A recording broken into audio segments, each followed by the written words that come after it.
Hey dreamers, welcome to Dan Jones' Sleep Stories. It's time to wrap yourself up in a safe, cozy blanket of dreams as you close your eyes and relax asleep into Slumberland while listening to this calming tale where you sleep fast, sleep well, and sleep all night. If you like this bedtime story or have thoughts for future sleep stories, please leave a comment and subscribe to the channel. You can also support the channel on Patreon, where you'll find audio voice-only versions of my sleep stories. Thank you for your continued support. And before the story begins, imagine that you're being told this sleep story to the relaxing backdrop of rain outside. Just take a moment to allow yourself to get comfortable and close your eyes. And as you drift deeply and soundly asleep, I don't know whether you'll drift deeper asleep to the sound of my voice or to the spaces between my words. And with your eyes closed, you can begin to have a sense of relaxing your mind and body as I count down from 20 to 1. Becoming deeper absorbed in the experience with each number. From 20, beginning to focus on the top of your head, noticing what your head is resting on, how it's supported gently in place, the comfort in and around your head as it rests there. 19. Having a sense of the muscles around your scalp and the back of your head softening and relaxing deeper and deeper, drawing in peace and comfort with each breath that you take, before moving your awareness around your face. 18. Focusing on what it's like for that relaxation to spread around your face, your ears and your cheeks. Having the muscles in these areas soften and relax. 17. Relaxing the muscles around your eyes and across your forehead, while the muscles around the side of your head and over the top of your head begin to relax deeper and deeper. 16. Noticing how you can pay attention to fading tension, or perhaps find that tension dissolves without paying it any attention at all. 15. And you can continue to allow that relaxation to spread down around your mouth, relaxing your lips and your jaw, relaxing the muscles around the side of your neck, around to the back of your neck and around your throat. 14. And as your jaw relaxes and hangs slightly loose, limp and comfortable, that relaxation can continue to move down to your shoulders and your upper back. 13. And I don't know whether that relaxation happens fastest around your shoulders, or in the upper back, or perhaps down the tops or the front of your shoulders. As that relaxation progresses around your back and your chest, softening and relaxing those muscles fully, deeply and comfortably. 12.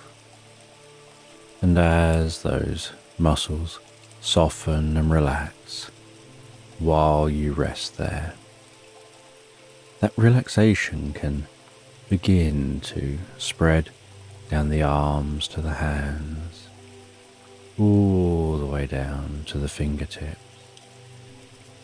11. And I don't know which arm will relax fully fastest, whether it'll be the left arm or the right arm,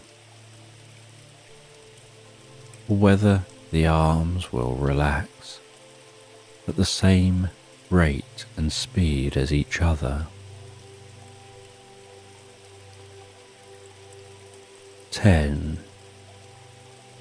And as that relaxation continues through those arms, it can flow down through your stomach, your sides and lower back, all the way down to your bottom, before extending deeply down through your legs to the tips of your toes.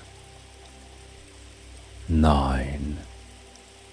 And as your body becomes deeper and deeper relaxed, while you drift into the most pleasant sleep, so your mind begins to relax as a wave of healing light gently passes down through your body.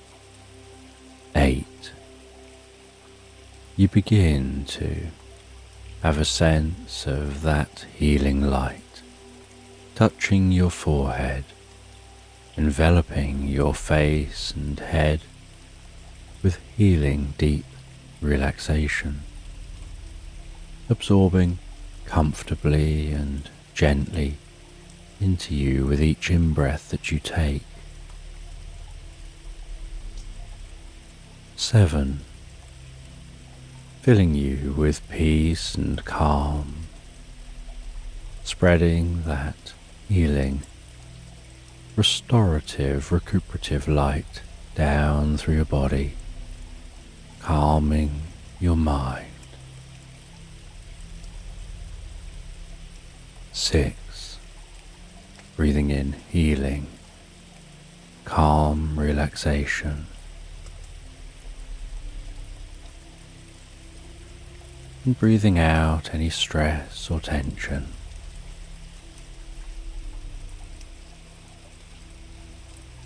5.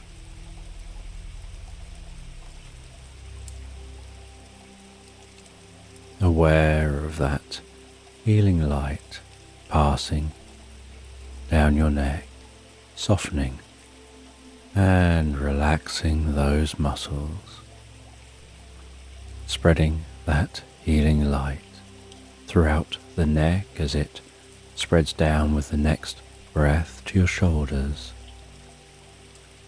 around the back of your neck and down into your arms. 4. Gradually continuing that flow of healing light all the way to the tips of the fingers.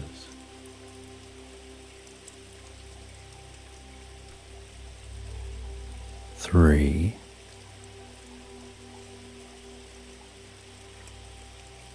And with another in-breath, the healing light can spread down through the body, softening and relaxing muscles, healing deep within the body, filling the body with pleasure and deep relaxation. 2. As the light journeys down around your stomach, your lower back and sides, into your buttocks and all the way down to the soles of your feet, perhaps noticing your whole mind and body filling with a deep sense of peace and calm.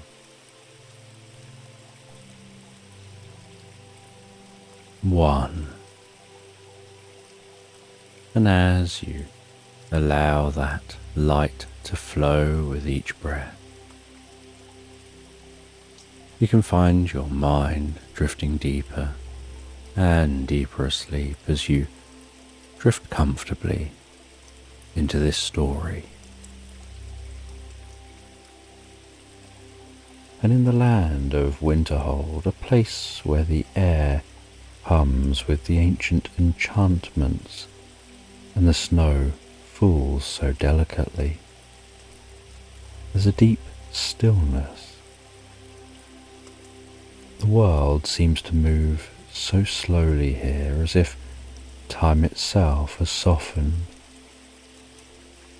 It's a land that feels almost cradled in the most delicate reverie, with a soft golden sun, and at night the stars twinkling overhead. And in homes dotted throughout this land, there are 11 bakers, each one renowned for their craft. And they've been practicing something new. Each baker has received a letter from the Queen, an invitation to a royal feast. Only these bakers will be doing the cooking. And they read the script. Each scroll being an invitation to the great Christmas bake-off, and the Queen herself will host it in the grand halls of Winterhold Castle, and the winning cake will be served at the royal Christmas feast. And the bakers have been practicing for this for months, and they all make the journey to Winterhold Castle. And at the castle gates, they're greeted by the soft sound of festive music and the most pleasant and friendly people. They're shown through to the great hall.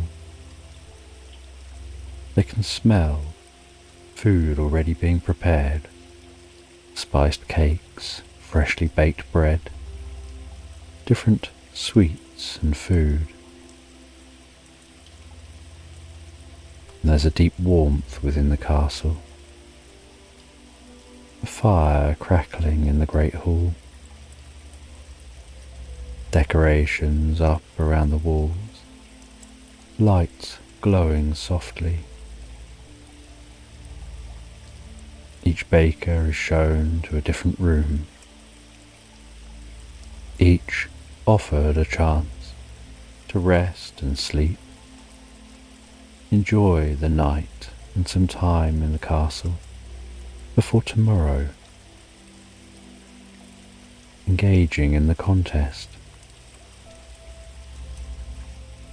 And on the morning of the contest,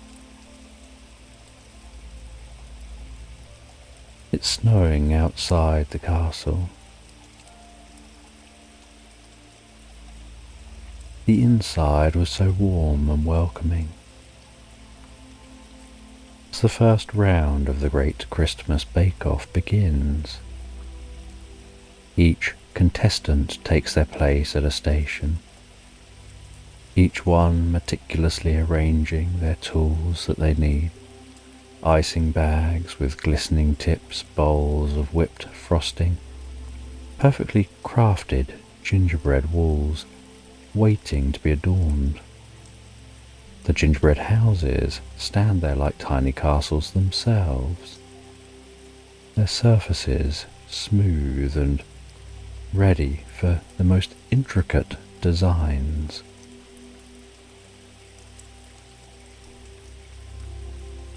Those bakers begin decorating those Christmas gingerbread houses, piping the icing so delicately, forming decorations of roofs and walls, intricate patterns swirling to life. Watching the bakers work is so rhythmic and soothing, almost lulling the observers into a deep reverie. And those bakers seeming to almost go into meditative states as they focus so intensely on their baking. And after completing their first task, the resident mischievous elf wanders into the room to give some light entertainment before the next task. Tumble is a small creature, no taller than a child's knee, but his eyes sparkle, and his presence is so playful. He flips and rolls and jumps around the room, performs tricks, and entertains everyone.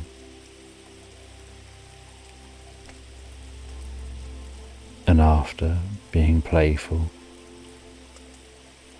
and giving a bit of an interlude between baking, the bakers move on to the second round, and to the sound of Christmas music. The bakers have to craft the perfect yule log, and so they begin to make their yule logs. The smell of those yule logs cooking, and then the sight of bakers decorating the yule logs, each a deep chocolatey flavour. And the Queen looks on, thinking deeply about each yule log, how they're coming along,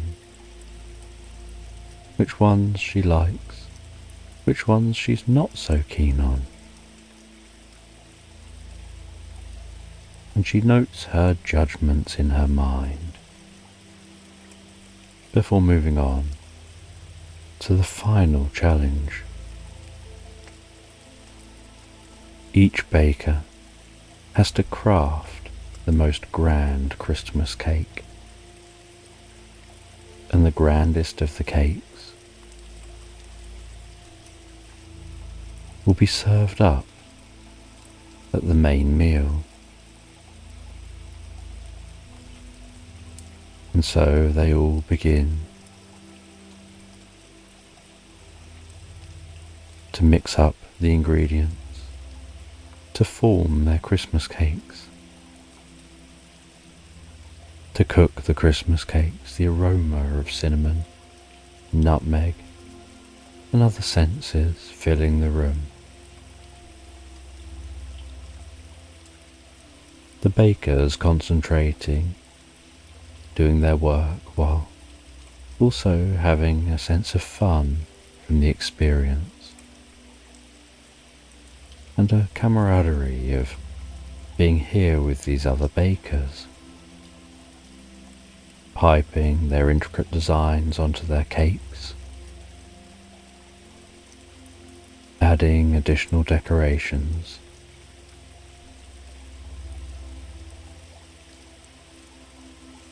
and the 11 bakers, doing a grand job with their cakes, seeming to almost imbue their cakes with a sense of magic, pouring their hearts into their creations. And after hours of working on their cakes, they step back from their cakes, their creations in front of them, as the Queen re-enters the Great Hall, comments on the beautiful smell of the food in here. They all stand so quietly, in reverence, waiting for the Queen's judgment. She walks from cake to cake. She tries a small slice of each cake.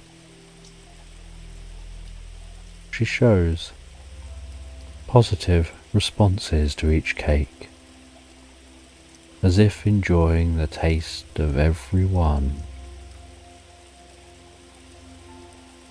The baker's unsure which one she'll choose, and then she stops, having walked up and down those cakes, before one cake.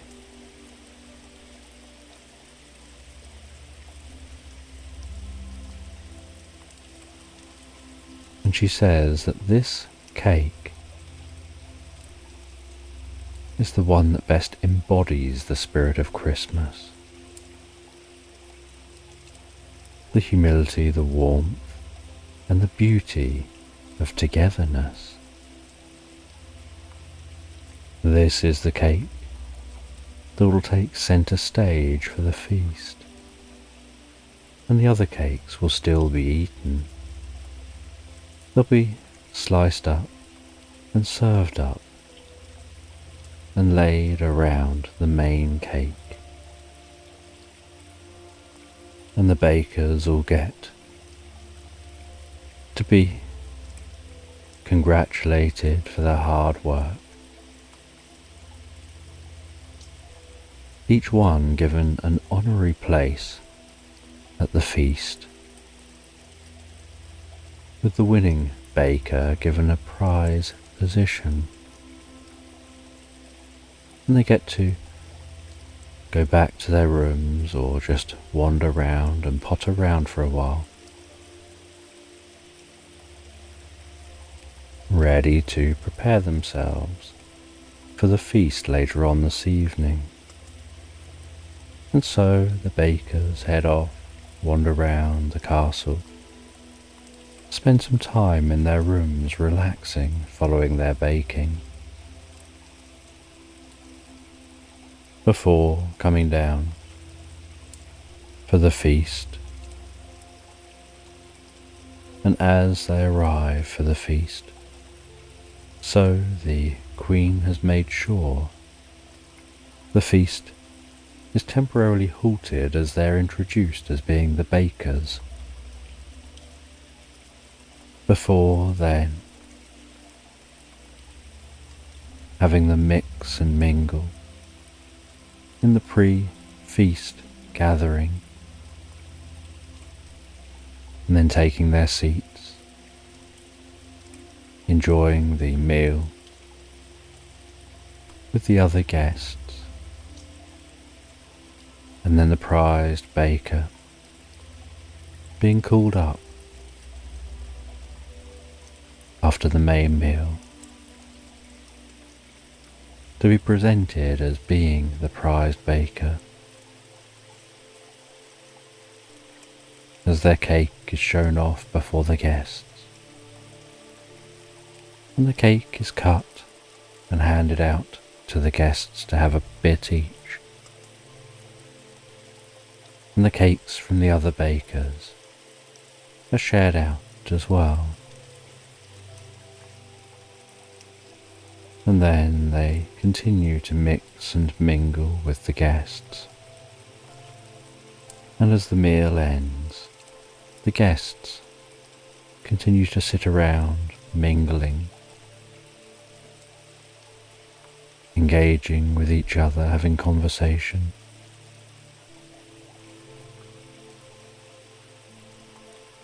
Taking themselves away from the meal tables to a couple of the rooms nearby where the guests can just talk and socialise for a while. And then after socialising for a while, the Queen's showing signs that it's time for the party to come to an end. And for the guests to depart.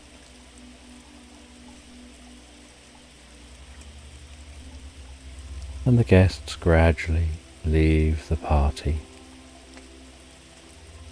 The bakers are allowed to stay for one more night in their rooms before leaving in the morning. And the next morning those bakers head back into town. And back in town, those bakers are received by the town folk, almost like they're somehow special. They're praised for how good they are at what they do. They're asked what they had to do, what the competition entailed, what they baked and prepared. And the bakers all said, why not cook a feast for the town? And so the 11 bakers worked together to prepare a feast for the town, taking over the local hall. And others in the town came and prepared that hall and dressed it up, decorating the hall, spreading the word among the whole town. And the bakers worked hard to cook up a feast for the town and to replicate the cakes they'd made at the castle. And that evening, the townfolk arrived at the hall. The bakers greeted them and welcomed them with the food they'd prepared. And the townfolk enjoyed that food, enjoyed the time spent chatting and engaging with each other, with those bakers, making their own judgments of which food they liked the most and which cake they felt should be the winning cake. But the bakers wouldn't reveal whether the town's decision was the same as the Queen's decision. They just smiled at each other and decided to keep that to themselves. As the town felt they were so lucky to have these bakers, all equally as good.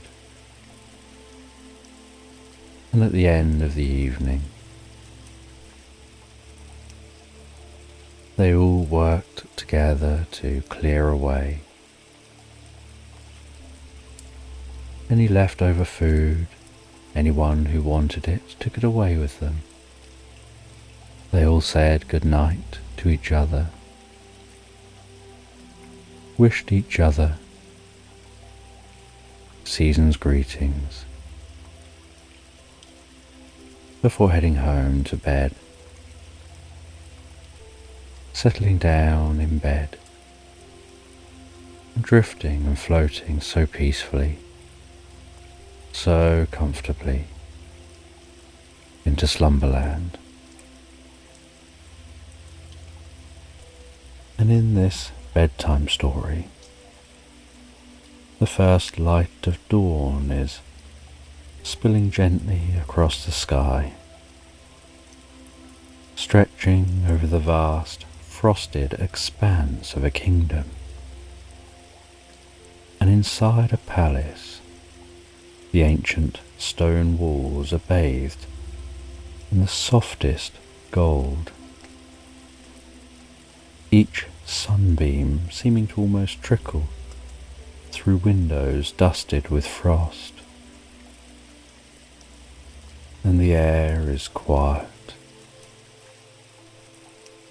The world seems so still and peaceful. And inside the great hall, the king stands beside a crackling log fire. He has been a wise and gentle ruler. His years of leadership, praised by the community around him. In a steady, calming voice, with the room listening intently, the king begins to speak. On this sacred day, when our kingdom celebrates, I invite 10 noblemen, lords from across the land, to prove their worth. They'll compete for the honour of High Castle, a place of intense beauty and history, and for the rarest of jewels, a gem said to bring good luck and prosperity, not only to the bearer, but to the land that they'll tend. The king reads a parchment unfurled in his hands, sharing information about the talk of an adventure that will test the strength and wisdom and bravery and the grace of these lords. The fire continuing to crackle behind him.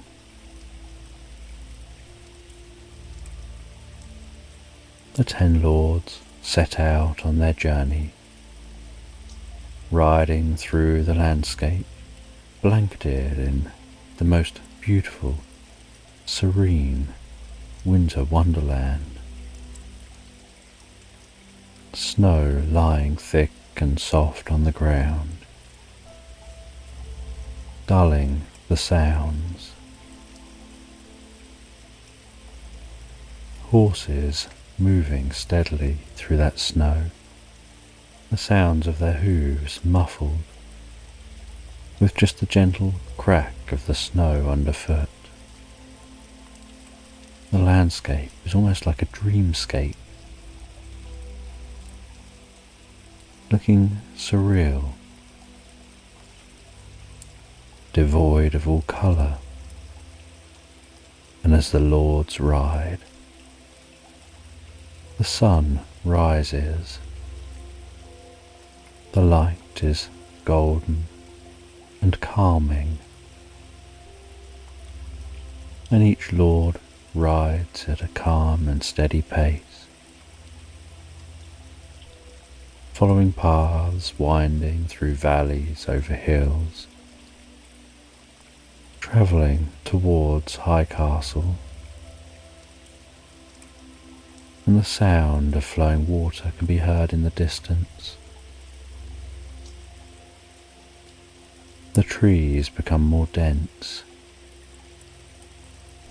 The riding slows down, and eventually They arrive at High Castle. Its ancient stone walls standing tall against the backdrop of the blue sky and the white of the landscape. And the castle feels almost alive, as if it has a presence of its own, watching over this kingdom. And the gates of High Castle slowly creak open as the lords enter, and inside the great hall in the castle is the warmth of a grand fireplace, chandeliers swaying gently overhead, an echoing stone floor, and the thickest, most comfortable rugs.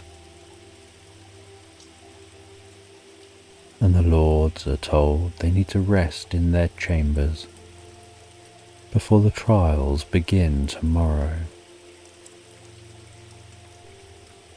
And the next day, as the morning dawns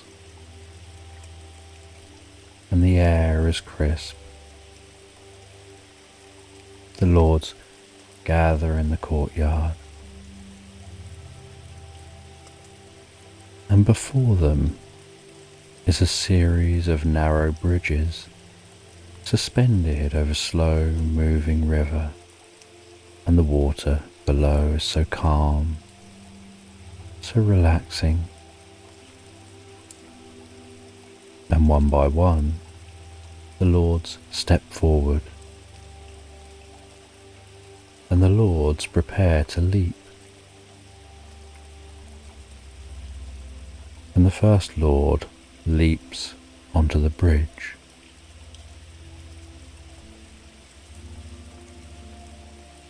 And then leaps to the next bridge and the next. The next lord leaps from one bridge to the next. And these lords, all 10 of them, leap from one bridge to the next, seeming to find the task easy.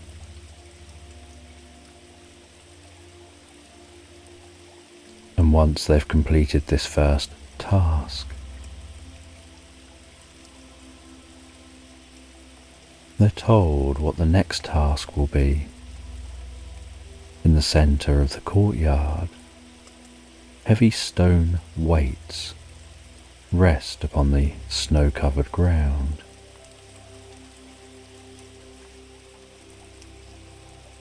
The lords stand at one end of the courtyard. The challenge seems like it's going to be one of brute strength. But it's not about speed or power. It's about an inner stillness, about finding that quiet strength that comes from calm and focus within. The stones are incredibly heavy, but it's the weight of their minds that they need to be aware of. The task is to lift the stones and carry them across the courtyard without losing balance. And each lord takes his place. They bend and lift the stones. Their hands touching the cold surface of their stones, steadying that weight, almost guiding themselves into a meditative experience of focusing, being relaxed yet tense at the same time. moving with an almost hypnotic, rhythmic movement of steps. Not rushing, just taking as long as it takes, ensuring their balance, breathing slow and steady.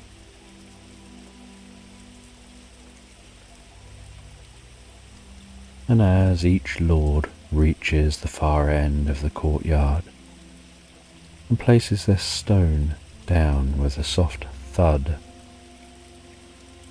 they continue to keep their breaths steady and focused,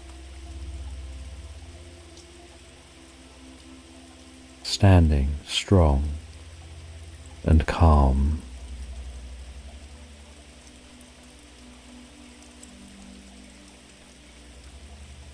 And each lord passes the task. And the final challenge, the lords get to head back into the warmth of High Castle, back into the Great Hall. They gather near the fire, and the final task is a puzzle that will lead them to the jewel. It's a riddle, a question that requires thought and reflection and a deep understanding of the world around them and the wisdom from within. And they're told the riddle, and the lords sit in silence, listening, trying to reflect on the riddle's meaning. And as they reflect, sitting silently lost in their own thought, the lords find themselves almost drawn into a complexity within what seems simple. And the fire crackles and the silence takes over this hall, while they think deeply, long and hard about this riddle. And then the lords, one by one, find the answer in their mind to the riddle,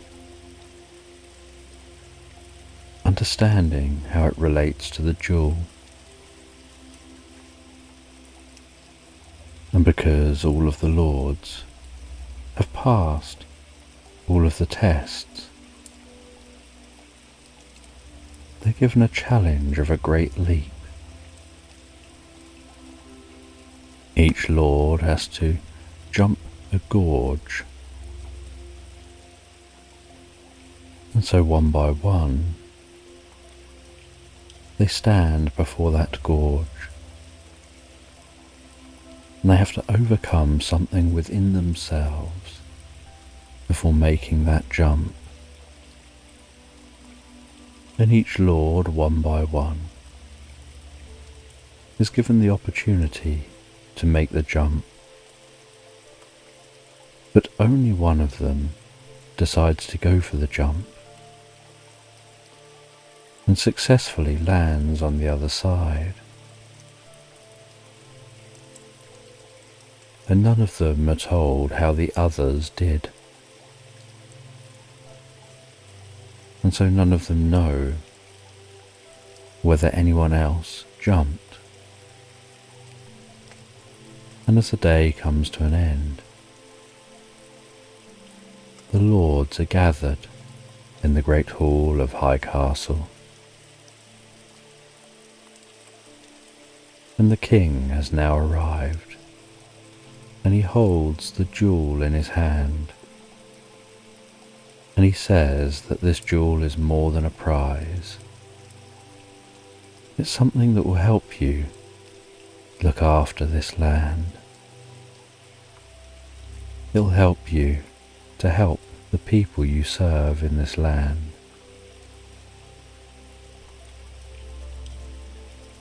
He names one of the lords He calls them forward as the winner.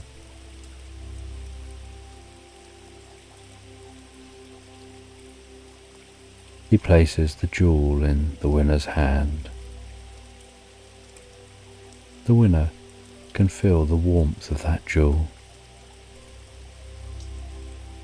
and notice the soft glowing of the jewel in their hand. And this winner is congratulated by the other lords, and the other lords are all given small other lands for them to look after. And this lord is left here in High Castle to rule this land. The king tells him to be the best leader of this land he can be, to ensure the people prosper,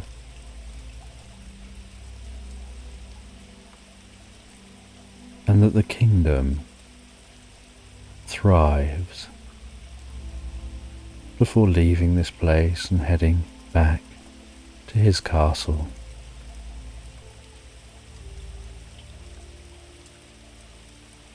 And the Lord places the jewel on a shelf in sight, on a little stand designed for it, under a glass dome, and that jewel sits on that shelf, gently glowing and seeming to almost hum with energy. And this lord then heads to their new bedroom, and as they settle down to sleep, they ponder over life, managing this kingdom, helping the kingdom thrive, with the jewel bringing good luck and prosperity, and the tasks they had to do, and how close it was with the other lords,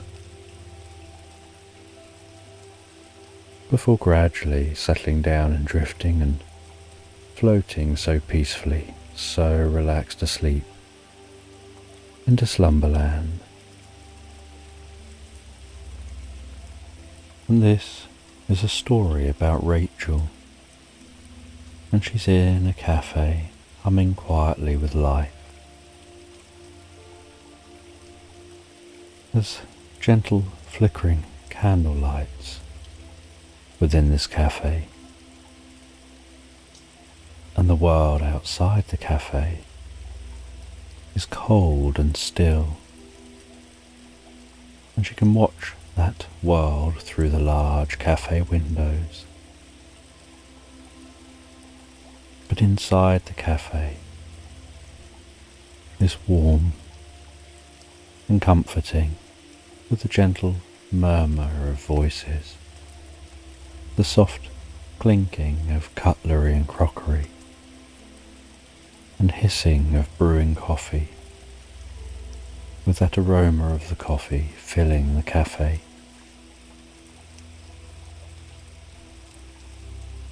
And Rachel is sitting with a friend Sarah at a small wooden table, enjoying a warm cup of drink, engaging in gentle conversation. And Sarah tells Rachel that she's reluctant and nervous about attending a Christmas party.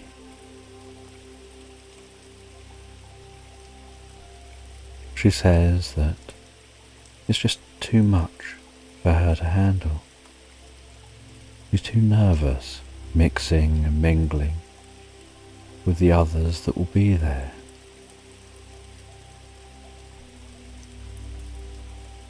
Rachel asks her, what is it about the party that worries her so much? And she explains about how it's like everyone else seems to have their own script, seems to know what they're doing, what they need to say. And she gets lost in her fears. She doesn't know how to stand, when she should laugh or smile. She gets overwhelmed watching everyone else, trying to figure out how to be normal. She says with quotation marks. Rachel reassures Sarah that she's not broken and encourages her that she doesn't have to be perfect. And she also doesn't have to attend if she doesn't want to. And Sarah shares that when she attends events, she always feels like she's wearing a mask. Her voice gets caught in her throat, her hands fidget.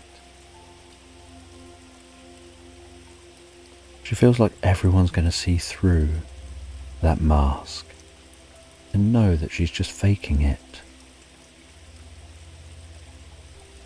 From time to time, they gaze out the window at the world passing by, before continuing on in conversation.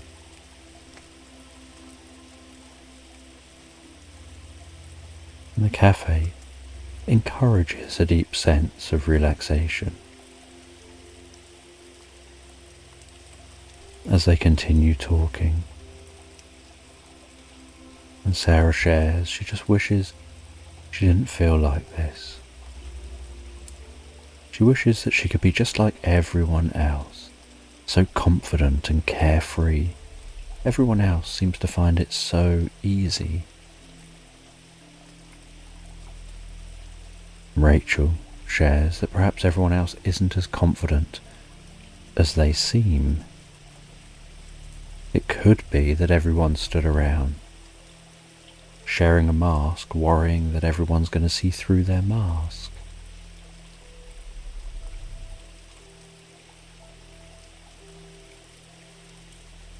Sarah shares that she doesn't want anxiety to control her. She doesn't want to restrict her life because of her fears and worries. She wants to work out how to be more comfortable attending things like this party.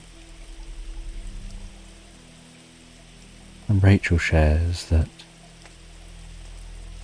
she'll come along with her if she wants.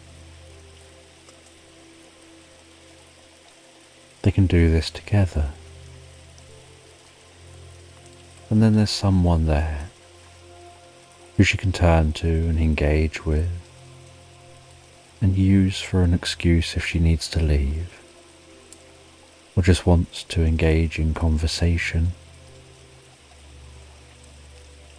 rather than standing around, perhaps on her own.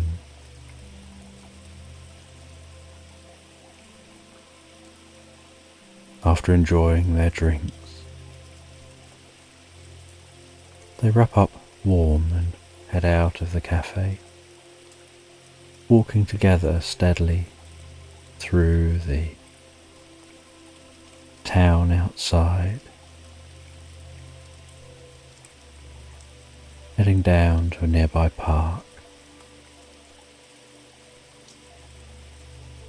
and walking into that park, the air crisp and cool.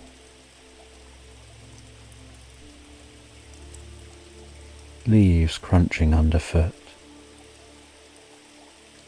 They sit down on a bench beneath the most beautiful grand oak tree. The bench is initially cold when they sit down, and they continue talking with each other. And Rachel says to Sarah, why don't we try something together? Something to help you relax. Just take a moment to close your eyes, Rachel says. And just begin to breathe in, counting to 7.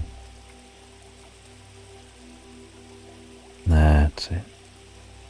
And then breathe out, counting to 11. That's it, all the way.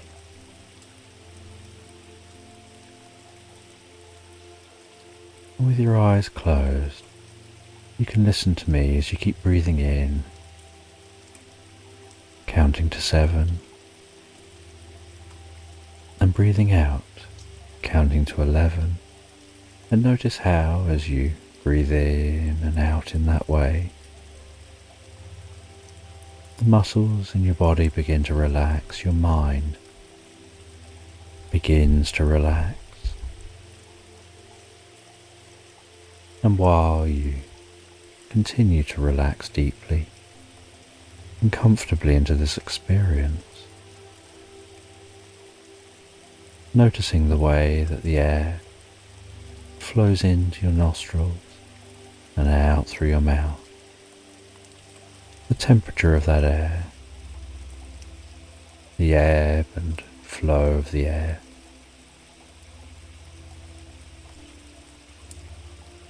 You can imagine yourself at that party, and I'm there with you as we walk into the party, and you meet the different people, and you're breathing slowly and gently before you head into the party, and then while you're in the party,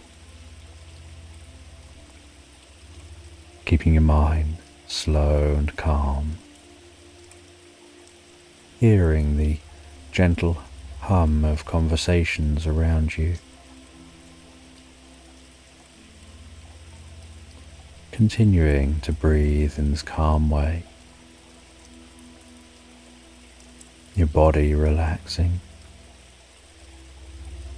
as you engage with the different people at the party.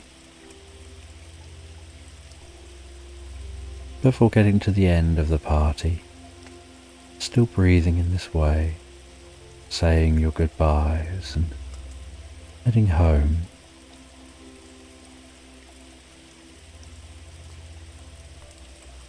And Rachel quietens down as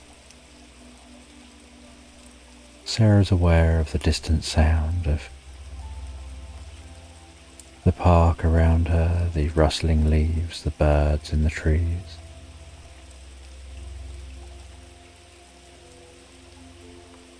And as her experience comes to an end, she opens her eyes, feeling somehow calmer, like a weight has been lifted or something has shifted gently within her.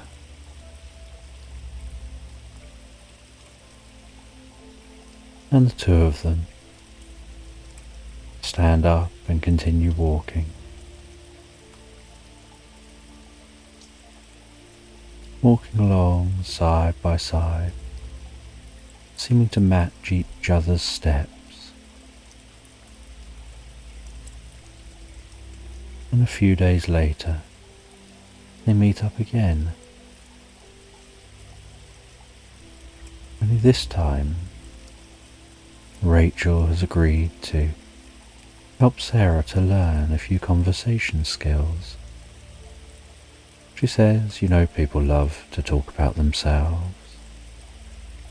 All you need to do is just ask them a question that they can answer with more than just yes or no, and then let them tell their story. And just nod along and make noises as if you're listening. Yep. And show some interest in what they're saying. And Sarah shares, but what if I can't think of anything to say? What if I freeze up? And Rachel says, well, that's why we're going to practice. And they sit down together. And Rachel starts to guide Sarah through a role play, taking on different personas. Someone from work, a stranger, perhaps a partner of someone who Sarah's never met before. Someone Sarah knows very well. Sarah initially asks questions in a more hesitant way, but begins to become more comfortable. She asks what you do for fun outside of work. How do you enjoy your time when you're not in work? What have you enjoyed most over this last year?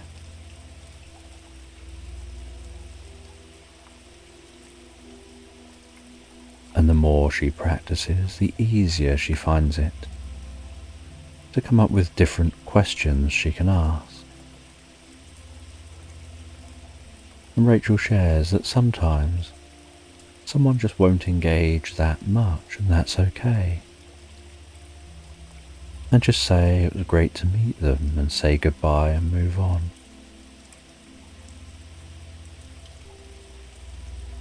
And she continues to practice, guided by Rachel, exploring the ebb and flow of conversation. Rachel reassures Sarah that she's doing incredibly well,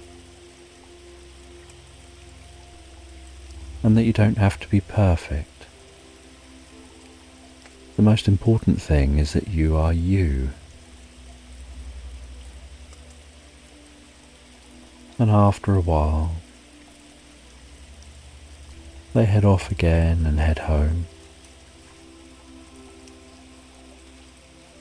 Sarah feels more confident. Now she feels she's gained a few more skills. And eventually, the night of the party arrives. Sarah still feels nervous, but excited to see how she does.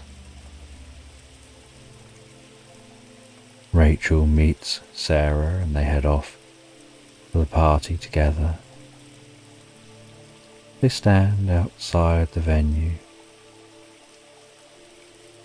Sarah grounding herself, preparing herself for this party. She begins to do that deep, comfortable breathing. She begins to tell herself that she's got this, as Rachel looks over and smiles at her, before the two of them head into the party.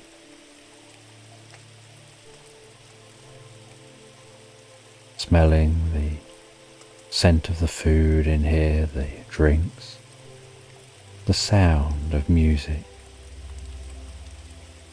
the hum of conversation.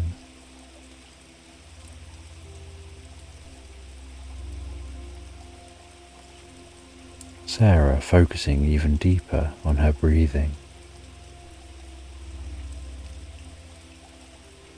Rachel showing support.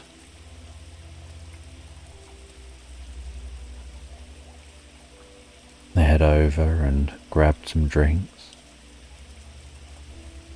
before moving towards others to begin to meet them and interact with those here. And Rachel stays close but lets Sarah take the lead, only stepping in if Sarah needs her to.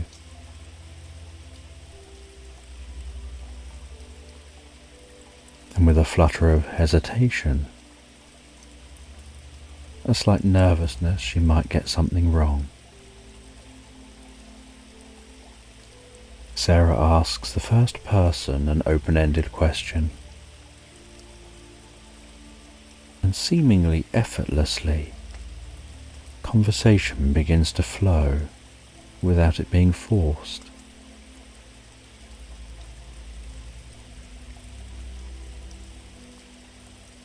She then approaches a small group of colleagues who she's not particularly close to and doesn't talk to them very often. She smiles at them and says hello. She asks them how their evening's going. One of the colleagues engages in conversation, saying how well the evening's going and how much they like the decorations. Another colleague then joins in with a story about how they accidentally spilled some mulled wine on the tablecloth earlier. And that was before she'd started drinking. The colleagues laugh. Sarah feels a part of this group. She forgets for a moment how anxious she thought she would be in this situation. As the conversation continues, Sarah notices that some of these people she's talking to aren't really that intimidating.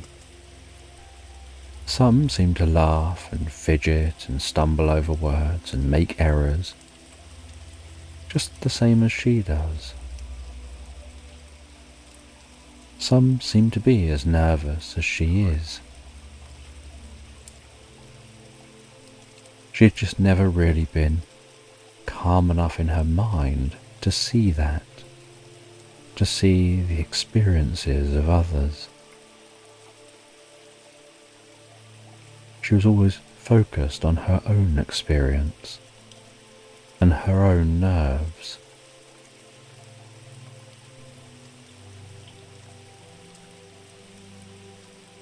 And she finds that conversations are so much easier to have when, instead of being worried about trying to think of how much to say to people and what to say to people, you just listen a lot more than you speak. Let others talk and share their stories and their laughter.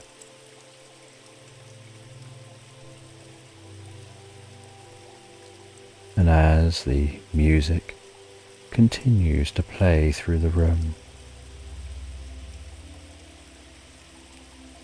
many of Sarah's colleagues begin gathering and moving towards the dance floor. She watches as 9 of those female colleagues take to the dance floor in their bright dresses, twirling and swirling with the music, almost letting themselves go and being lost in the music, becoming one with the sounds and the rhythms. And Sarah feels no longing at all to join them on the dance floor. She's proud of the steps she's taken to engage in conversations. Dancing is a step too far, but she can enjoy the dancing from afar. Rachel comes over to Sarah and says they look like they're having so much fun, as they smile and laugh with each other, just observing, enjoying this time at the party. The music flowing through those dancing, and as the night settles down and people seem to be calming down, the occasional person still being on the dance floor, but most people finding small little groups, sitting, talking quietly.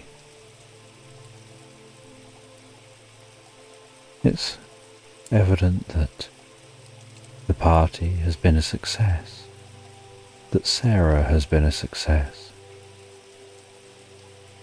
and that now the evening is drawing to an end. And Rachel talks with Sarah, asking her about the party, her thoughts on it, and she shares that she still isn't particularly keen on parties. She wouldn't choose to go to parties unless it's a very special occasion or a one-off occasion. But at least she now knows that for a short period of time she can do this. She can attend a party, engage with people, and then go home at the end of the day, knowing she doesn't have to do the same again for a long time. And as the party comes to an end and many of the people have said their goodbyes and left, Sarah and Rachel say their goodbyes before heading out into the cold night air and heading home. And while walking home, the quiet now feeling more profound, having come out of the party.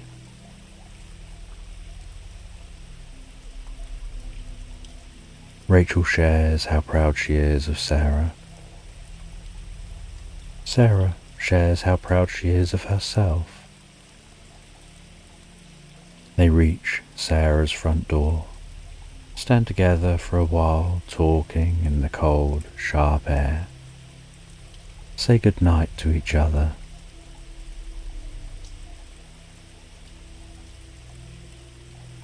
As Sarah opens her door, stands in the doorway watching Rachel walking away before closing that door, and Rachel heads home. Inside the house, Sarah turns on the Christmas tree and a couple of lamps, sits down in a chair, enjoying this period of quiet, cozy warmth.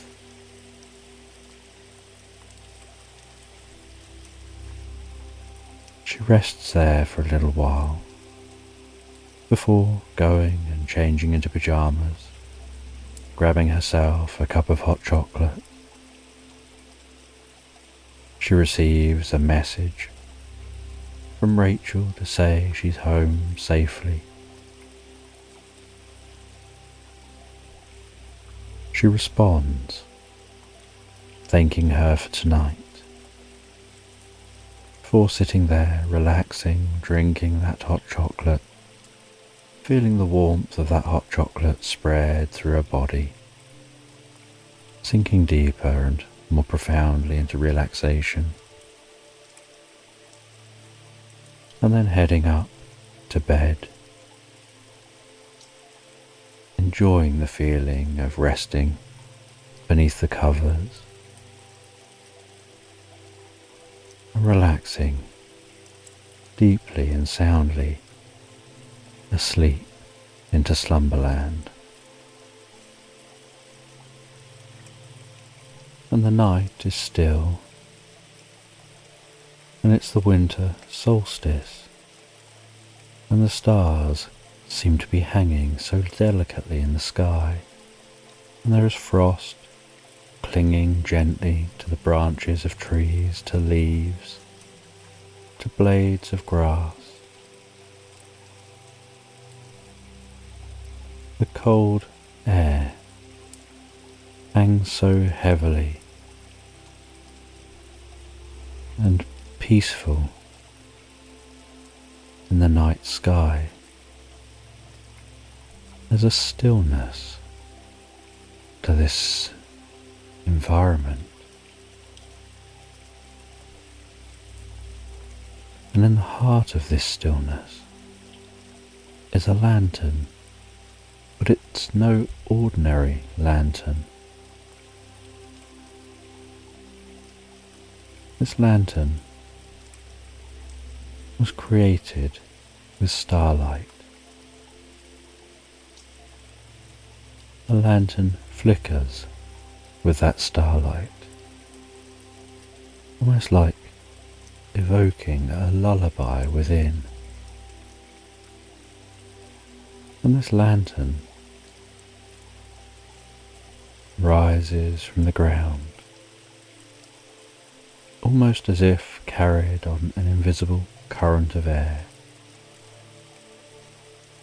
It floats over the sleeping world below, its light shimmering and dancing as it goes. And this lantern is a magical lantern. It floats above the land, listening to the thoughts of those below, to their wishes, to their unspoken desires. And the lantern moves through the night sky, so calmly, so relaxing, with barely anyone paying it attention. And far below, as it drifts above, nestled among some rolling hills, is a farm. The fields stretch out so softly, quietly.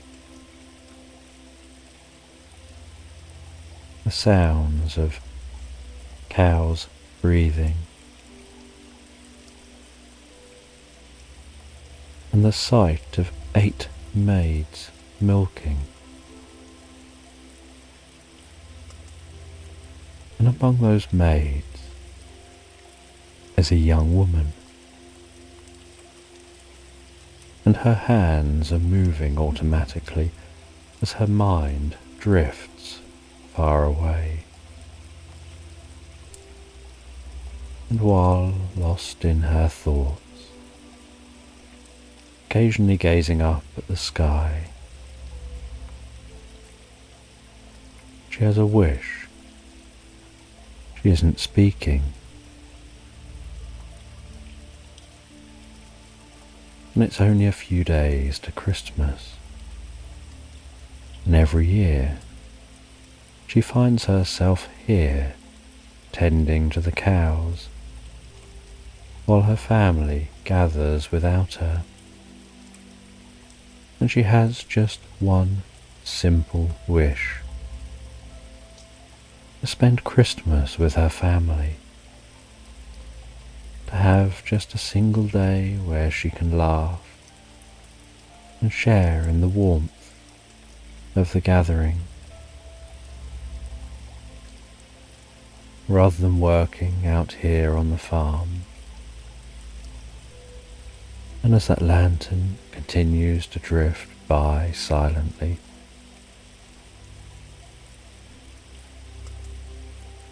the woman feels a warmth on her skin, a sprig of hope,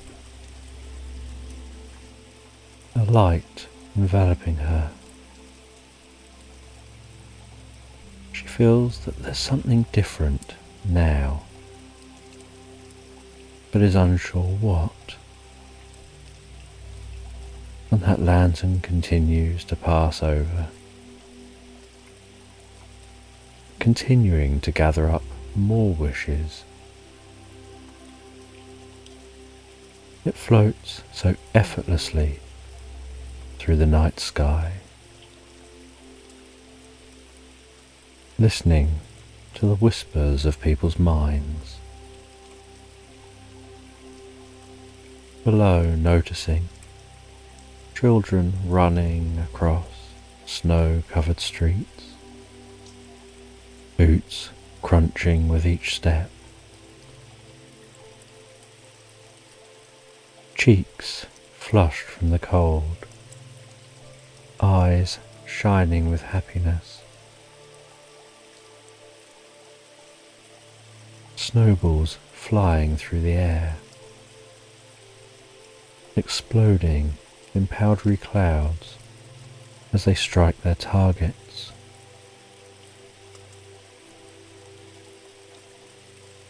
A group of the children huddled together with snow-clad mittens while working together to roll a giant snowball to be the base of a snowman. And beneath the joyful sounds of those children, the lantern senses something more.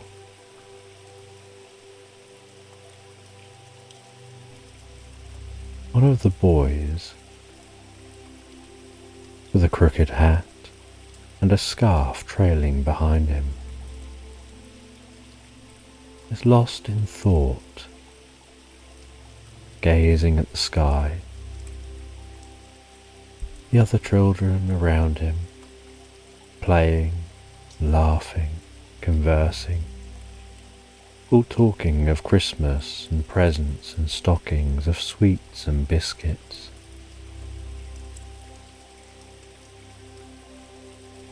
And that one boy longs for something more. They'll see their parents at Christmas. The parents will spend time with them at Christmas. But they would like their parents around to spend time with them more than just Christmas Day, to tell them stories, to enjoy the warmth as a family. They know that their parents work really hard, very long hours away from home, to make sure they can provide for them as a family. And they never complain. They just wish that they could have more time together as a family. And that child begins to feel a warmth of light envelop them as if something's changing, while that lantern gathers up the wishes and dreams.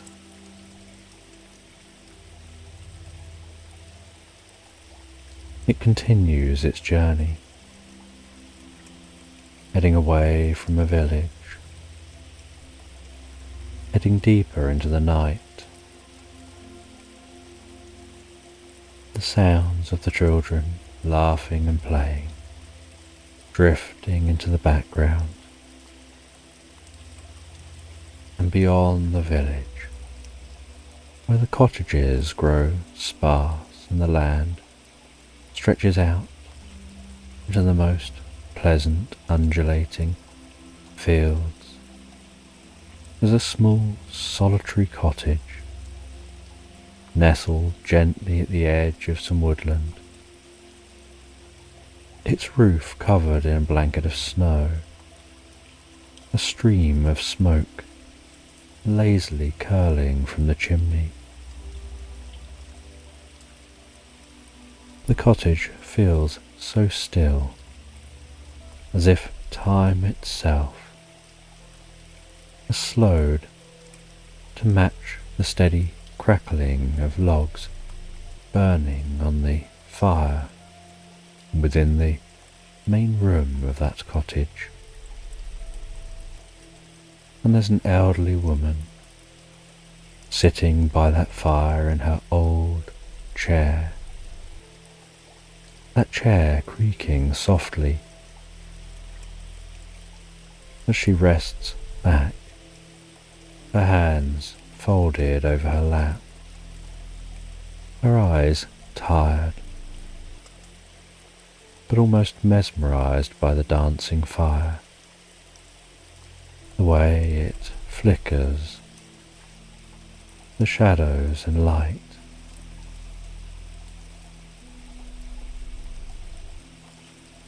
A cold cup of tea sitting, untouched, on a small table beside her.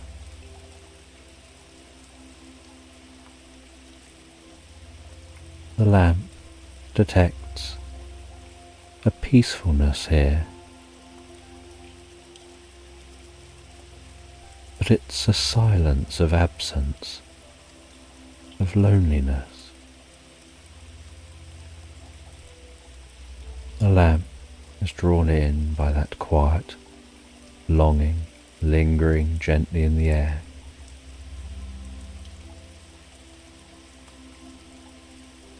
The woman doesn't speak. She's barely spoken about her thoughts for years, but her heart feels deeply.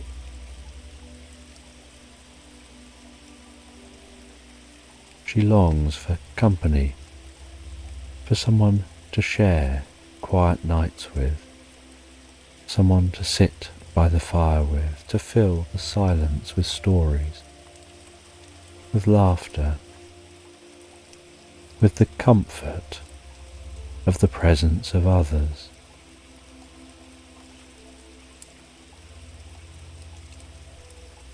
And it's at this time, approaching Christmas,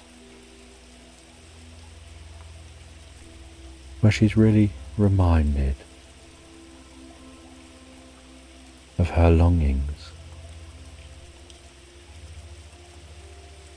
And that lantern continues to drift by, and the woman feels a warmth, a comfort, a softness spread through her body. As the lantern absorbs her wishes and dreams.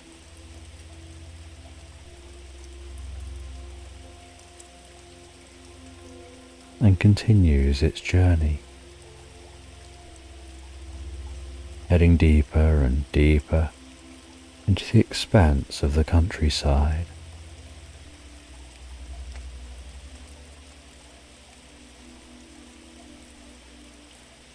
And as it continues out into the countryside, so it detects a lone shepherd standing like a shadowy figure within the snowy expanse. His flock of sheep moving slowly, their thick wool coats blending with that snow. The only sound breaking the silence being the soft bleats of those sheep. The shepherd's eyes, weary but calm. His mind, worrying about caring for these animals during these harsh winter months.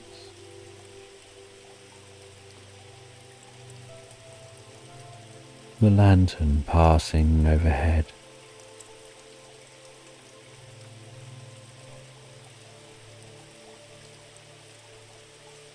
and the shepherd, lost in thought, wishing just for the safety of his flock.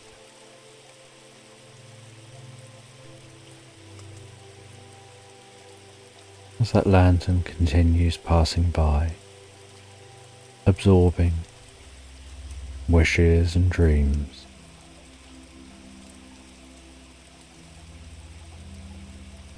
continuing over another village nestled deep in a valley, hearing the sound of metal striking metal, the rhythmic clang of the hammer,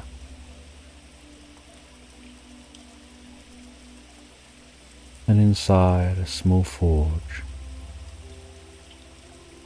lit by the glow of an intense fire, is a blacksmith working late into the night. The heat from that forge pushing back any cold from the day.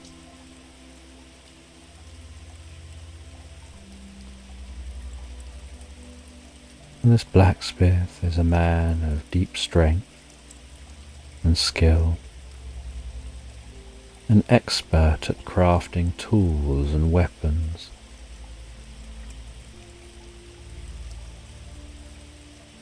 And as he continues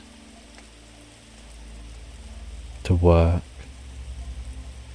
in that forge, that lantern passes overhead, and he feels a warmth, not connected to the warmth of the fire.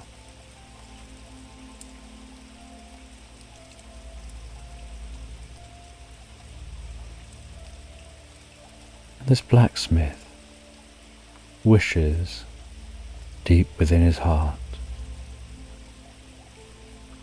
that he could stop having to keep making tools and weapons, and instead create something beautiful, something delicate, something creative,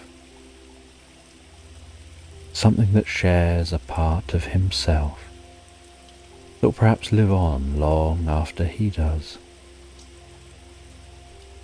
And that lantern continues drifting by,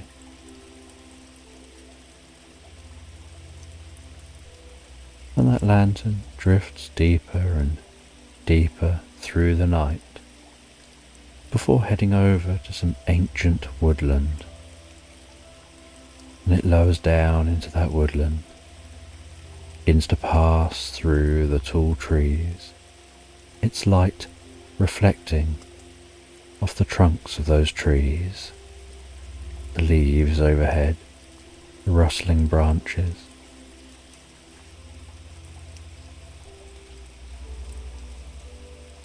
And in the very centre of this woodland is a simple cabin.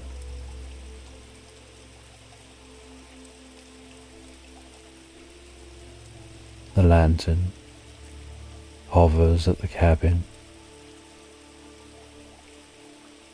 The cabin door gently creaks open, and from within the cabin emerges a sage.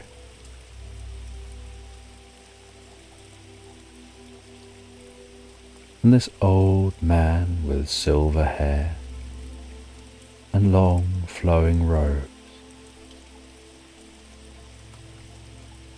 reaches out, takes hold of that lantern,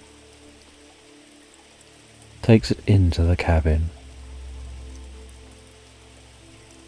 He sits down with the lantern,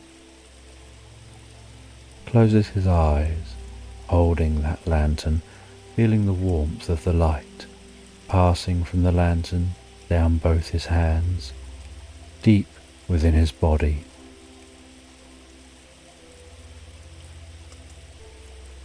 And he listens to that lantern through the light. And as he listens one by one,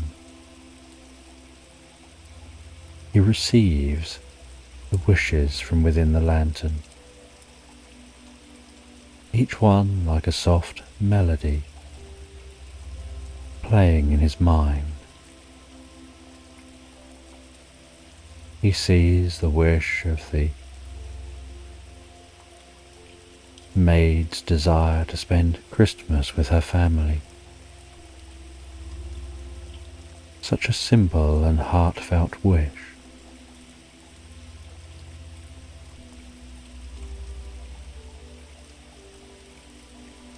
And with a soft breath out, ripples of magic spread from within the sage into the world outside.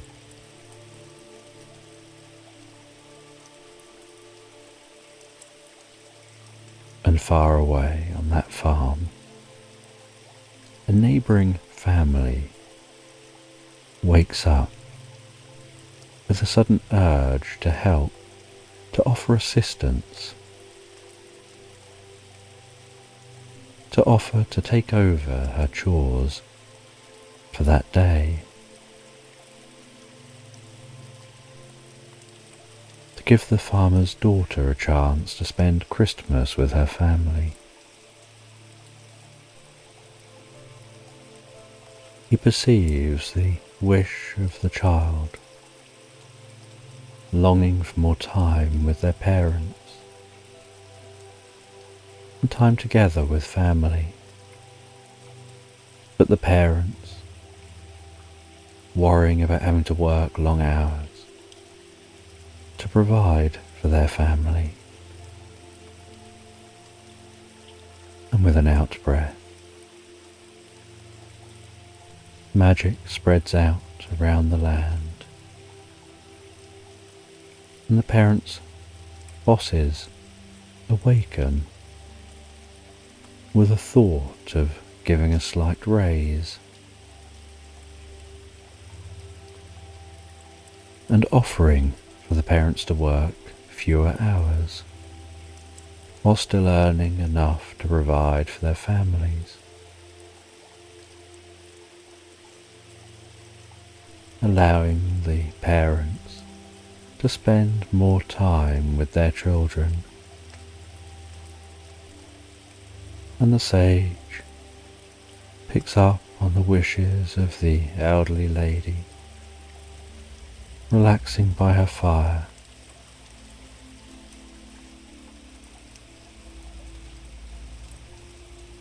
and magic passes out from that sage with an out-breath, spreads through the land to some of the elderly lady's relatives, who suddenly stir with thoughts that they've not seen her for a while, and that perhaps they should visit more often.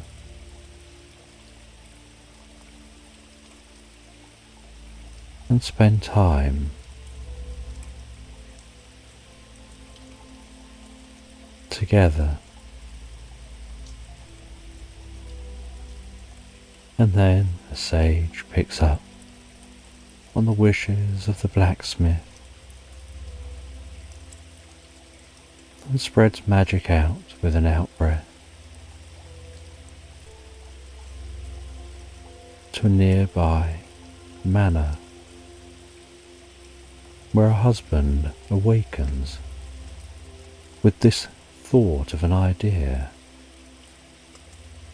of some metalwork, of an object they would like created for their wife, an intricate, creative ornament, and that they're going to go to the local blacksmith to pay them handsomely to do that work, and that if they do that work, they'll tell all their friends.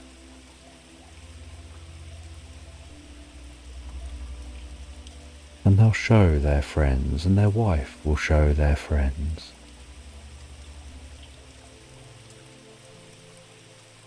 And then they may well get many more similar commissions to do creative pieces of work.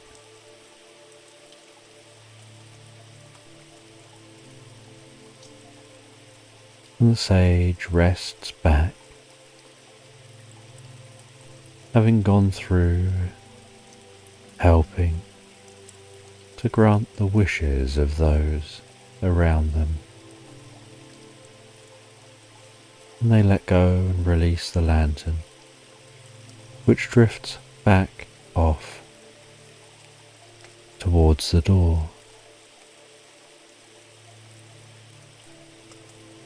The sage heads over and opens the door as that lantern leaves to continue to gather up wishes. and the sage, with a sense of fulfillment and happiness they can be helpful, settles back down again by that fire.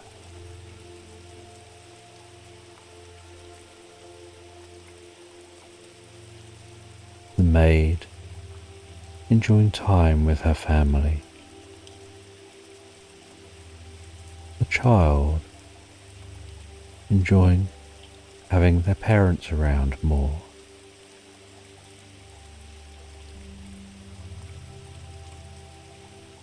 The lonely elderly lady, enjoying the company of friends and relatives who haven't visited in years.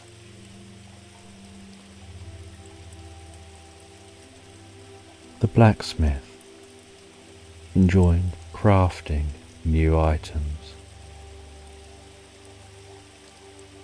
delicately creative items.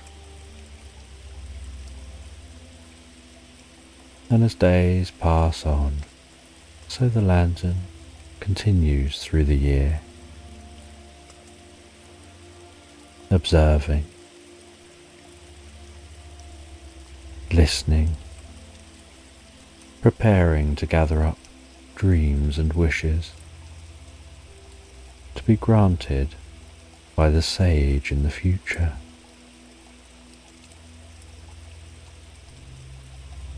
And the sage rests down,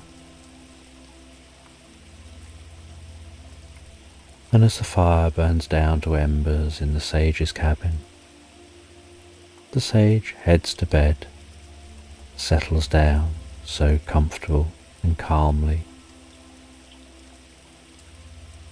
and drifts and floats so peacefully asleep into Slumberland. And the morning begins to unfurl slowly, the sky transforming as the sun begins to rise, the world still quiet, as if perhaps wrapped in the softness of a dream.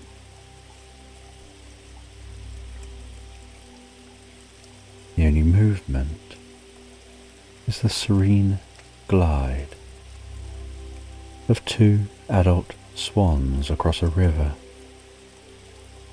which reflects the glow of the morning sky.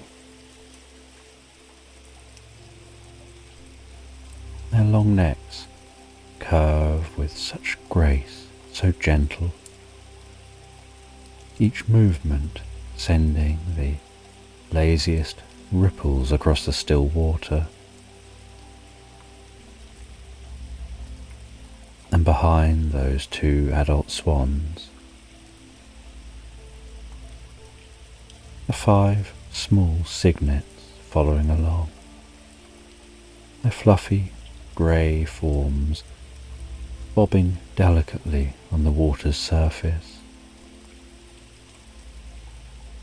as they paddle with hesitant, almost jerky movements. In an awkward kind of way, still learning how to copy their parents' strokes. The air is so crisp and fresh, and there are trees lining the riverbank with newly green leaves dancing in the breeze, with spring finally arriving, following the memory of winter,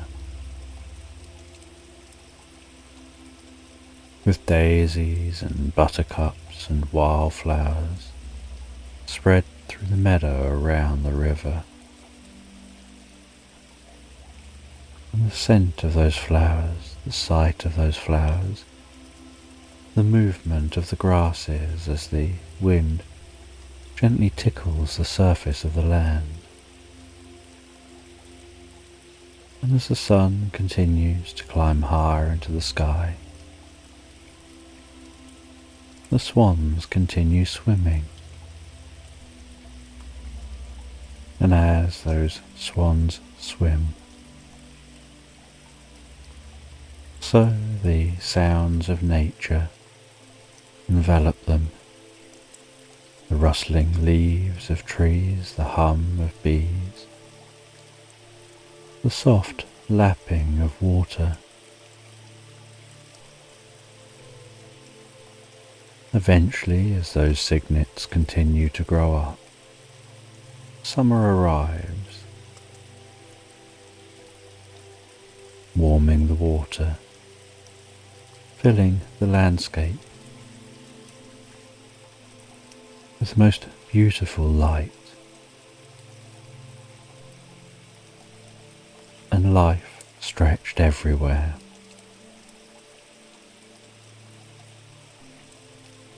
The cygnet's grey feathers showing hints of white,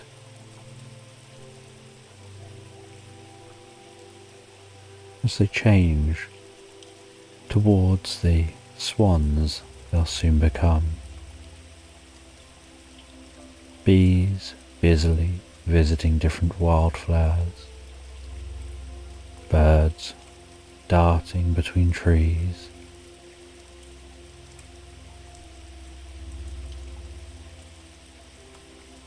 the world seeming so alive and vibrant.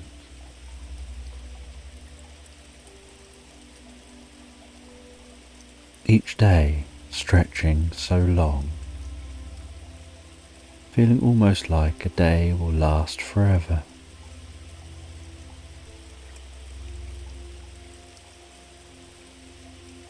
And the swans find themselves absorbed in the rhythm of the day, while moving so lazily and relaxed through the water.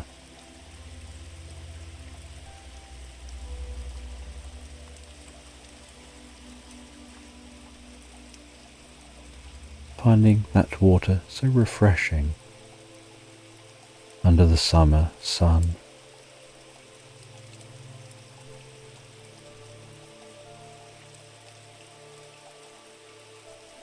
And in the summer afternoons, the swans continue to drift lazily down the river,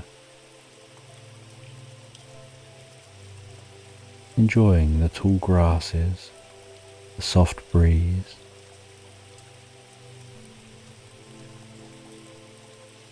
the way the air moves across the surface of the water.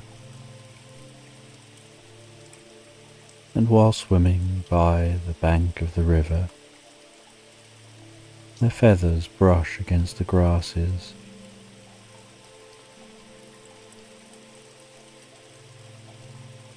and the swans leave the water and head up onto the land, waddling along the land, exploring the land around this river.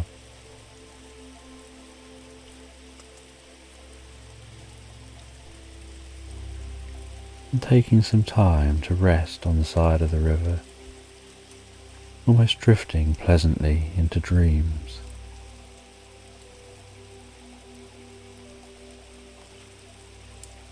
And then as summer continues on, it passes into autumn, with days shortening, a cool nip tickling the air,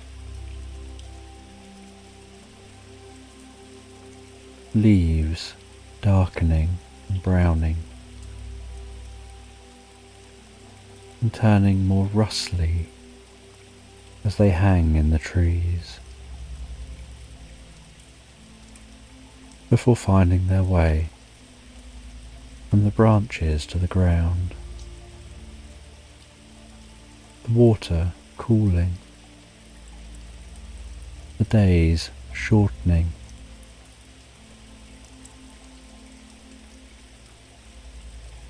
As the swan family glides across the river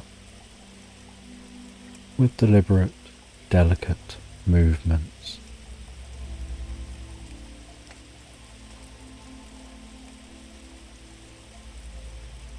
The landscape around, now different to how it looked before.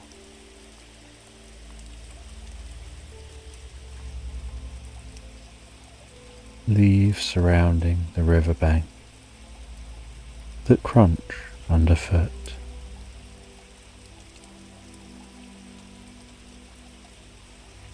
A certain stillness to the environment that helps them sink deeper and more peacefully into the calmness of the moment.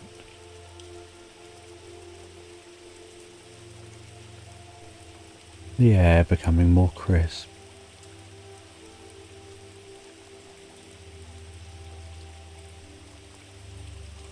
As the swans continue to explore their river, as they have done all year.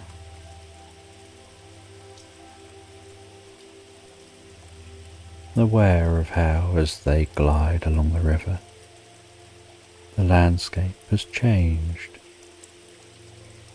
from the lush greens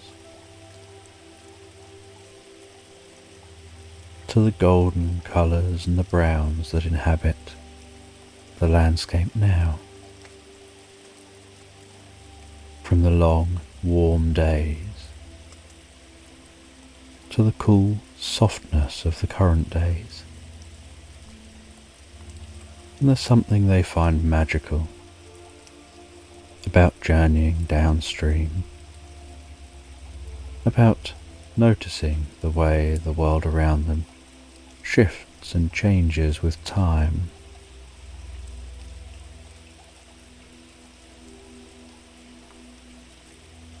As they drift deeper and become more absorbed in the beauty of every moment of every day, aware of the different bird sounds they've heard through the year, how these have changed as different birds arrive and leave at different points across the year. As the sun sinks lower in the sky, long shadows cast across the water. The swans moving in harmony with nature.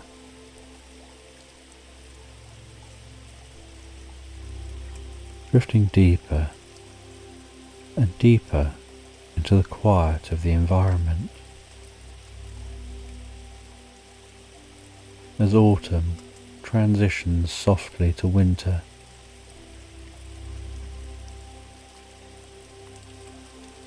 with the first snow beginning to fall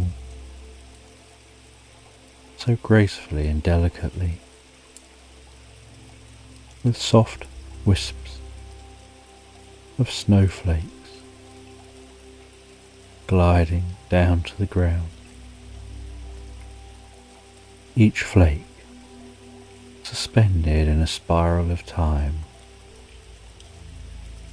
descending so softly and slowly, as if considering where the best place to land is, while the swans continue to paddle through the cool water, watching the world around them transform like the colour being drained from the landscape as the snow falls.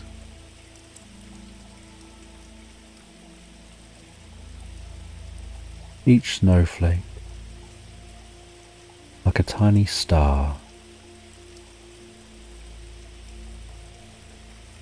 descending in a dreamlike way to create the softest blanket of white across this landscape. The sky, a comfortable grey, blending the horizon between the earth and the sky, almost making it feel like the two are connected, while the swans continue to enjoy exploring their river and the way their home changes through time. And the swans step out of the river and explore the snowy shore, the way their wide feet leave soft impressions in that untouched snow.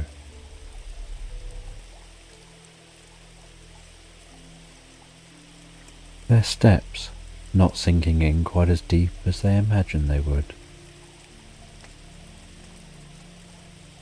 The air so still, so peaceful, as if time itself is standing still, as if the world is drifting deeper and deeper into its own dream. The swans exploring in an unhurried way, and as winter continues on, so the edge of the river begins to develop a little area of ice,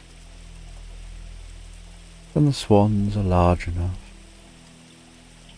that their bodies can break that ice with ease, the way it cracks as they lean against it, or if they step on it. The water feeling thicker as the coldness of the environment sets in. But the swans being unbothered by the experience, just enjoying the changes, enjoying this new world with a deep sense of curiosity.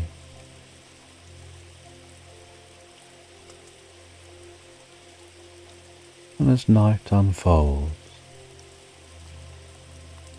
and the moon rises, casting its silvery glow across the landscape, the swans glide effortlessly across the river,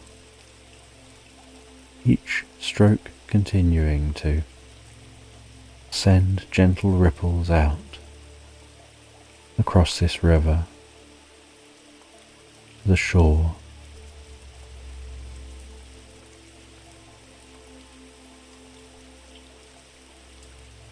Having a sense that their movement and presence is sending ripples out through time,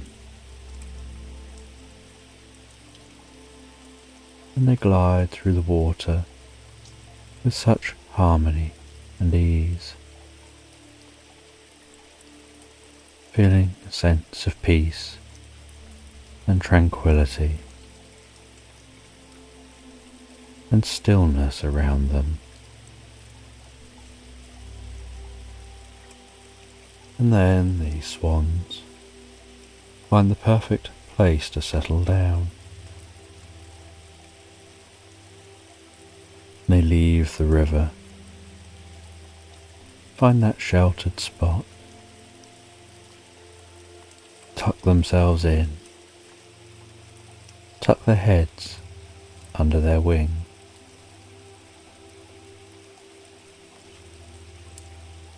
huddled together for warmth and comfort,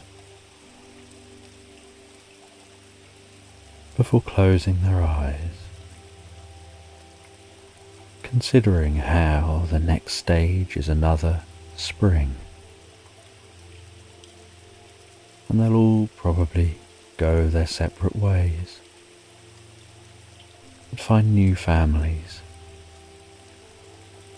as they relax down, huddle up, and drift and float, so peacefully and relaxed asleep into Slumberland. And this story is about an owl who lives in a forest. And it's Christmas Eve.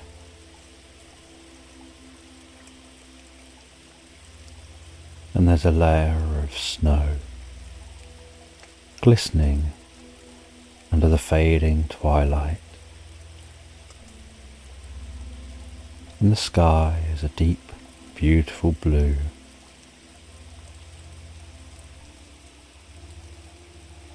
As the last of the day fades away, and the stars blink to life,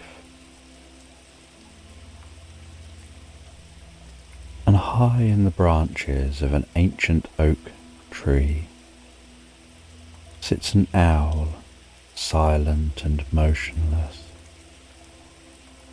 her golden eyes wide and watchful, catching the glow of the rising moon.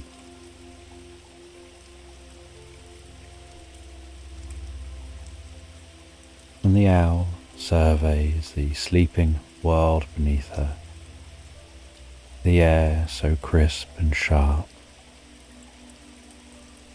laced with the most beautiful scent of the pine, and a freshness to the cold air.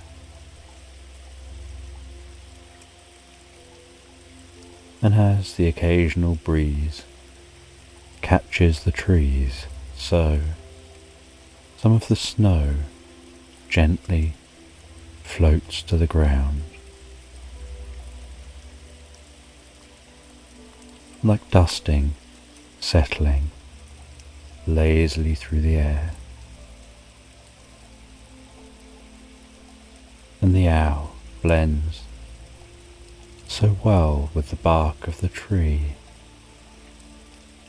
barely visible to passers-by.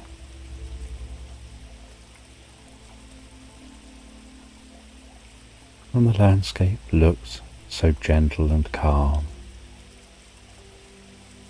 as night sets in, and it's as if everything is preparing to sleep. The occasional breeze making the trees gently rock, and far off in the distance is a brook trickling through this forest, the edges of which are covered with ice, the sound barely audible to anyone but an owl. The snow cushioning any reflections of sounds, absorbing the echoes. The night deepening around the forest, the stillness almost palpable.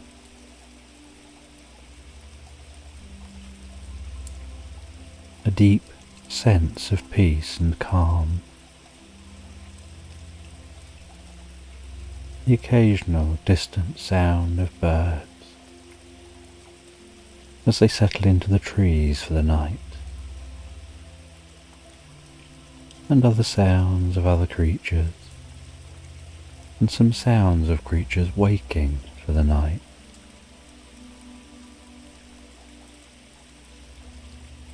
And the owl drops off the branch, spreads their wings, and silently and gracefully slices through the cool air, flying through this forest,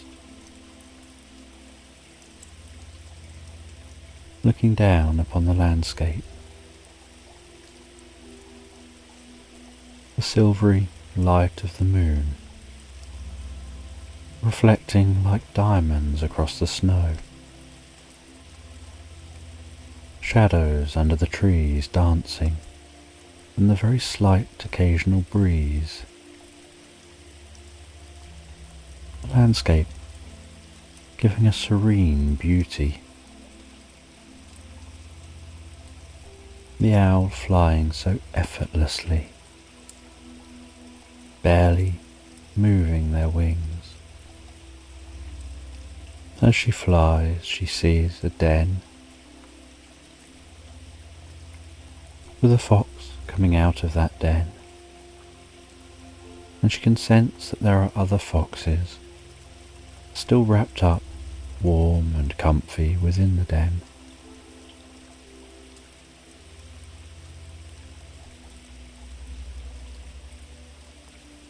She follows the brook as it leads down to a lake.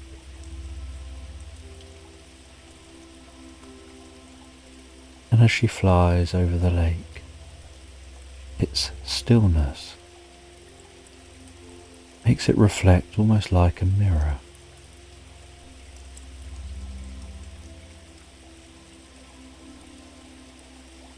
And she lands on a branch of a tree near the lake. As she watches 6 geese swimming around in that lake.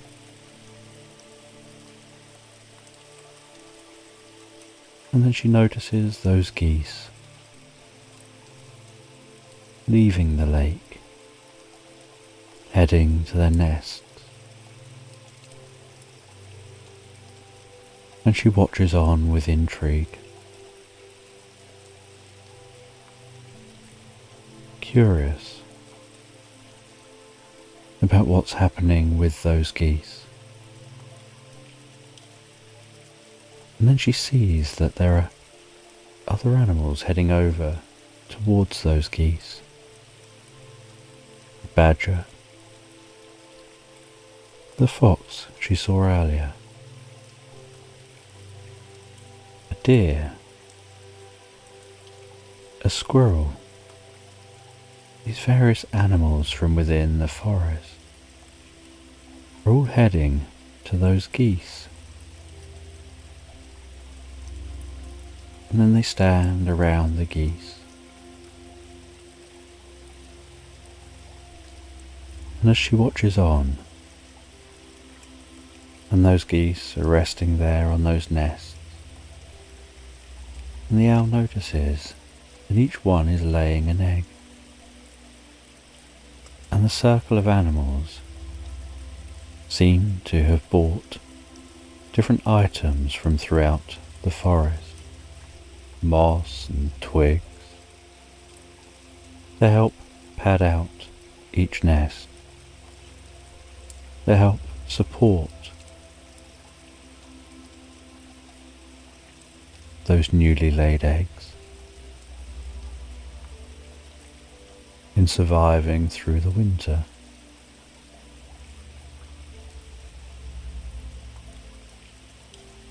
And the owl watches each egg being laid,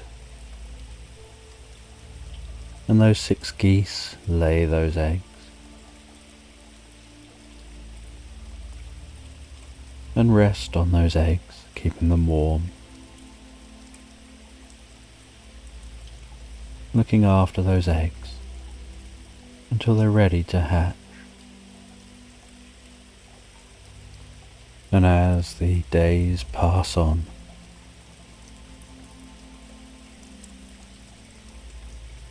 from day to day through the winter,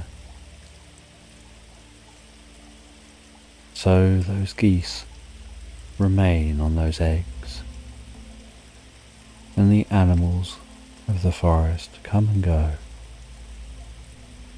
to keep an eye on those geese and those eggs, supporting those geese through this process before eventually one day the eggs begin to hatch as the snow begins to clear.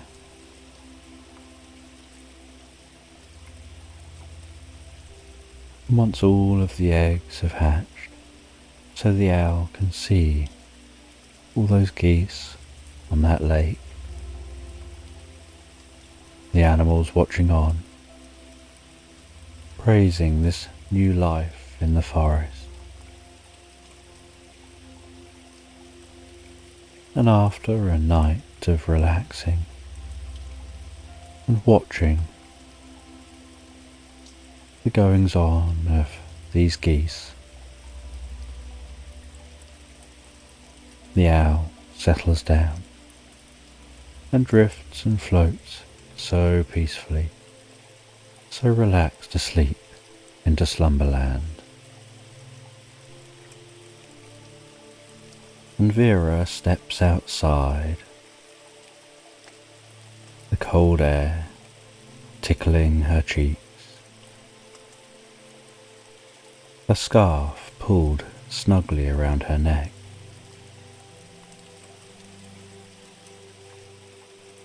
And as she walks in the brisk winter wind, feeling the weight of her coat resting on her shoulders, protecting her from the cold, she enjoys the feeling of being out on this chilly winter afternoon. There are grey clouds hanging overhead, stretching way off to the horizon. Streets are quiet and still. The houses stand so silently, their windows reflecting the afternoon light.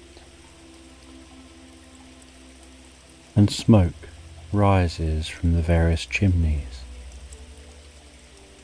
barely visible against the backdrop of grey clouds.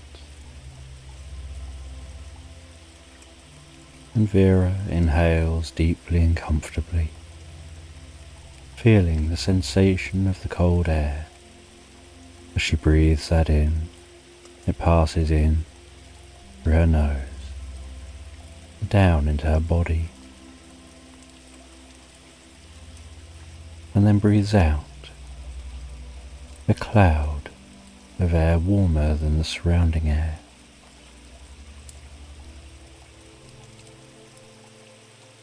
Noticing that faint scent of burning wood, mixed with the crispness of frost.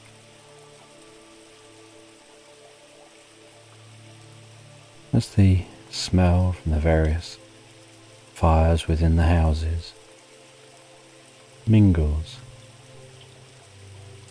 with the cold air outside. And although windy and overcast, there's a certain peacefulness and stillness to the world around her, with very few people moving around. Almost like there's a solitude enveloping everything, as if the world is wrapped in a blanket of calm. And as she continues to walk, the sound of each step on the cold stone beneath her feet, she enjoys the sound as she occasionally walks over fallen leaves, that gentle crunching sound. And after a while of walking, she can see the first flicker of light in the distance from the Christmas market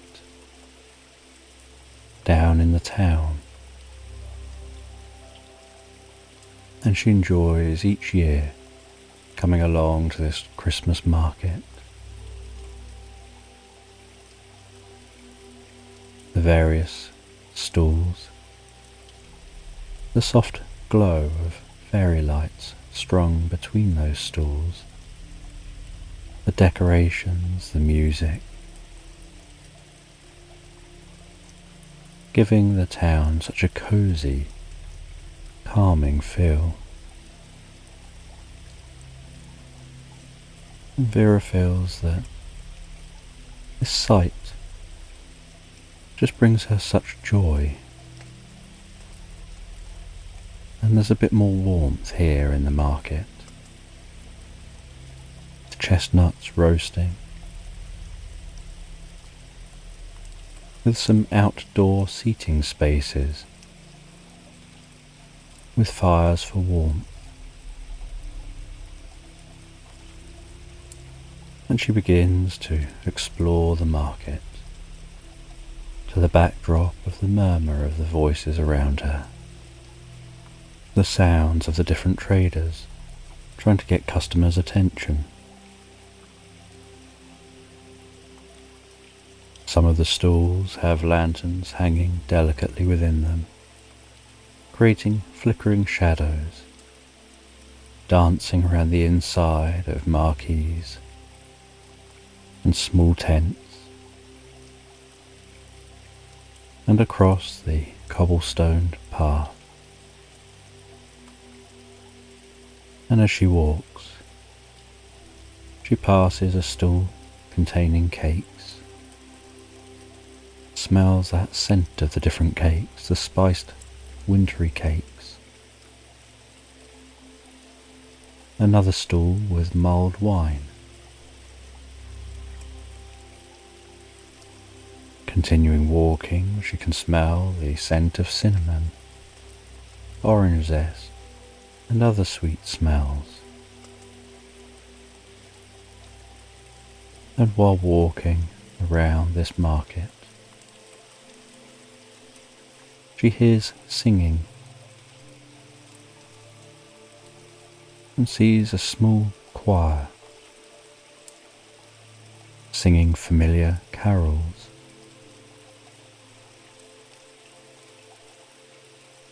With a small circle of people enjoying the performance.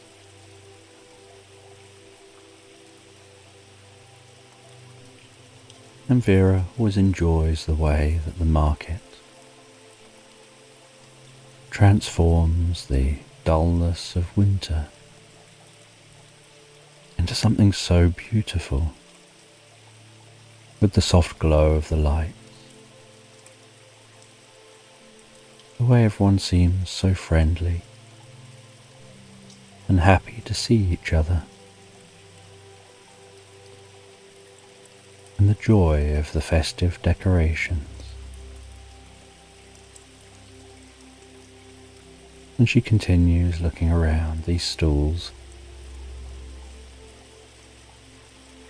and while walking around, she can see children playing, children walking along holding parents' hands and grandparents' hands, couples with their hands intertwined,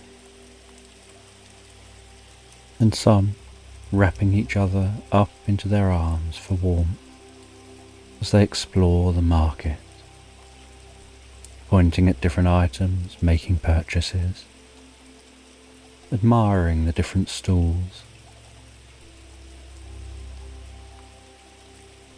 And as she explores, so she eventually finds her attention drawn to a stall selling delicate glass ornaments, each one glowing and glistening so beautifully under the lantern's light, seeming to almost shimmer and sparkle. These glass ornaments, handmade, so fragile and intricate, some shaped as Christmas tree decorations like snowflakes, their edges seeming so fine and almost too delicate to touch. And she thinks of how difficult it must have been to make such ornaments by hand.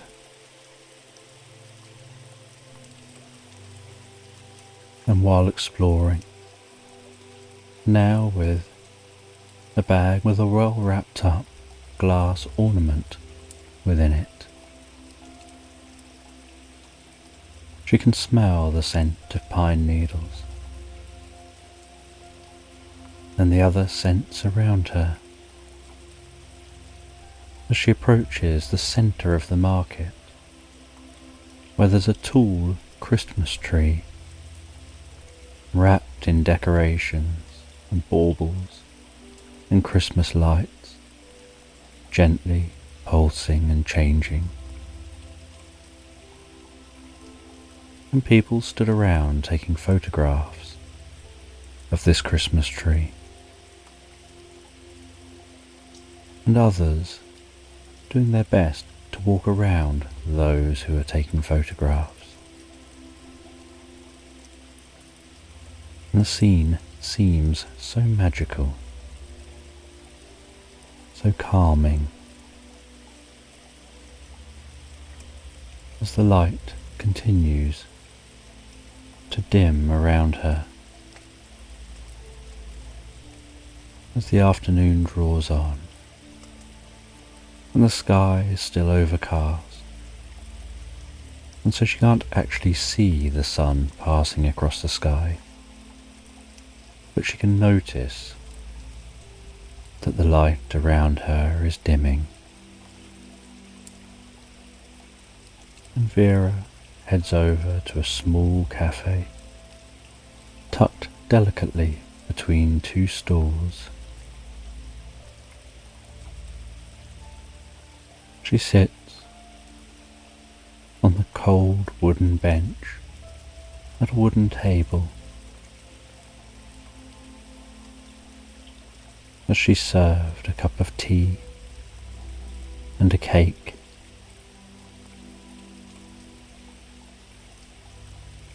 Then she looks around her and watches the world pass by.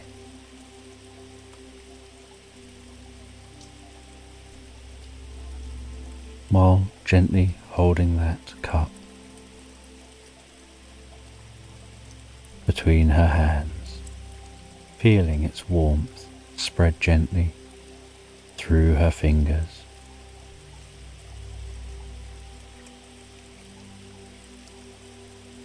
Drifting into her mind as she lazily drinks that drink. The steam from the drink rising and meeting with the cold air before dispersing as people continue to explore the market.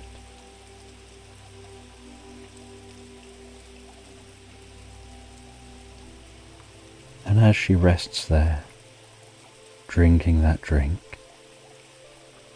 so her thoughts begin to drift to memories of different times,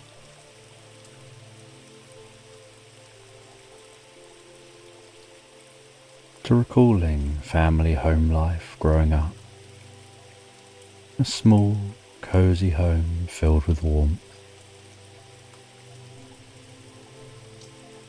The sights and sounds and scents as her parents decorated the house for winter. The warm, crackling log fire in the living room.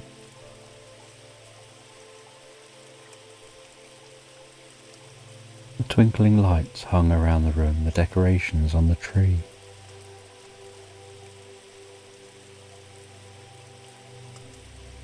And she allows herself to be absorbed in those memories, enjoying pleasant experience in her mind. Now all grown up, and much, much older than back then.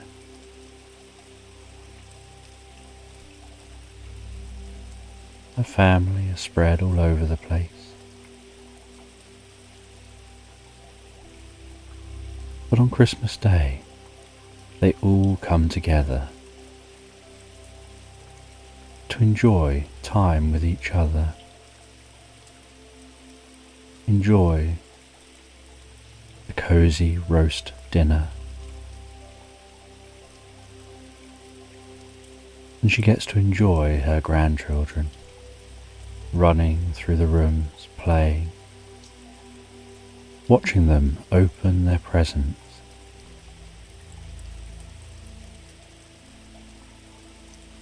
And as her mind drifts and floats, so she recalls a set of 5 golden napkin rings she was bought last year. And she thinks about how she'll have to seek those rings out, to lay out the dining room table,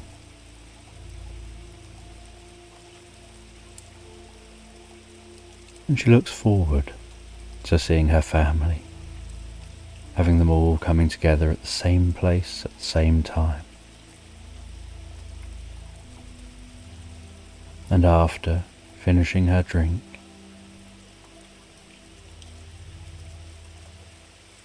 she sets back off from this cafe, heading back, exploring the market. As she explores, so she buys some veg and the meat and other items for the Christmas dinner. She picks up a few items, like last-minute presents for her family, that she just happened to see in this market.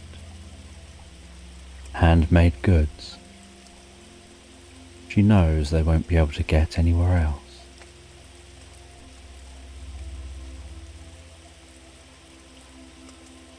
She finds a set of the most beautiful napkins and feels they'll go nicely with the gold rings she received last year. And so she then heads back through the market as the sun is now fully set and the evening has set in so comfortably.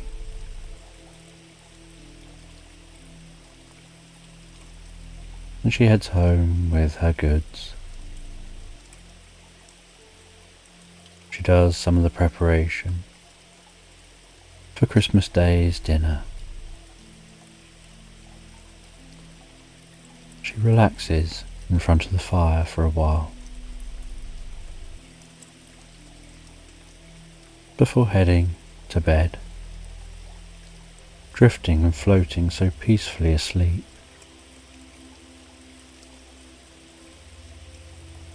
And the next day, on Christmas Day, she continues to prepare the Christmas dinner. She makes sure the house looks so cozy,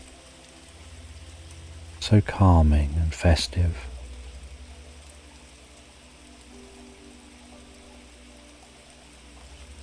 As the family members turn up, and as they turn up, so they greet her so happily,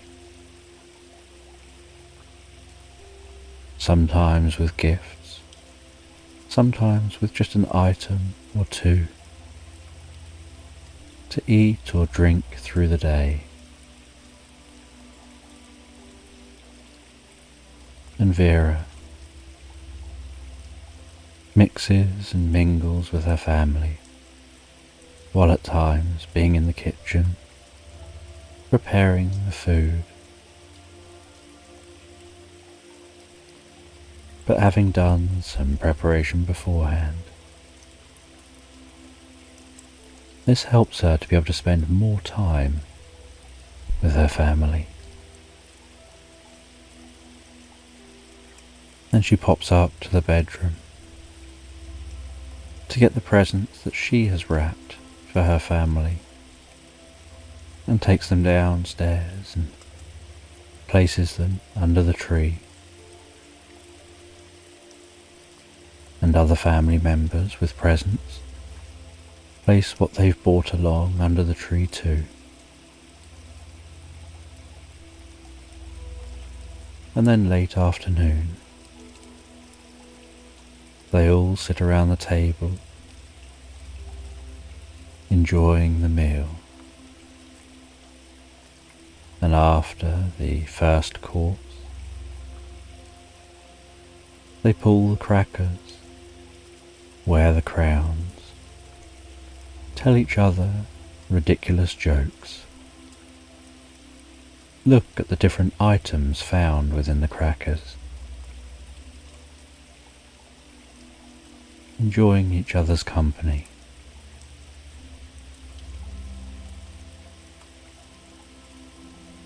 Before then enjoying the main meal, then the dessert.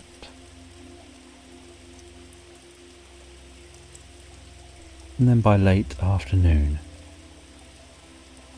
they sit around in the living room, the children on the floor near the Christmas tree, the adults in the chairs, trying not to fall asleep to their full stomachs.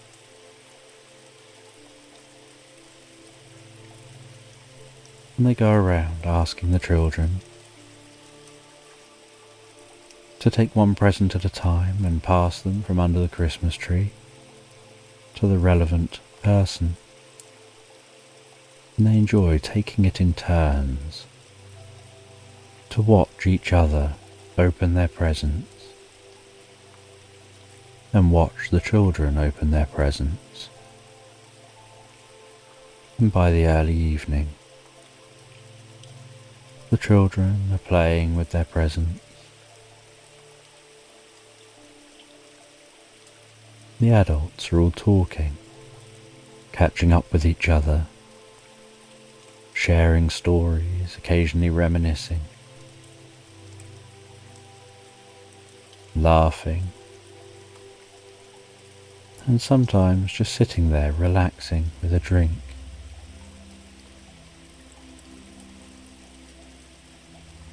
And then as the evening moves on, so the different sets of family members say their goodbyes and set off on their journeys back home. And after everyone has gone and the evening's getting later, Vera, feeling deep contentment in her heart, finishes tidying away and cleaning up before relaxing down for a while, enjoying the peace and quiet, the cozy feeling of resting, and thinking back on the family she's seen today, before then heading to bed,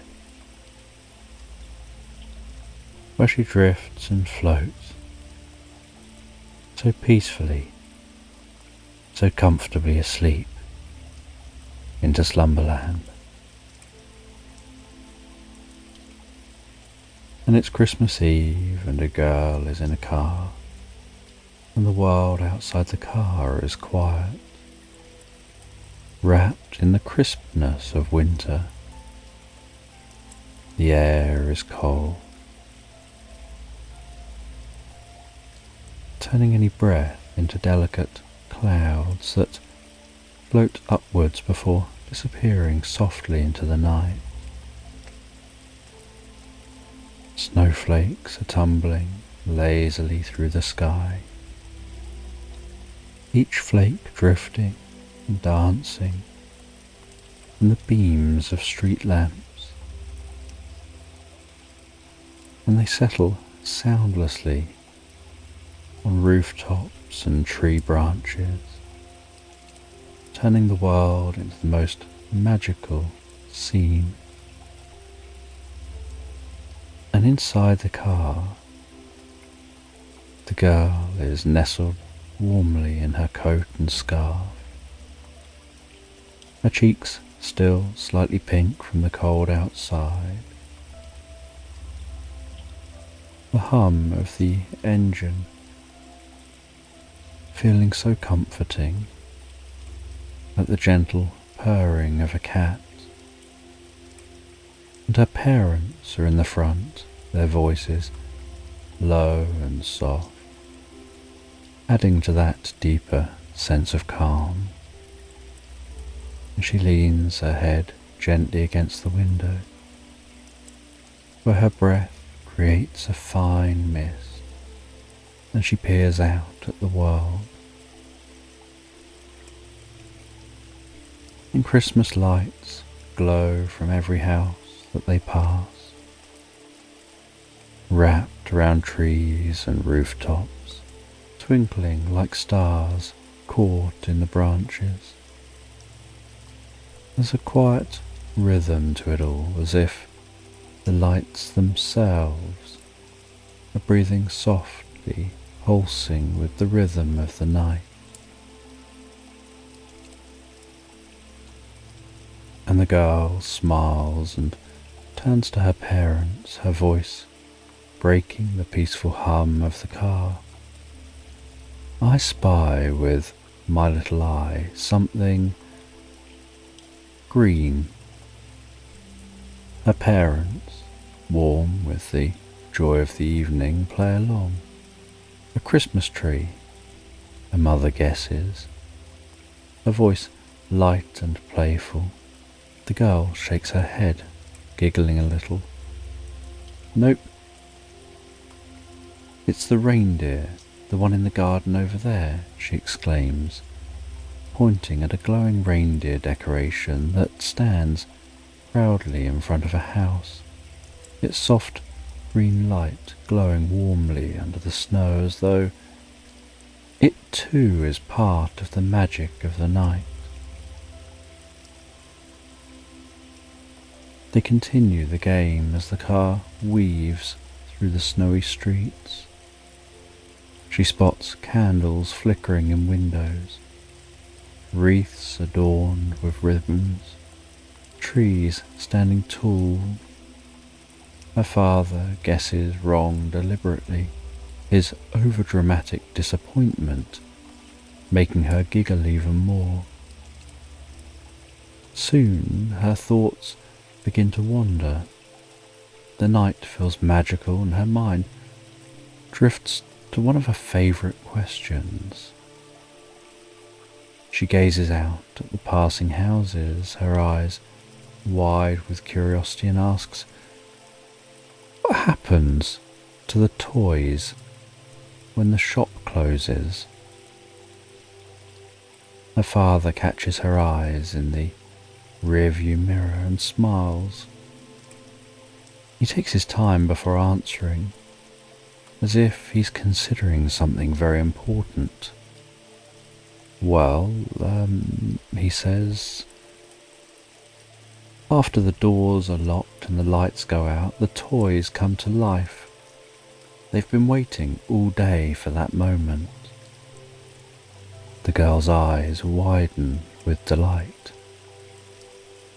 They really come to life, she asks, leaning even closer to the window as if she might catch a glimpse of this secret world. Her father nods, his voice gentle with the kind of magic that belongs only to Christmas. Oh yes, they have their own little town inside the shop. They laugh, they dance, they even have adventures of their own. The girl's imagination flares to life. She pictures the toy shop, quiet and still during the day, but at night becomes something extraordinary. Her father's words settle deep in her mind, painting pictures of toy-sized streets and lively adventures as though they're memories of something she's always known. The streetlights flicker by and her thoughts drift. Her father's tale growing roots in her mind, like a dream just waiting to bloom. And the car moves so smoothly over the snow-covered road, its tires barely making a sound. Inside, the warmth wraps around the girl like the most comfortable blanket.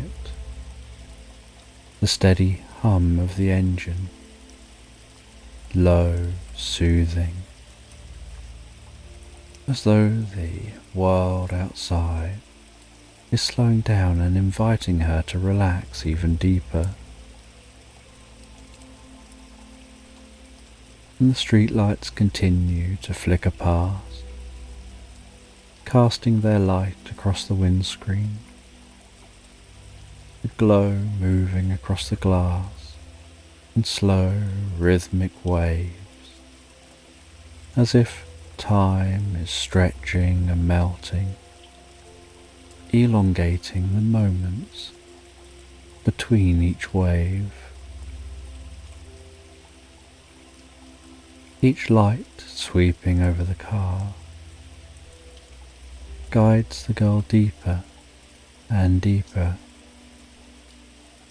into a peaceful place in her mind, her eyelids becoming heavier and heavier, the world outside blurring into a soft blend of colours, the white snow, the warm golden lights,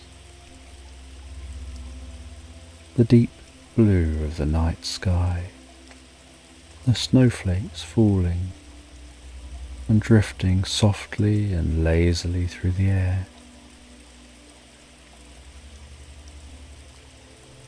And as the girl watches those street lights flicker by, almost mesmerised by the rhythm of the night, it almost feels hypnotic and starts to match the gentle rise and fall of her breath, in and out, in and out. The car humming softly,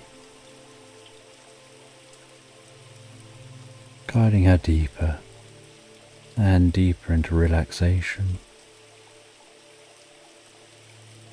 Her mind drifts and floats away from the game of I Spy and into a world of imagination. The toy shop, the toys coming to life. It starts to feel so real.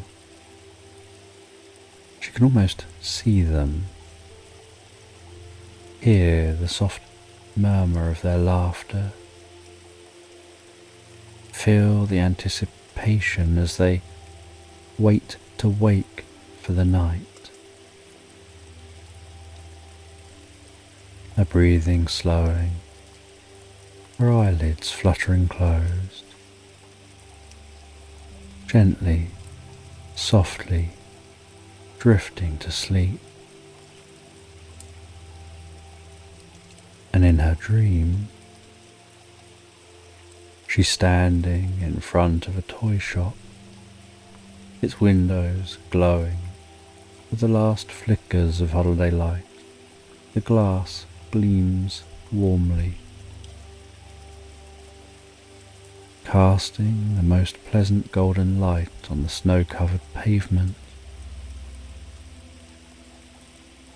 She recognizes that this toy shop is the one she visited earlier in the day. The shelves filled with dolls and plush animals and toys of all shapes and sizes. But here, in her dream, everything feels different. Time has slowed as though the whole world is taking a deep, comfortable breath.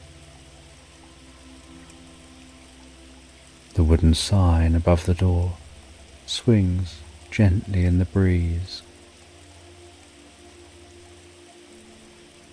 The hum of the world outside fades into a gentle stillness, setting over the street. She watches as the light inside the shop begins to dim. One by one, the lights go out, and the toys are bathed in a soft half-light as though the shop itself is preparing for something. For a moment everything is still, and then from the edges of the shelves a soft glow begins to shimmer, faint at first but growing brighter.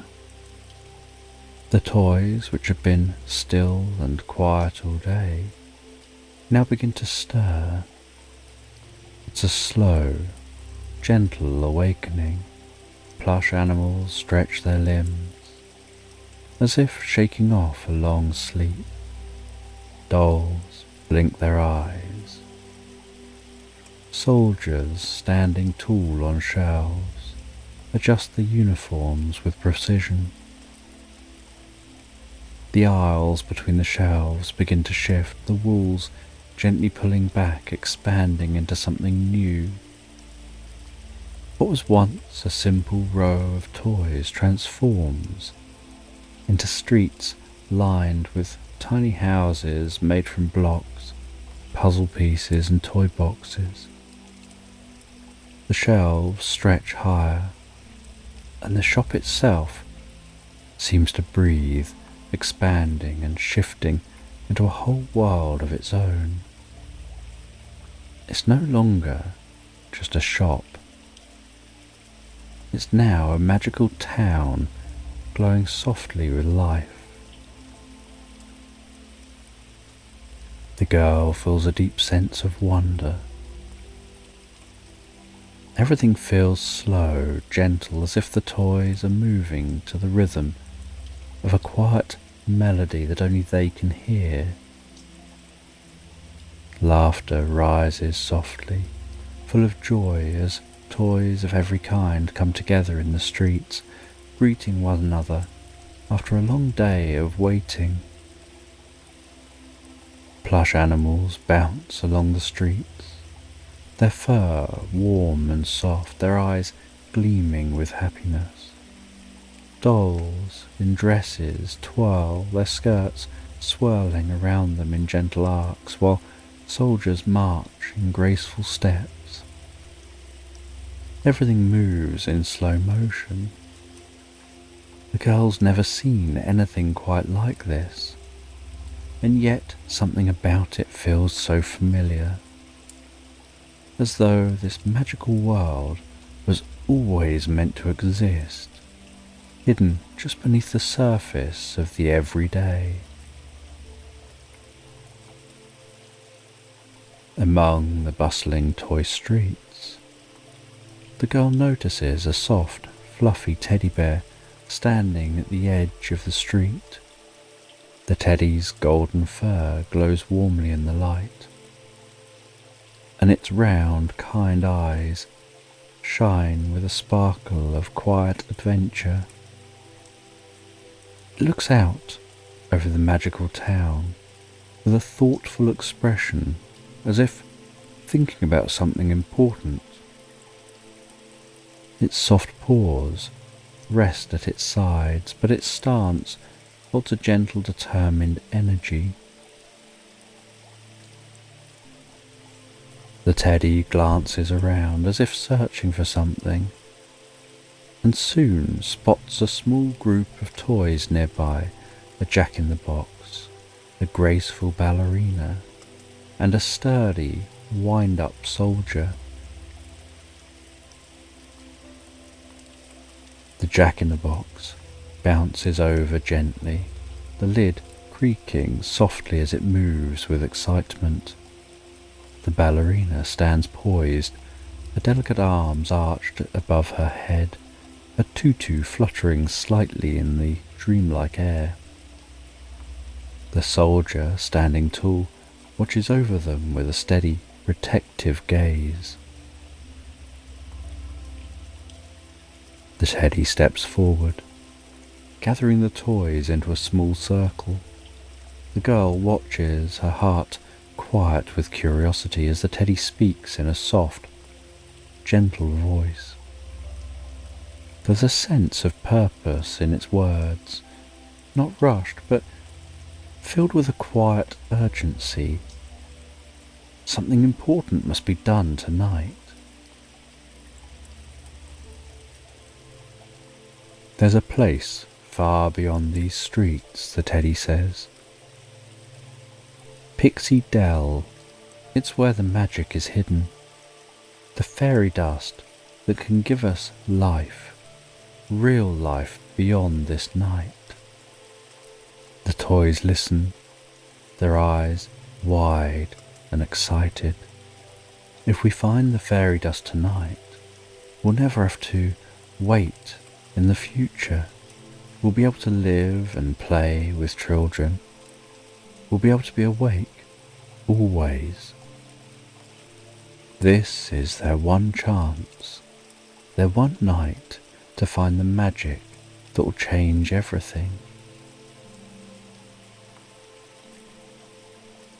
As they walk through the enchanted streets, the girl watches on. There's something beautiful, something deeply calming about the way the toys move, the way they embark on their quest with such gentle determination. The toys walk side by side, heading towards something magical, something just out of reach.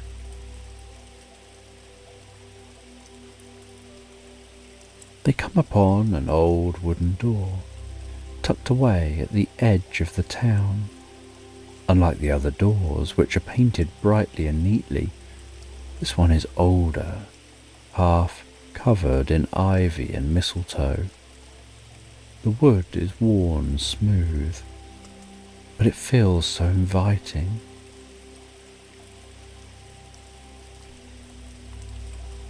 The teddy steps forward first, glances back at the others, and pulls the door open. Behind the door is a shimmering portal.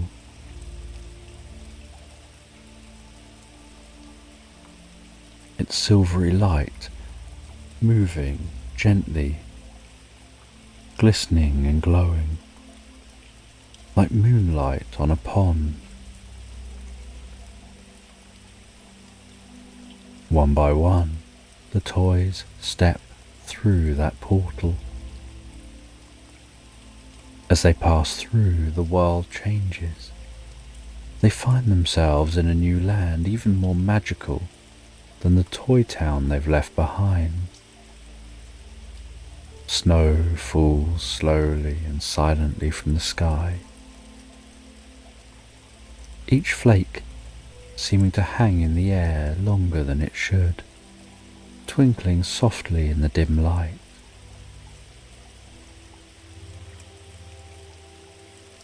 Everything seems to have a dreamlike glow to it. The air feels crisp and fresh, yet slightly warmer, and it smells faintly of cinnamon and pine, bringing a deep sense of peace and calm to the senses. The ground is soft, with powdered snow that feels almost like walking on clouds.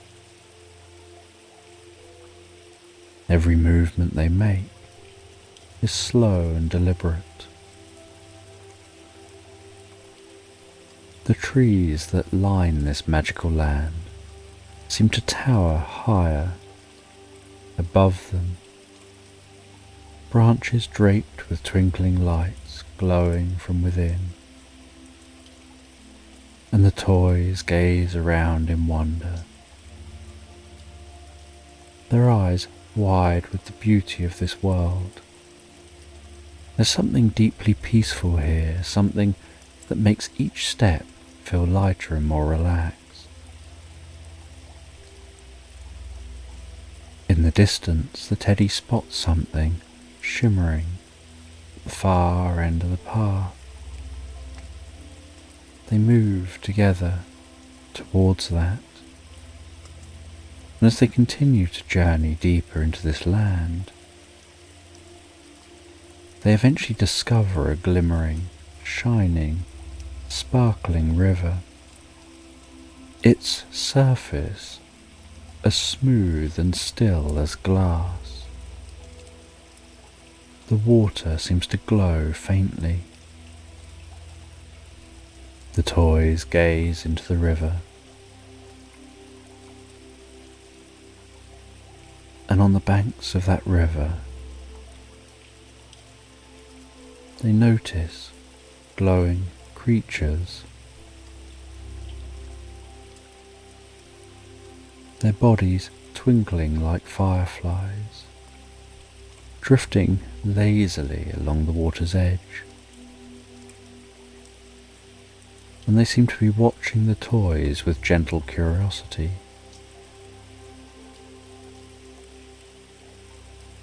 And the teddy bear and their friends continue along the edge of this river.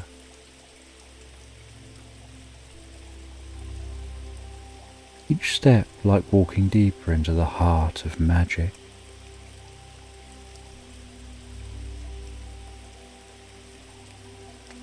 And they reach a clearing, a beautiful glade bathed in soft light.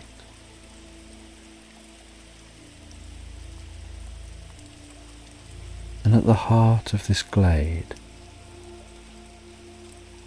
is Pixie Dell that they've been seeking. They see that the fairy dust they are after is just scattered across the ground like stardust, shimmering faintly in the moonlight.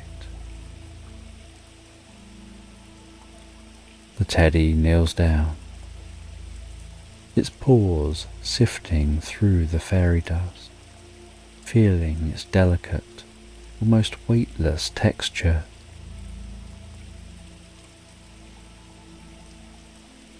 The toys begin to gather the dust, excited by the magic they're collecting.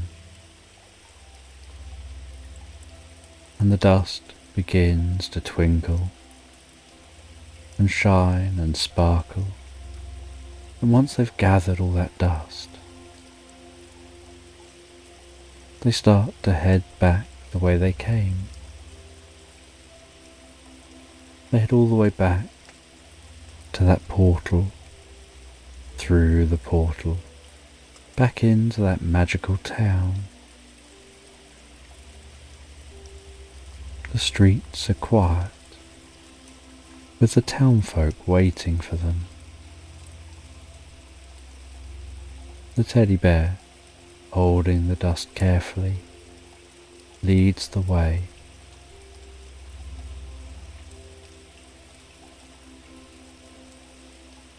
All the toys are gathered along the streets. Different toy animals and dolls and wooden figures,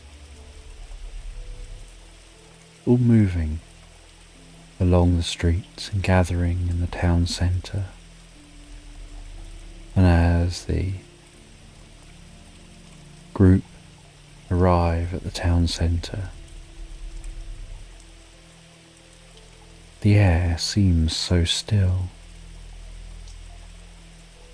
and the teddy begins to sprinkle that fairy dust over the toys, and the dust drifts down like snowflakes, filling the air with a faint tinkling sound, like the sound of distant chimes. And the dust floats slowly and gently, settling over each toy with a warmth that feels like a gentle embrace. And as the dust touches them, the toys feel something stirring inside them, a slow, gentle warmth spreading from their hearts, filling them with a soft light, peaceful glow, reflecting the magic of the fairy dust.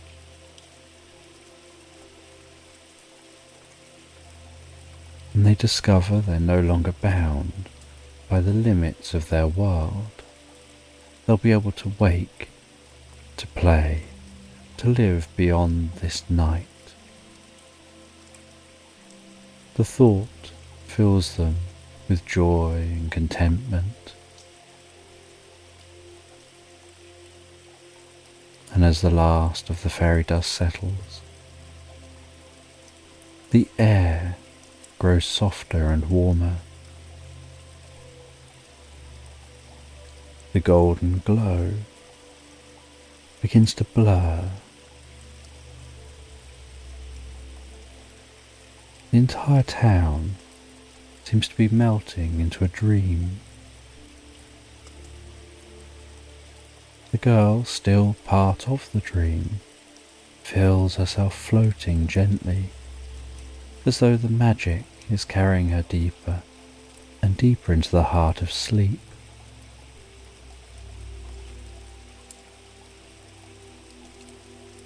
The scene around her softens, like watercolours blending on a page. She can feel the warmth of the toy's joy, the happiness they exude. The sounds of this toy town begin to fade, becoming quieter and quieter. The girl's breathing slows as she sinks deeper and deeper into a comfortable sleep.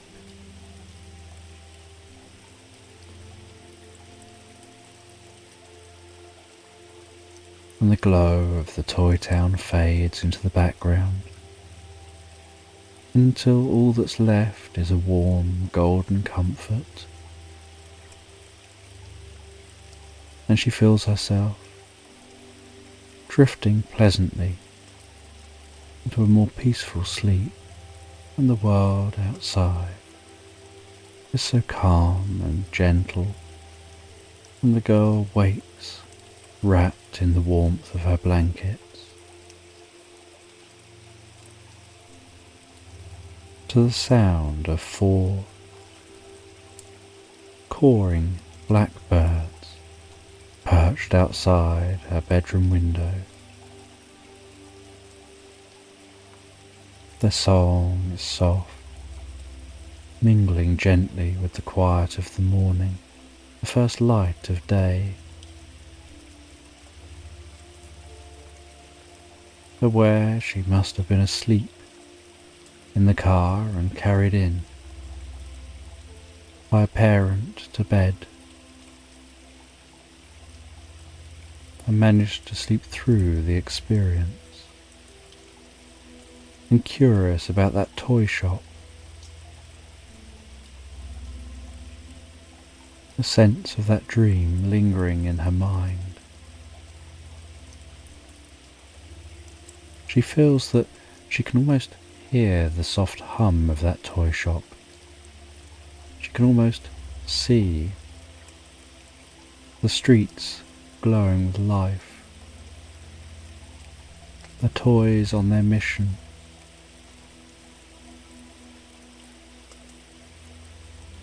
It's Christmas morning and she races downstairs. She bounds into the living room, and beneath the tree, presents are stacked neatly, wrapped in bright paper and ribbons. The family gathered around, talking softly and friendly. She sits on the floor cross-legged, touching the different presents and the ribbons. And with her family, she begins to unwrap her gifts. And among the toys and books, one present catches her eye.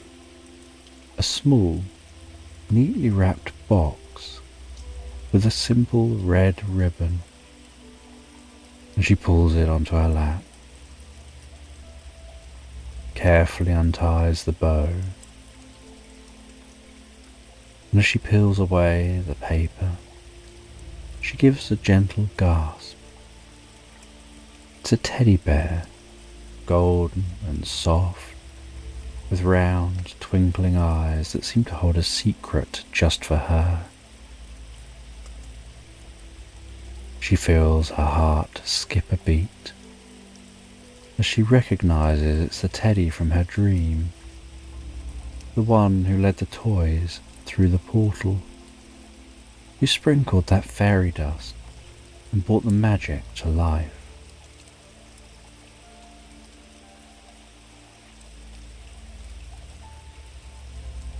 She hugs that bear tightly, burying her face in its soft fur,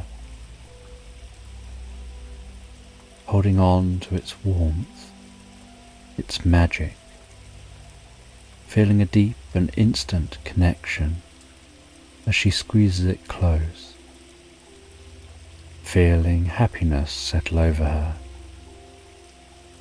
as though the dream is still with her. The teddy's eyes twinkle, and deep inside her heart she feels something warm and familiar. She holds it tighter, and for a moment it's as though that dream had never ended.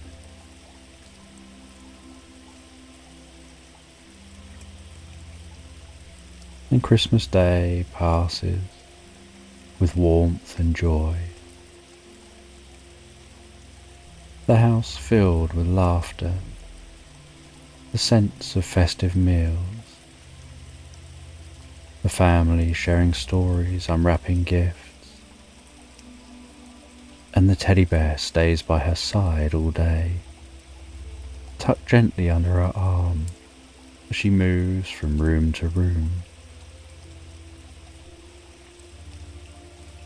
And as the day begins to fade into evening, and the sunlight melts away into the horizon, she's aware that it's bedtime. She heads upstairs to the sound of the ticking clock. Her parents kiss her goodnight, their voices soft as they wish her sweet dreams. She feels their love wrapping around her. They turn out the light, with just the faintest glow coming from outside.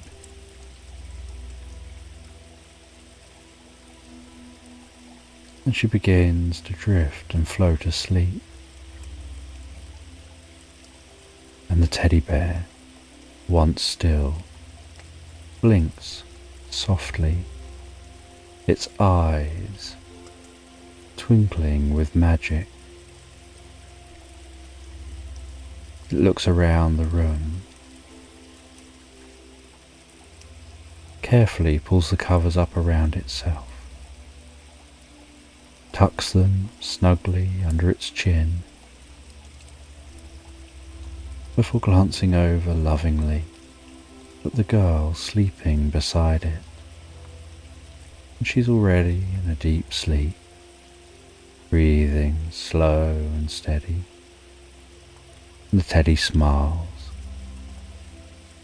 shifts a little closer to her, and with a quiet sigh, closes its eyes and drifts deeply and peacefully asleep.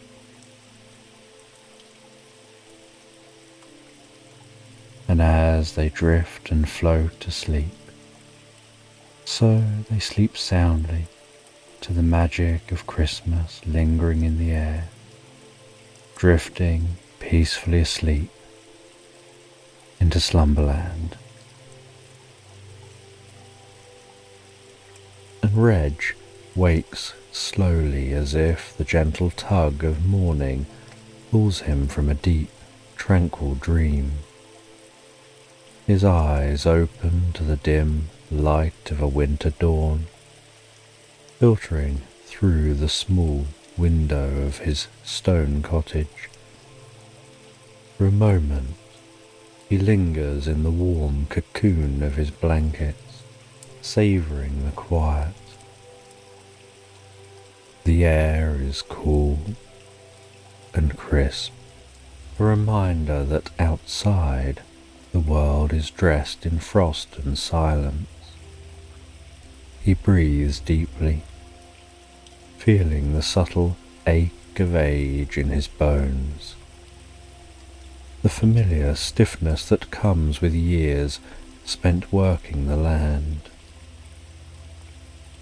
Today, though, there's no rush, no urgency to chase after wandering lambs or mend fences. Today's different. He pushes the blankets aside and swings his legs over the edge of the bed, his feet landing softly on the floor. The cold of the floor seeps through his socks, and he lets out a small sigh, his breath hanging in the air. He stretches, his movements slow but deliberate, like the rising sun inching its way into the sky. Outside, the faint glow of dawn peeks over the horizon, painting the world in shades of soft pink and pale gold. A winter's dawn, quiet and unhurried. He dresses warmly, layering wool and thick fabric against the bite of the frost waiting just beyond the door. With a steady hand, he pulls open the heavy door to his cottage, and the chill of the morning air greets him like an old friend. The cold nips at his nose and ears, but is not unwelcome. It helps to wake him, sharpening his senses to the beauty of the world before him. The earth is covered in a blanket of frost, each blade of grass a tiny crystal, reflecting the soft light of the early sun. The air is so still. It feels as though the entire world is holding its breath. His boots sink gently into the frost-crisped grass, and a satisfying crunch follows with each step. The ground beneath his feet feels solid and sure, just as it always has. The land has been his life, his home, his sanctuary. The sheep are already awake, their breath visible in the cold morning air as they huddle together for warmth. Their soft rhythmic bleating is the only sound in the quiet expanse. Reg smiles, his heart warming at the familiar scene. He moves among them, his weathered hands brushing over their thick wool as he counts them, each one a comforting presence, a reminder of the simple joys of life. As he tends to his flock, his mind drifts to the day ahead, Christmas Eve, the day of their annual gathering, a tradition now so familiar, so cherished, that it feels as much a part of him as the very land beneath his feet. Al and Frank, his oldest friends, men who've shared both the burdens and joys of life with him for longer than he can remember. They'll meet again tonight, as they always do, to camp beneath the stars and share stories by the fire, a tradition that had started long ago when they were young and the world seemed so much larger. Reg pauses, straightening up from his work. He looks up at the sky already clearing, the last remnants of night fading into a pale blue canvas. The air is so still, so peaceful, that he can almost hear the silence itself. There's a certain magic to mornings like this, where the world feels untouched, pure, as though time has slowed just for him. A sense of calm settles over him, spreading through his body like warmth from a fire. He knows tonight will be clear. The sky promises it, with not a cloud in sight. A night for stars, for stories, and for remembering. As the sun continues to rise, casting a golden glow over the frost-covered fields, Reg feels a sense of quiet anticipation growing within him. The morning chores are simple, the movements of his hands familiar and easy, feeding the sheep, checking their enclosure, ensuring all is well before he leaves. There's no need for haste today, no urgency in his steps. Everything moves at a slow, measured pace, the rhythm of a winter's morning guiding him deeper and deeper into a relaxed state. With each task completed, his mind drifts further into the peaceful reverie of the day. When all is done, he lingers for a moment longer, standing in the middle of the frosty field. He closes his eyes, letting the cold air wrap around him, letting the quiet sink into his bones. The only sound is the gentle breathing of the sheep, the distant rustling of the bare trees, and his own heartbeat, slow and steady. Then with a deep breath, he turns back towards the cottage, knowing it's time to go, time to meet his friends, time for the stories to begin again. He gathers his things carefully, every item placed with care into his pack. His thick woolen scarf, worn with age but still soft, wraps snugly around his neck, and his gloves, stiff from the cold, slide over his hands.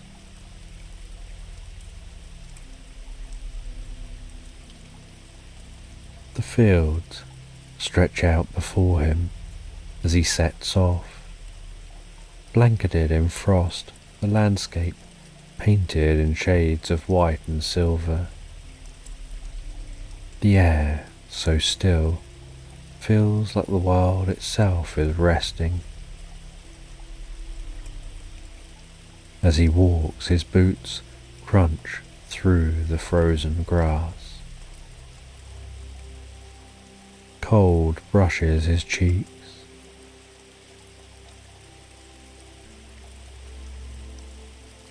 While walking, his thoughts drift back through the years. He can see Al and Frank in his mind, how they looked when they were young, with bright eyes and strong hands, full of energy and ideas. Time has softened them all, worn them down in some ways, but deepened them in others.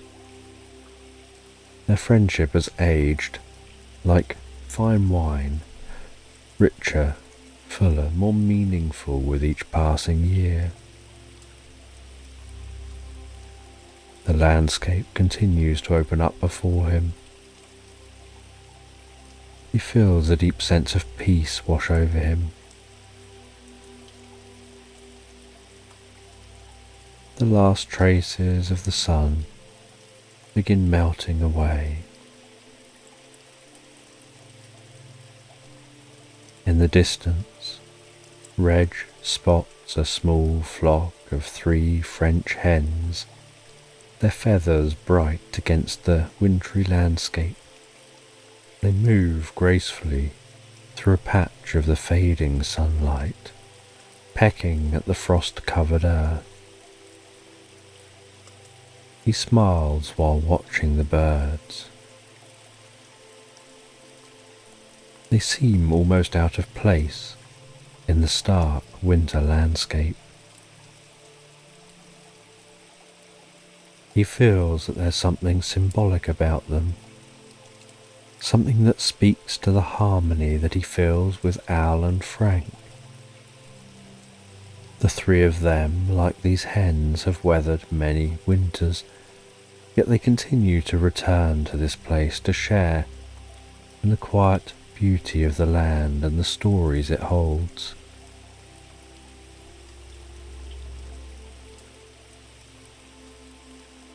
Eventually, a small clearing comes into view, framed by the gentle rise of hills on one side and the forest of leafless trees on the other.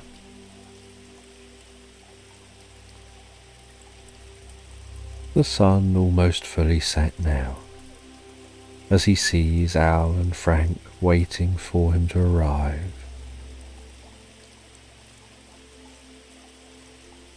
And as they spot each other, they all smile.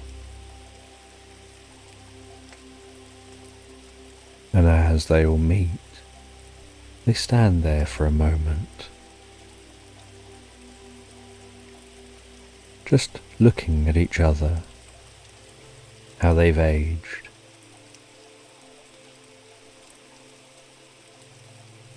They joke with each other before beginning to set up a camp.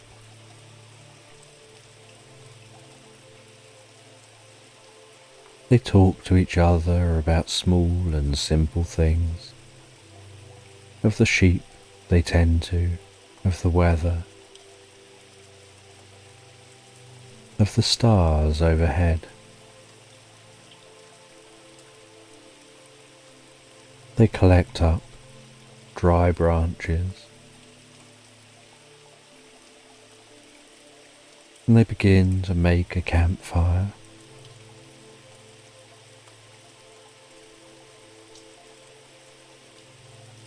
They arrange that wood carefully.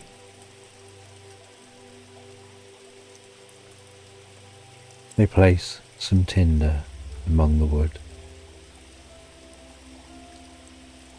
They light that fire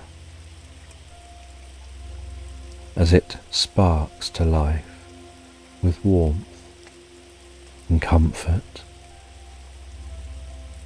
sending shadows dancing across the landscape. In the distance, the French hens settle into the branches of a tree, softly cooing, before they'll settle down for the night. The stars twinkle overhead like a million tiny pinpricks of light scattered across the vast expanse. And the three friends sit around the fire,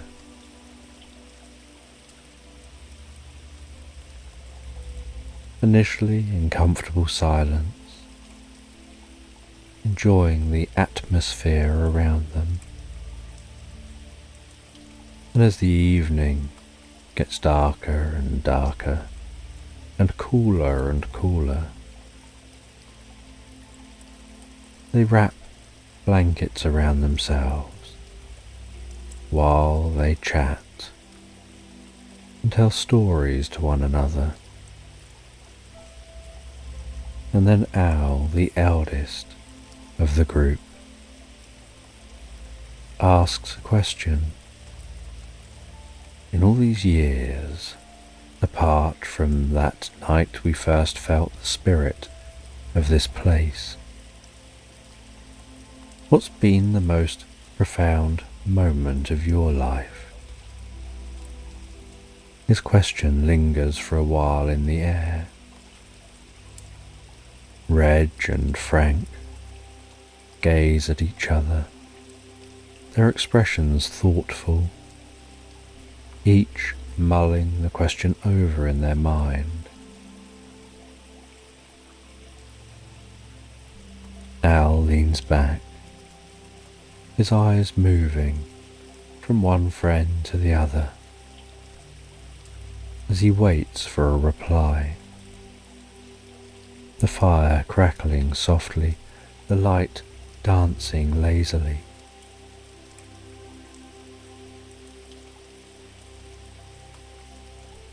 Reg smiles softly. I suppose, Reg says, it would have been the birth of my first son. He pauses for a moment,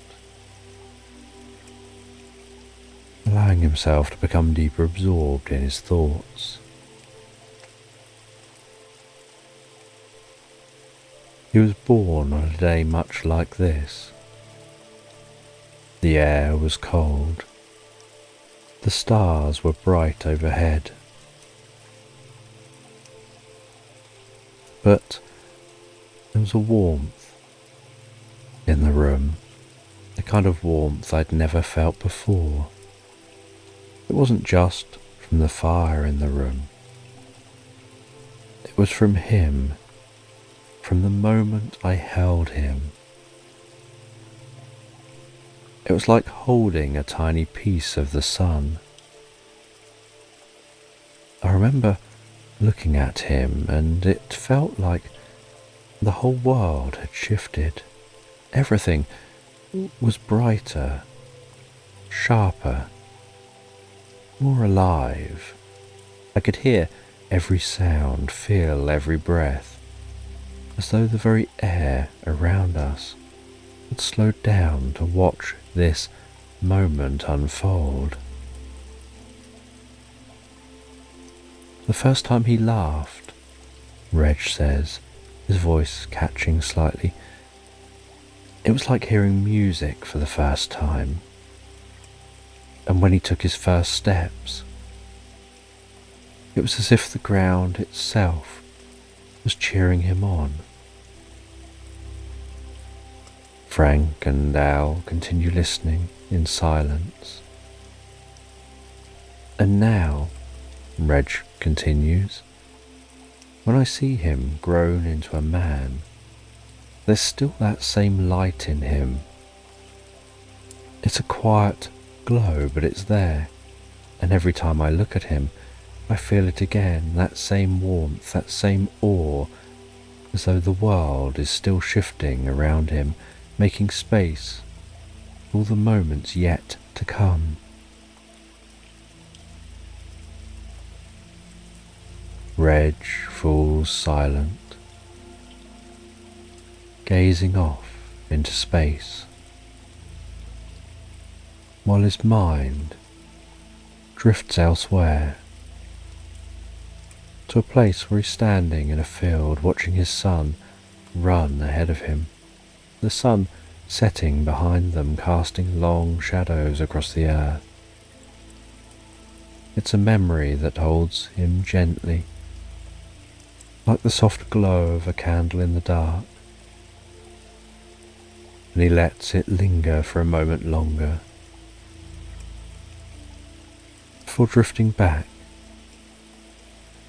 to his friends. The fire continues to crackle softly, its golden flickering light continuing to dance on the ground and stretch into the stillness of the night. Al shifts in his seat as he prepares to share his story. He gazes into the fire. It was many years ago, he begins. I was young then, much younger than I am now. I just started tending my own flock, trying to prove myself, trying to make my way in the world.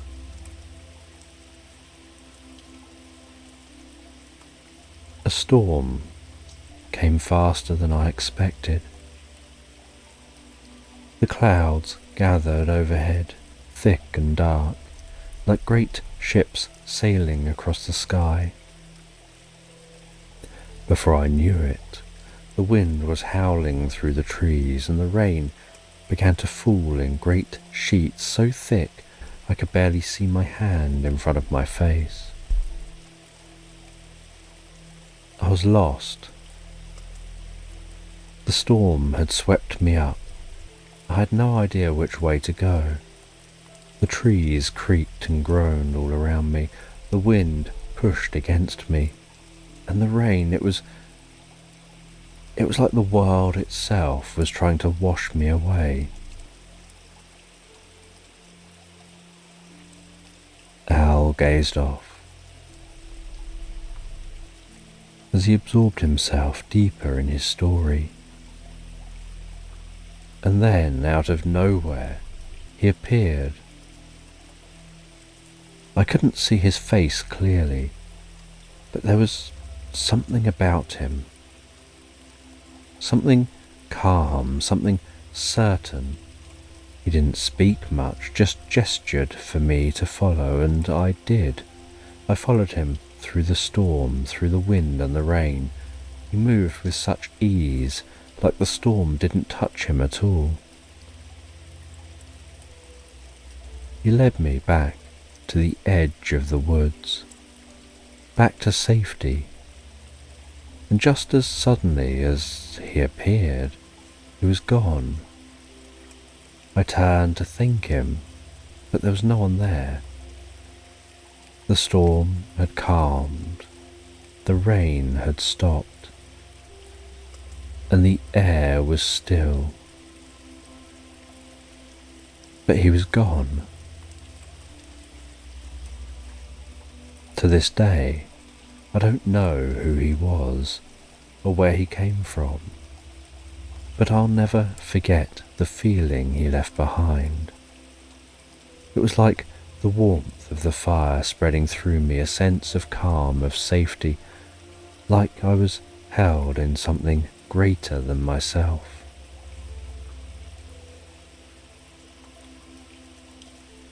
Frank isn't a man of many words, but having listened to Al's story, he knows it's his turn to speak next. I suppose, Frank begins, if I had to pick one moment, it would be the time when I nearly lost everything. My farm had fallen on hard times. The crops failed. The sheep were thin and the debts, well, they kept piling up. I was on the verge of losing the land, losing everything that my father and grandfather had built. I thought there was no way out. I tried everything, worked harder than I ever had, but nothing seemed to change. And just when I thought I would lose it all, a stranger appeared. He didn't say much, but he came to me, offered to pay off my debts. I didn't know him, had never seen him before, and yet there he was with an offer that seemed too good to be true. I accepted. I had no choice, and when I asked him why he was helping me, he just smiled and said, "Because you needed it." He didn't ask for anything in return, didn't leave his name, and when I tried to find him later, he was gone as though he'd never been there at all. Ever since that day, I've carried the belief that kindness is like a fire. It spreads, it's warm, and it doesn't ask for anything in return. For a moment, there's only silence. The kind of silence that soothes, a deep, calming quiet that invites reflection and peace.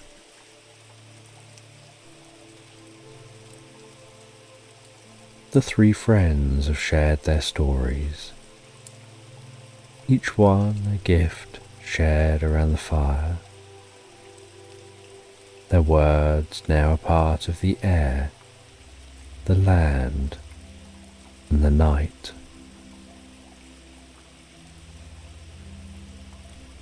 Reg leans back, gazing up at the constellations overhead,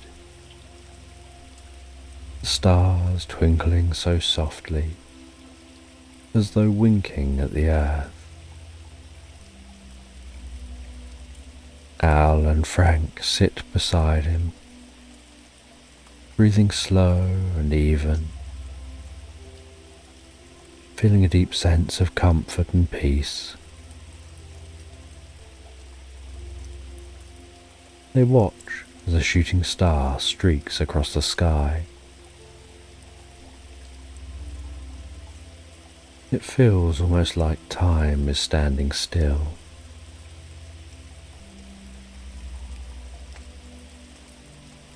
They exchange some quiet glances with each other, feeling no need for words, just enjoying their friendship and their time together. The three of them head to their tents as the fire has burned down to embers. They sit in the entrance to their tents, talking softly with each other for a little while, all feeling increasingly tired.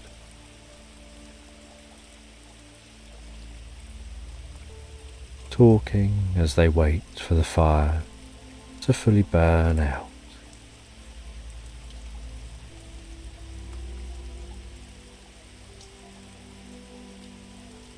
And once the fire is fully burned down, and nothing but warmth remains,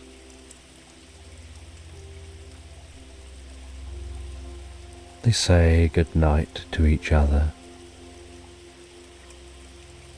head into their tents and seal their tents, wrap themselves up warm for the night, and drift and float so peacefully, so relaxed, asleep into Slumberland. The morning arrives gently, like the brush of a soft hand across the sky. The pale light of winter stretches through the curtains, casting silver shadows across the room. Outside, a thick blanket of snow drapes over the world, turning every edge into a softened curve, as if the earth itself has surrendered to a long, dreamlike slumber. The silence is profound, deep, peaceful, as if the snow has hushed all sound into a quiet, tender lullaby. And inside the house, warmth embraces every corner. The fire in the hearth crackles softly, its flames flickering lazily, casting a golden light that flickers over the walls. The faint scent of wood smoke drifts through the air, weaving with the aroma of freshly brewed coffee. The fire's steady warmth is the pulse of the home, its constant presence, a promise of comfort while the world outside remains cold and distant. The mother moves through the house with graceful ease, her footsteps a mere murmur against the wooden floor.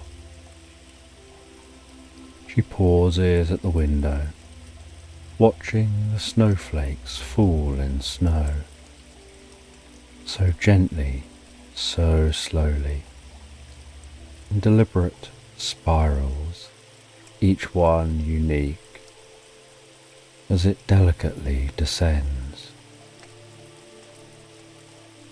Her lips curve into a quiet smile as she watches the landscape transform into the most beautiful winter wonderland. The air thick with the promise of a peaceful day, she inhales deeply, the scent of the fire mixing with the crisp coolness that seeps in through the window panes. Upstairs, the children are cocooned in their beds, tucked beneath thick, cozy blankets.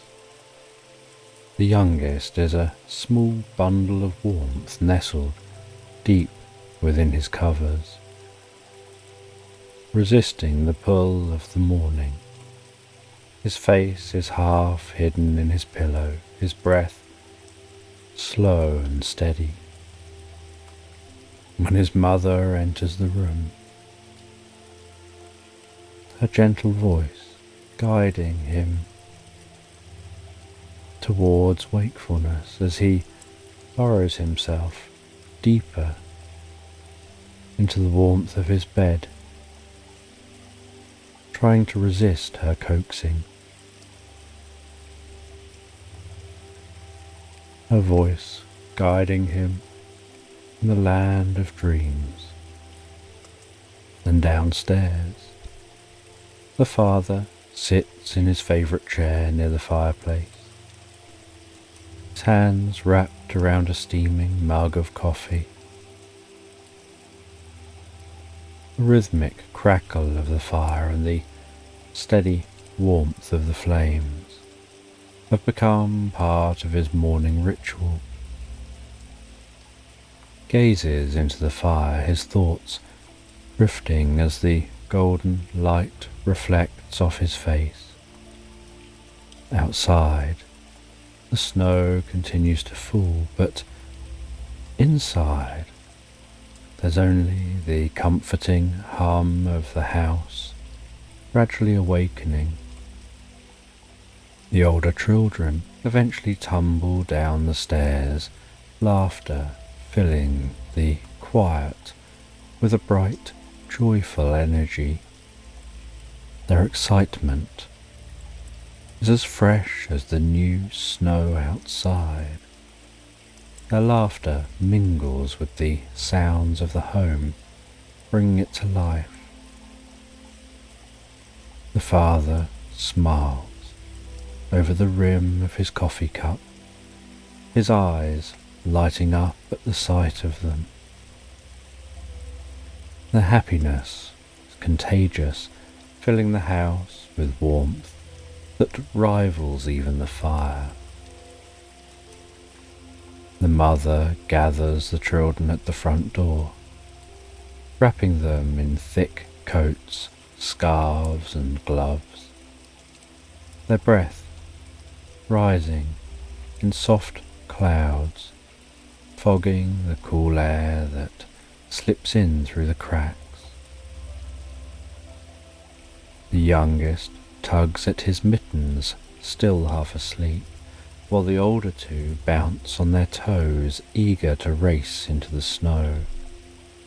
The door opens with a soft creak, and a rush of cold air sweeps into the house, swirling around their feet. Yet the fire's glow remains steady, promising its warmth for their return. As they step outside, the crunch of snow underfoot is the first sound to break the stillness of the morning. The cold air is sharp and crisp, invigorating in its clarity. The world outside is transformed, clean, untouched, and glittering under the pale winter sun.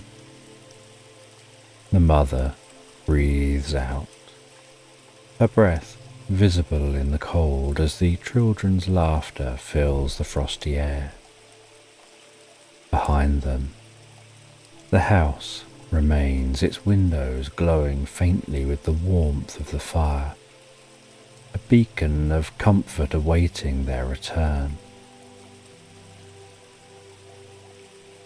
The world outside is a canvas of white, the snow sparkling like a sea of diamonds under the pale morning light. Each step sinks into the snow with a satisfying crunch, leaving behind imprints that mark their path. The children, bundled tightly in their coats, walk alongside their mother, their small boots creating a trail of footprints that meander through the pristine landscape. The air is cold, biting gently at their cheeks and noses, turning them a soft shade of pink. Above them, the sky stretches out in shades of silver and grey, blending with the snowy world below. The trees stand tall, their branches frosted with delicate icicles that catch the light and glimmer like crystals.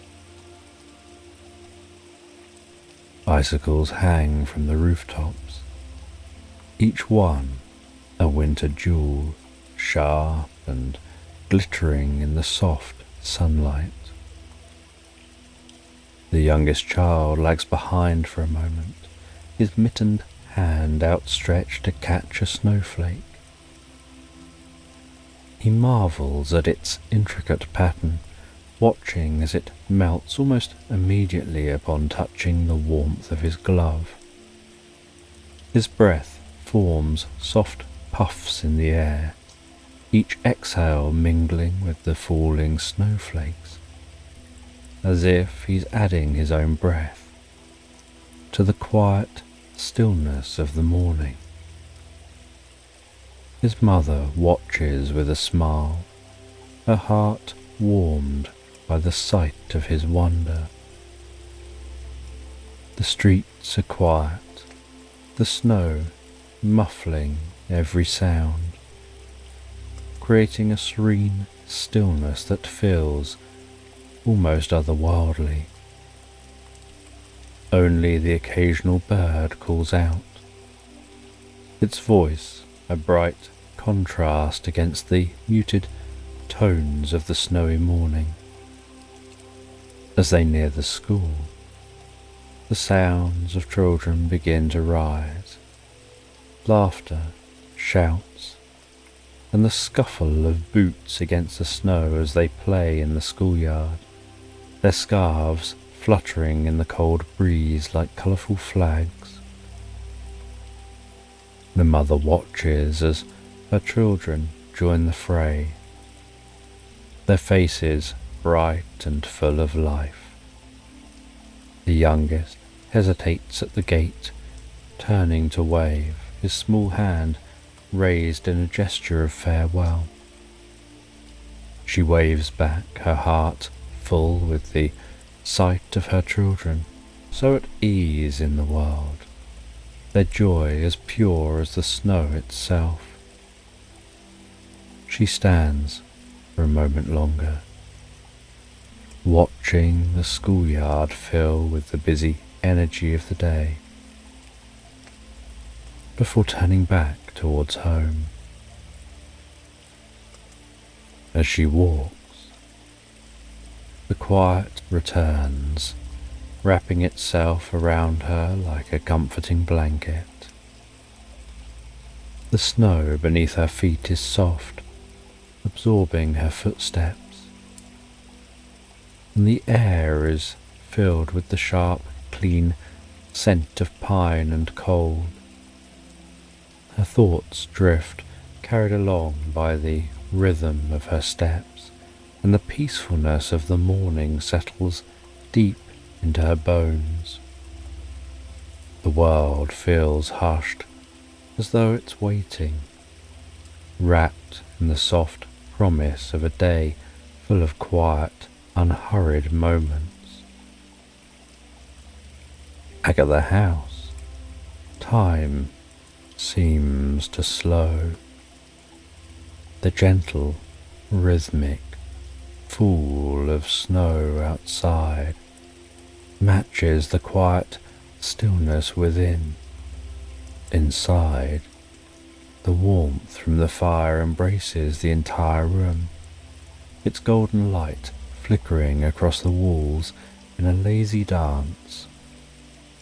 The father sits at his desk near the hearth, his back warmed by the steady heat from the flames. It's a comforting presence, as familiar as an old friend.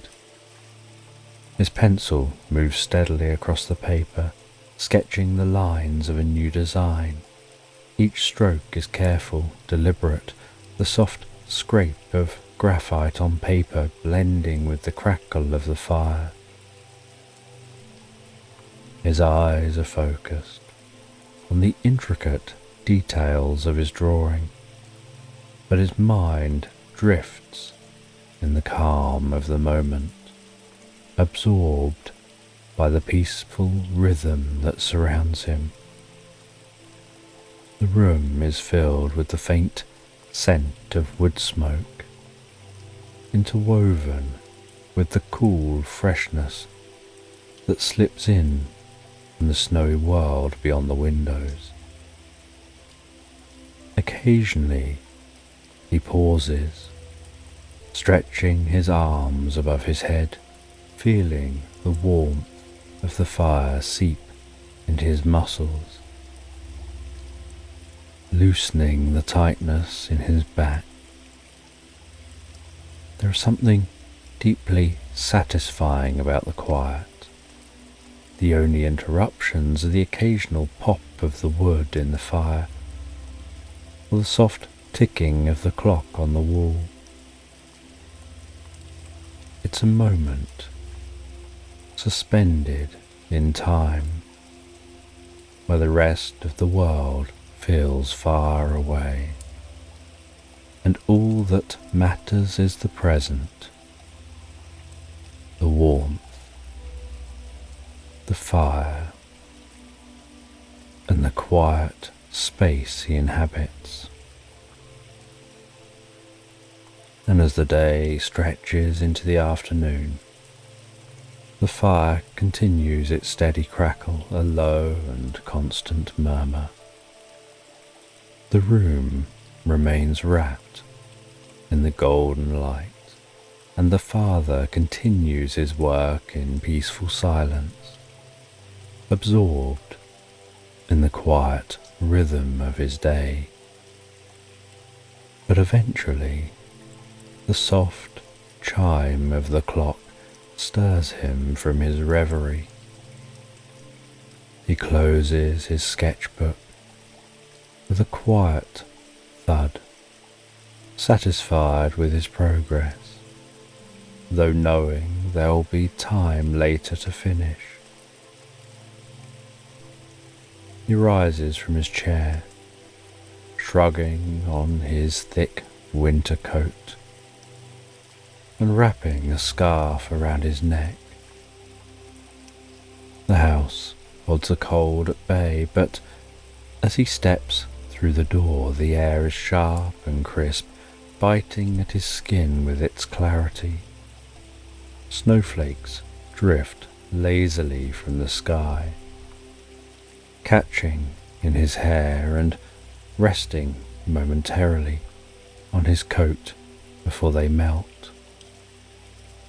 He smiles at the sight of the snow-covered world, his breath rising in soft clouds before him as he makes his way towards the school.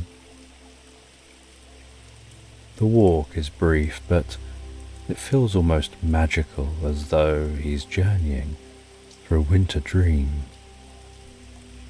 The snow glistens like diamonds on the rooftops.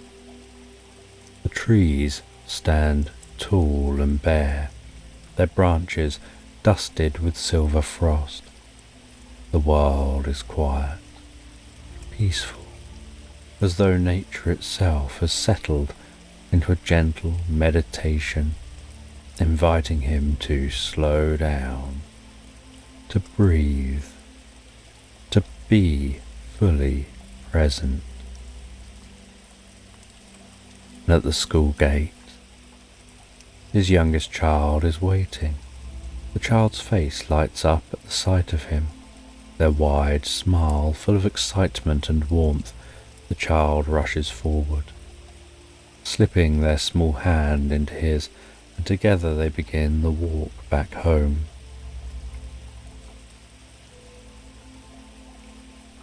The child's voice is filled with stories of games played during break time, of snowflakes caught on their tongue, of friends and laughter. The father listens, nodding along, his heart full with the simple joy of his child's voice. They take their time walking home, letting the snow fall around them like soft feathers. There's no hurry, no urgency, just the unhurried rhythm of a winter's day. A father and child sharing the quiet joy of the snowy world, knowing that the warmth of home waits for them at the end of the journey.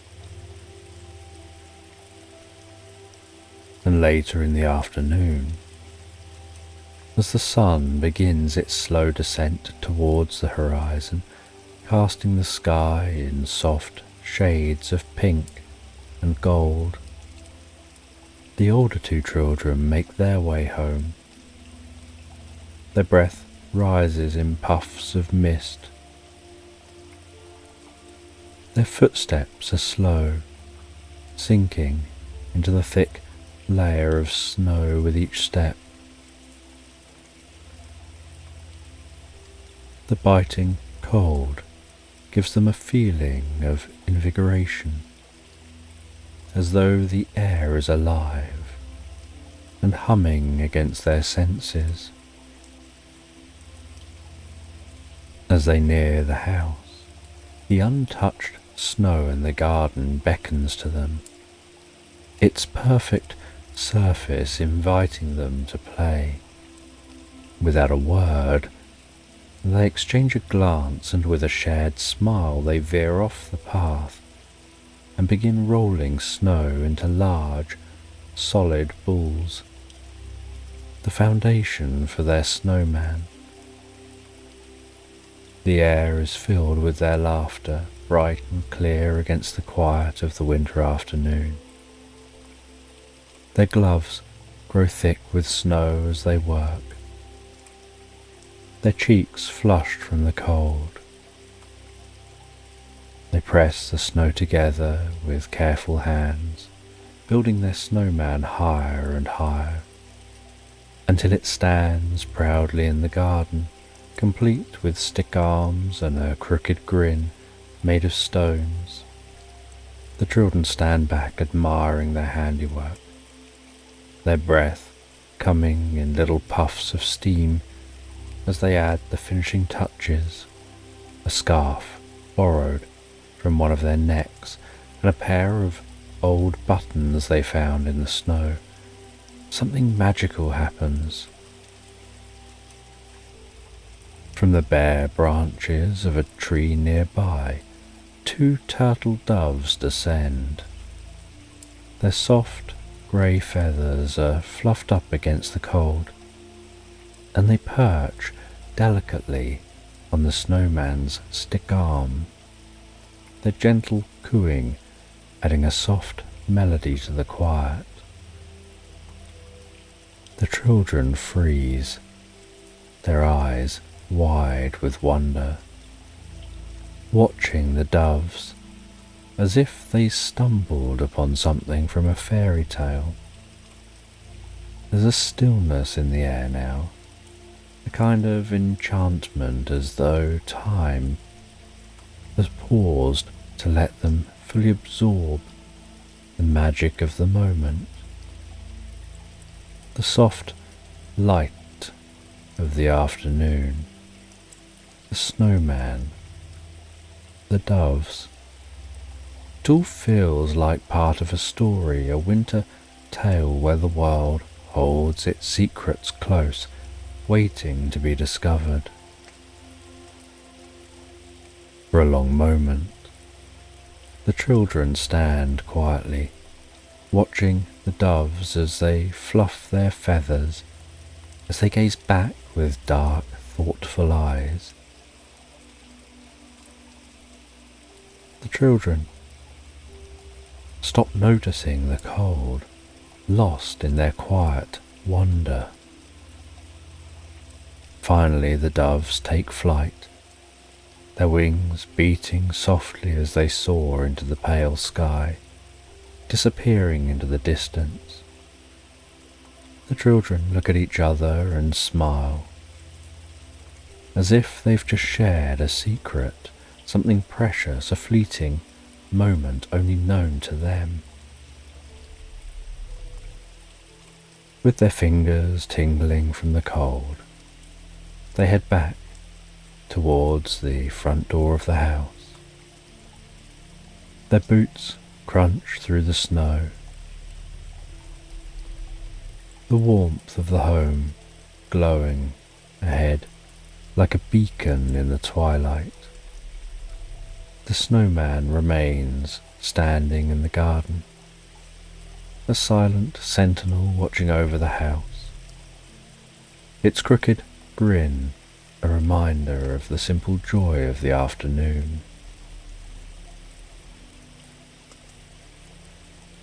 As they push open the door, the warmth from within the house hits them immediately, enveloping them like a soft blanket, the fire crackling softly, and the air inside is thick with the comforting scent of wood and warmth.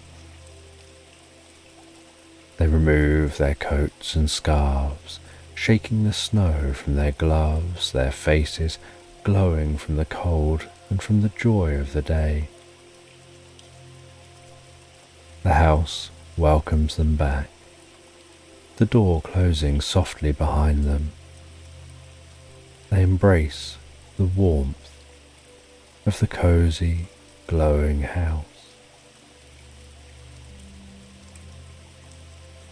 And the kitchen begins to hum with quiet life, the warmth from the stove emanating through the room, the father standing at the counter, a wooden spoon in hand as he stirs a fragrant stew that simmers gently on the hob.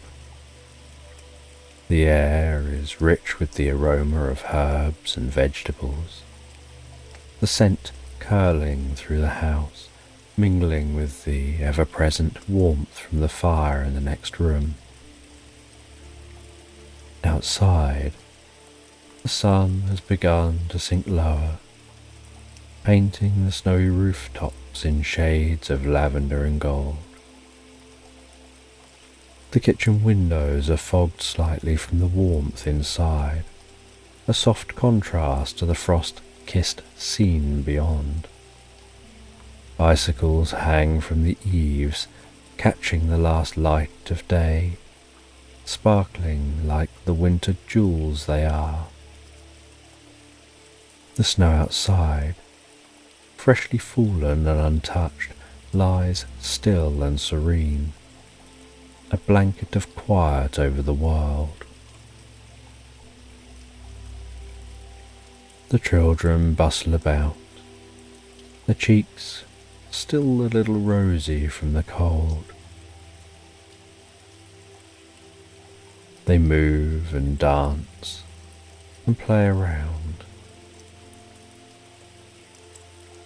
before beginning to focus on setting the table for dinner. The clink of plates and cutlery, adding to the gentle rhythm of family life in the room. The sound of the simmering stew, the crackling of the fire, a peaceful moment, full of the kind of quiet togetherness that fills a home with contentment. And the door creaks open, and a brief gust of cold air sweeps through the house as the mother steps inside, her boots dusted with snow. She pauses for the moment in the doorway, breathing in the warmth of the home, the scent of dinner, enjoying the sight of her family, feeling a deep sense of joy. And as the door closes behind her, the cold is instantly replaced by the deep, soothing warmth of the house. The children run to her, their laughter bubbling up as they fling themselves into her arms, their excitement filling the room with a renewed energy. She wraps them in hugs, brushing the snow from her hair as she leans down to kiss the tops of their heads. Across the room, the father glances up from the stove, his eyes meeting hers with a look of quiet affection.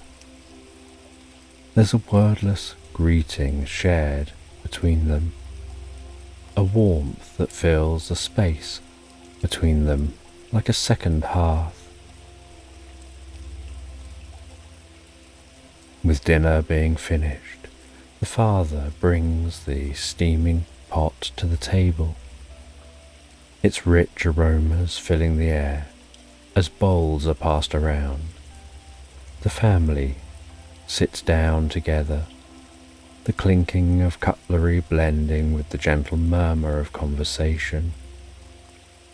Their voices are low and easy, the worries of the day melting away with each bite of food.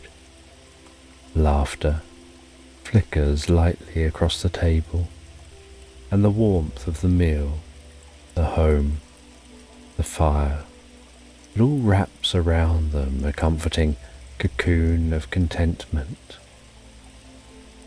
Outside, the last light of the sun fades, giving way to the deep, cool blue of evening.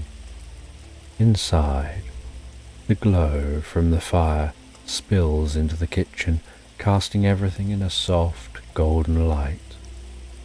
The house is full but not crowded, lively but not loud. It's the kind of evening where time seems to stretch out, inviting them to linger in its warmth, to savour the simplicity of shared community. And when the meal ends, the plates are cleared and the soft rhythm of the evening continues, flowing gently from one moment to the next, like a river that knows its course, leading them deeper and deeper into the heart of the night. And with dinner behind them, the family naturally drifts towards the living room, drawn by the steady warmth of the fire. The flames are low, flickering gently, casting long, dancing shadows that move with a rhythm that feels as old as time itself. The fire is more than just warmth. It's the heart of the home, a steady, glowing presence that draws them all together. The family settles into their favourite places around the fire. The father reclines back into his armchair, his feet resting on a footstool. The soft creak of the leather chair, a familiar sound. The mother curls up on the sofa, the youngest child nestled against her side, their eyelids already drooping, with a gentle and deep pull of sleep. The older children sit cross-legged on the floor near the fire, their faces illuminated by its golden light as they share stories from their day. Their voices a soft murmur in the quiet room. Hot chocolates passed around, thick and creamy, its rich scent mingling with the warmth of the fire. Each sip is a comfort, warming them from the inside out. The sweetness lingering on their tongues as they sink deeper and deeper into the calm of the evening. The youngest child is cradling their mug in both hands, eyes barely open. The heat from the fire and the velvety taste of the chocolate is soothing them all into a peaceful drowsiness. Outside, the snow continues its slow and steady descent, but the world beyond the window feels far away, as if the house exists in its own pocket of time, separate from the cold night outside. The fire crackles softly, burning low and steady, offering a gentle glow, a soft pulse filling the room with warmth. The youngest child sinks even deeper against their mother, enjoying the warmth of the sofa.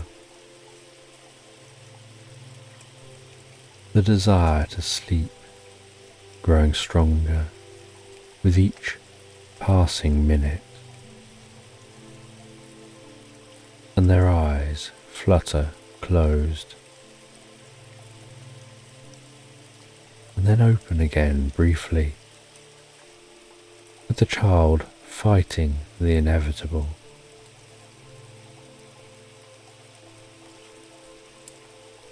Heading deeper and deeper towards sleep.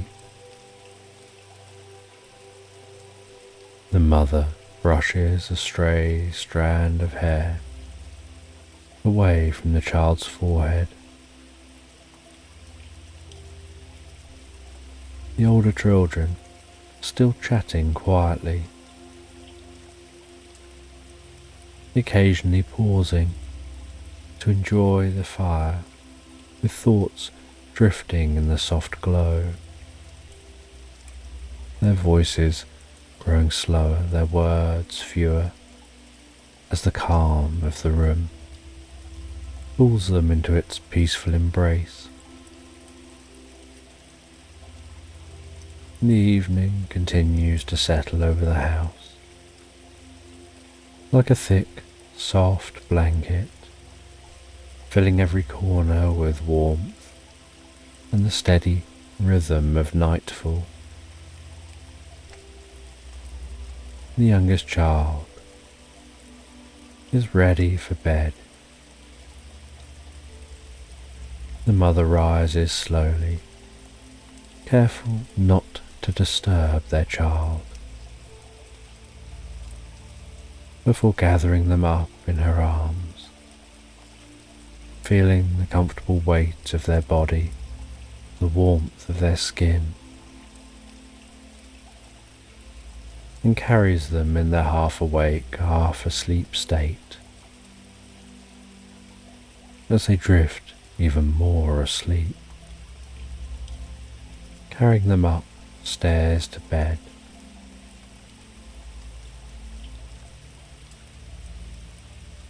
And this child's room is dimly lit by a small nightlight in the shape of a crescent moon, its soft glow bathing the walls in silvery light, casting delicate shadows that dance across the floor. The bed is waiting, layered with thick blankets, promising warmth and deeper comfort.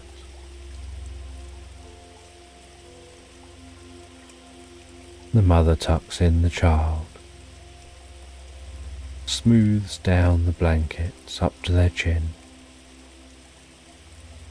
sits on the edge of the bed, and begins to read a children's storybook from the bedside table.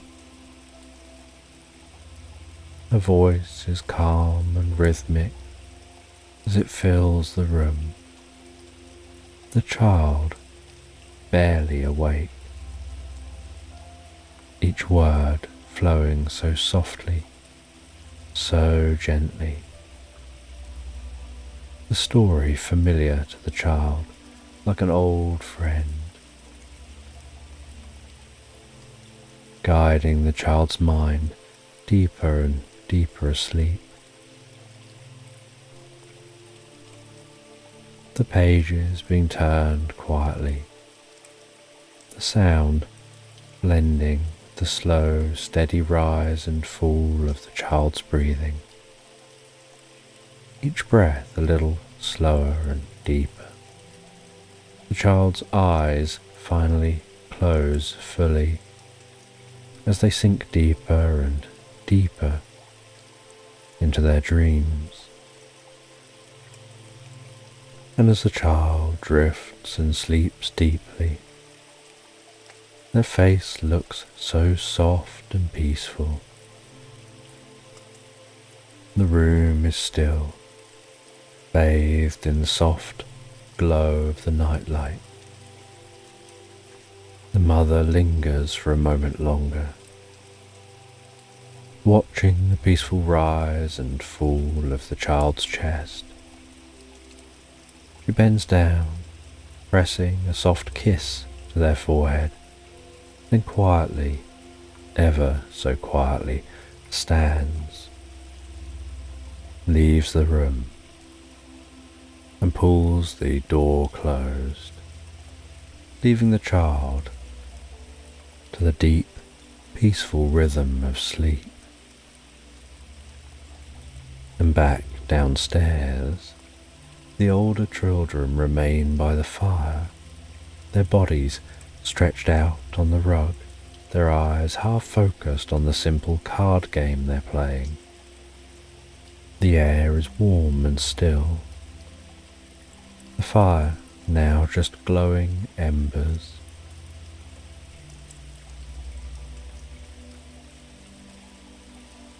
The house, so full of laughter and energy earlier, has now settled into a quiet rhythm, as though it too is preparing for a deep, peaceful night's sleep.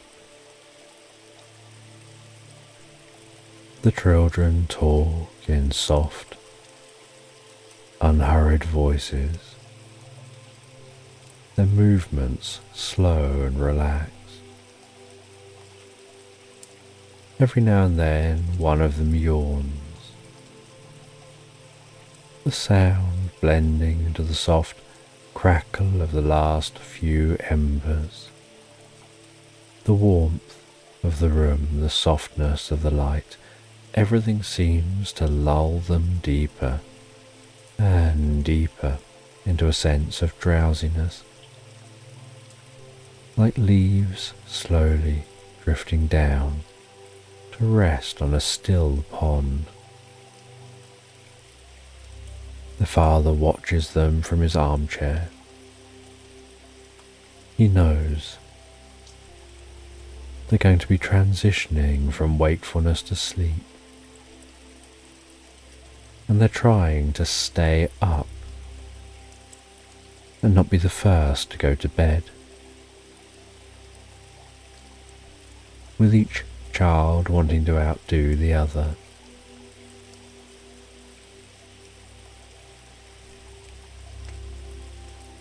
But eventually, sleep catches up with them. They both rise from the floor. The father stands with them. They head up the stairs, and in their rooms, they head to their beds.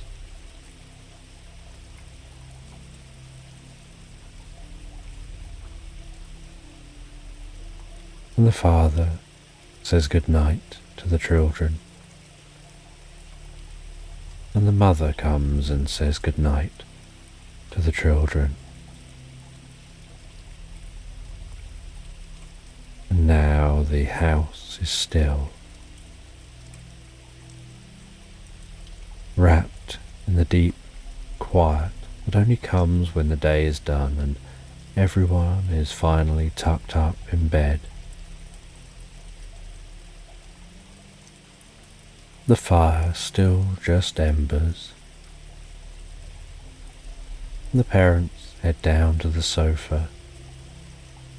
They sit together on the sofa, wrapped in a thick woolen blanket.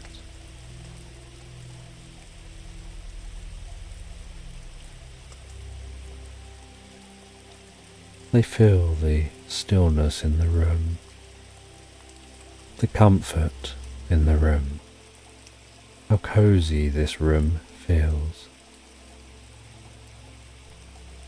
They talk of little things like the children's laughter, the snowman now standing proudly outside in the garden. The way the house was so warm and alive earlier.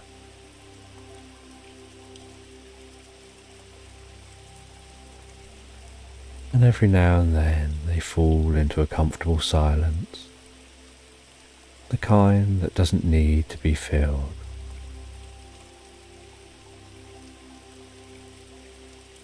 They sit side by side, resting on each other, as outside the snow continues to descend.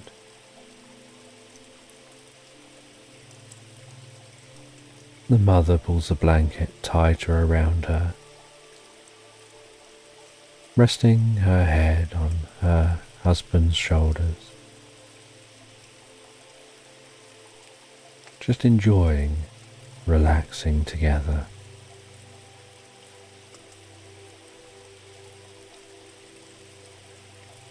And as the night continues to deepen, and the fire burns out,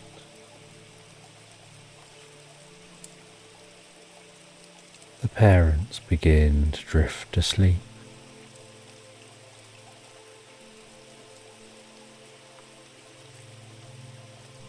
And so they head to bed.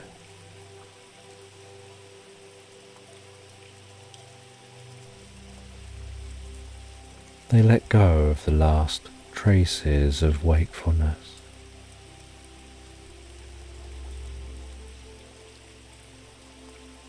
And they drift so peacefully, so relaxed, asleep into Slumberland.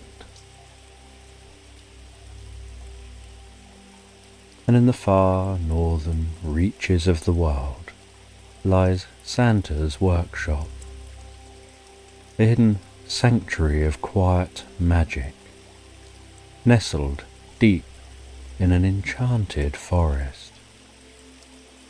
It stands beneath a blanket of stars, its wooden beams framed in frost and glowing faintly in the moonlight.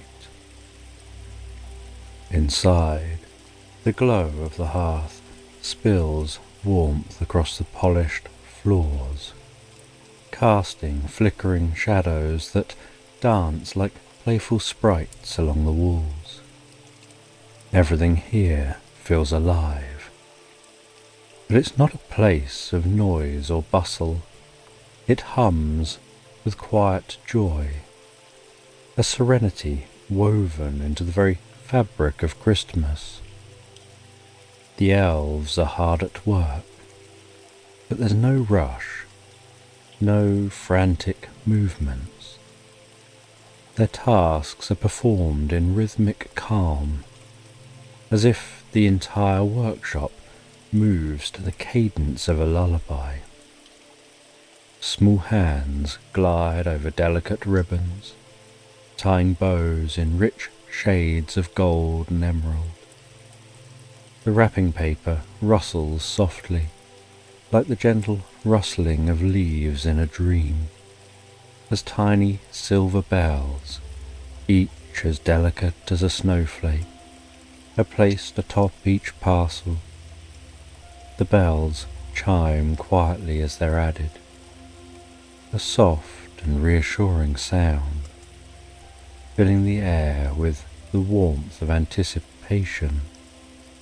Overhead, the rafters are adorned with glistening strands of tinsel, catching the glow of the firelight, sparkling like stars reflected in a frozen lake. The hum of magical machinery provides a soothing backdrop, blending with the rustle of paper and the shuffle of elves' feet as they move with a grace born of years of Christmas preparation. There's no sense of urgency, only the slow, steady rhythm of a night that stretches longer than usual, wrapping the workshop in a soft embrace of timelessness. Scents of the season weave their way through the air. Cinnamon, warm and spicy, mingles with the refreshing sharpness of freshly gathered pine needles. Peppermint floats in the background, cool and crisp, like the breath of winter itself. And beneath it all, the comforting smell of wood smoke rises from the crackling hearth, anchoring the room with the deep warmth of safety and home.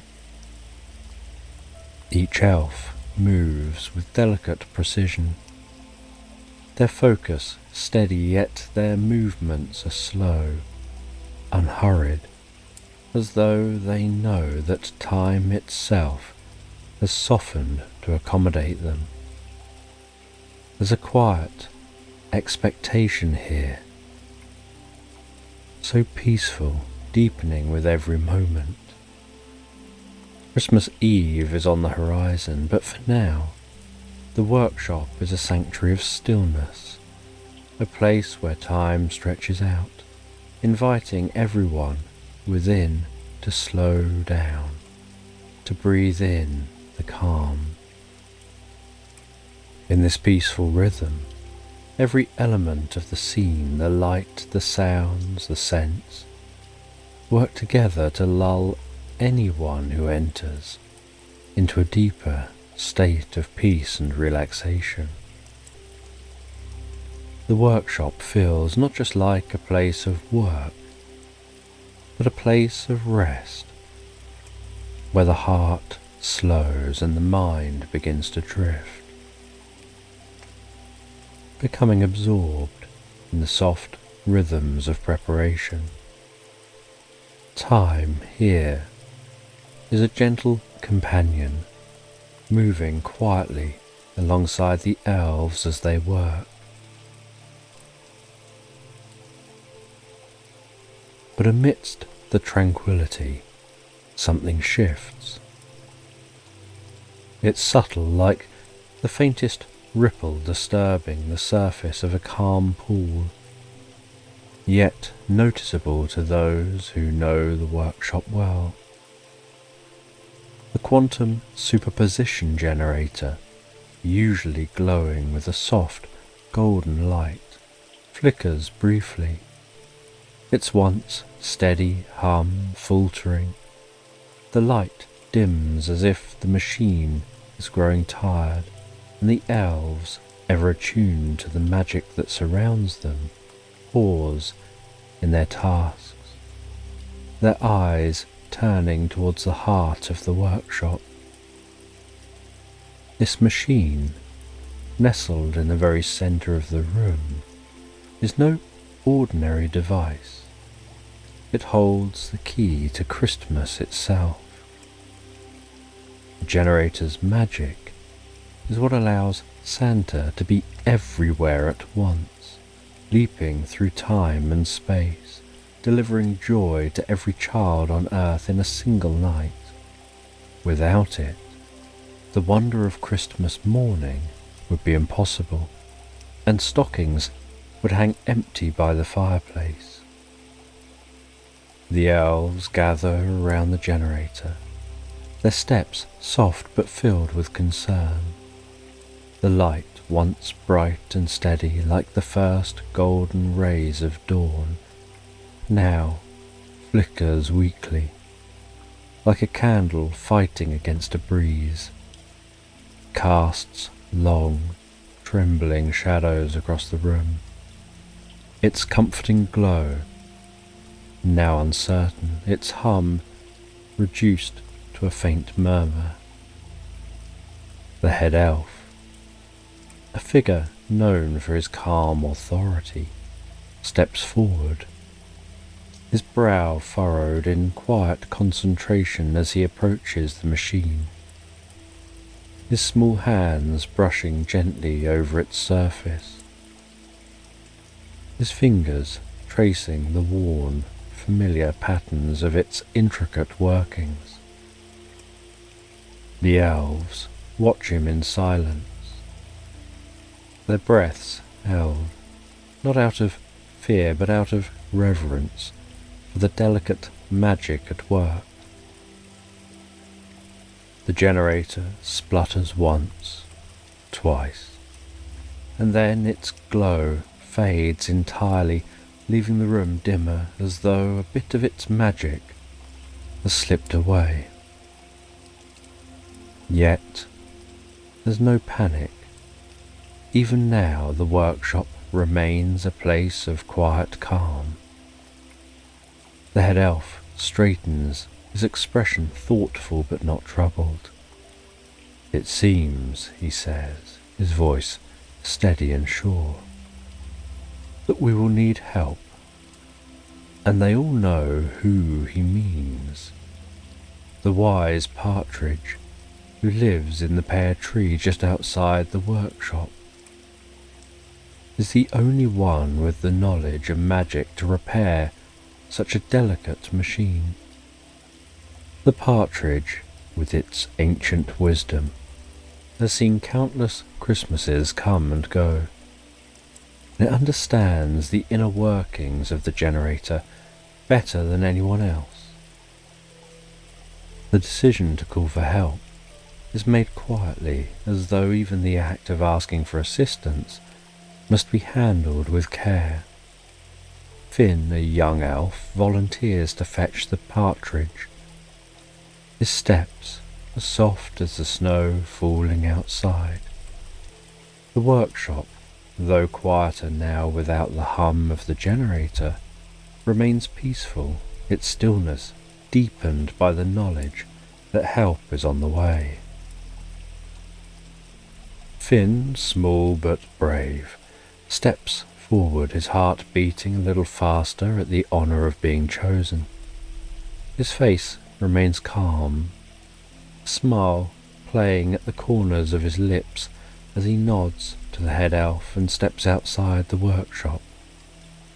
The night air greets him, crisp and cool, like a refreshing exhale after a long, warm breath. The snow falls gently in soft, delicate flurries, each flake descending from the velvet sky like a quiet promise of peace, settling lightly on the ground in a shimmering blanket of white. The cold nips at Finn's cheeks, but it's a gentle cold, the kind that wakes the senses without biting too hard. He breathes in deeply, the scent of snow filling his lungs, clean and sharp, mingled with the faint fragrance of pine forests resting beneath the winter moon. With each step, his boots sink gently into the snow, creating a rhythmic crunch that echoes in the stillness. The sound is soothing, like the ticking of an old, comforting clock, marking time in the quiet night. Above him, the moon hangs low, glowing softly, casting its silver-blue light across the landscape. It feels as though the moon itself is watching over him, guiding his steps, its light painting long, gentle shadows across the snow. The world around him is silent, but not empty. It's a silence filled with the weight of dreams, with the quiet beauty of the sleeping world.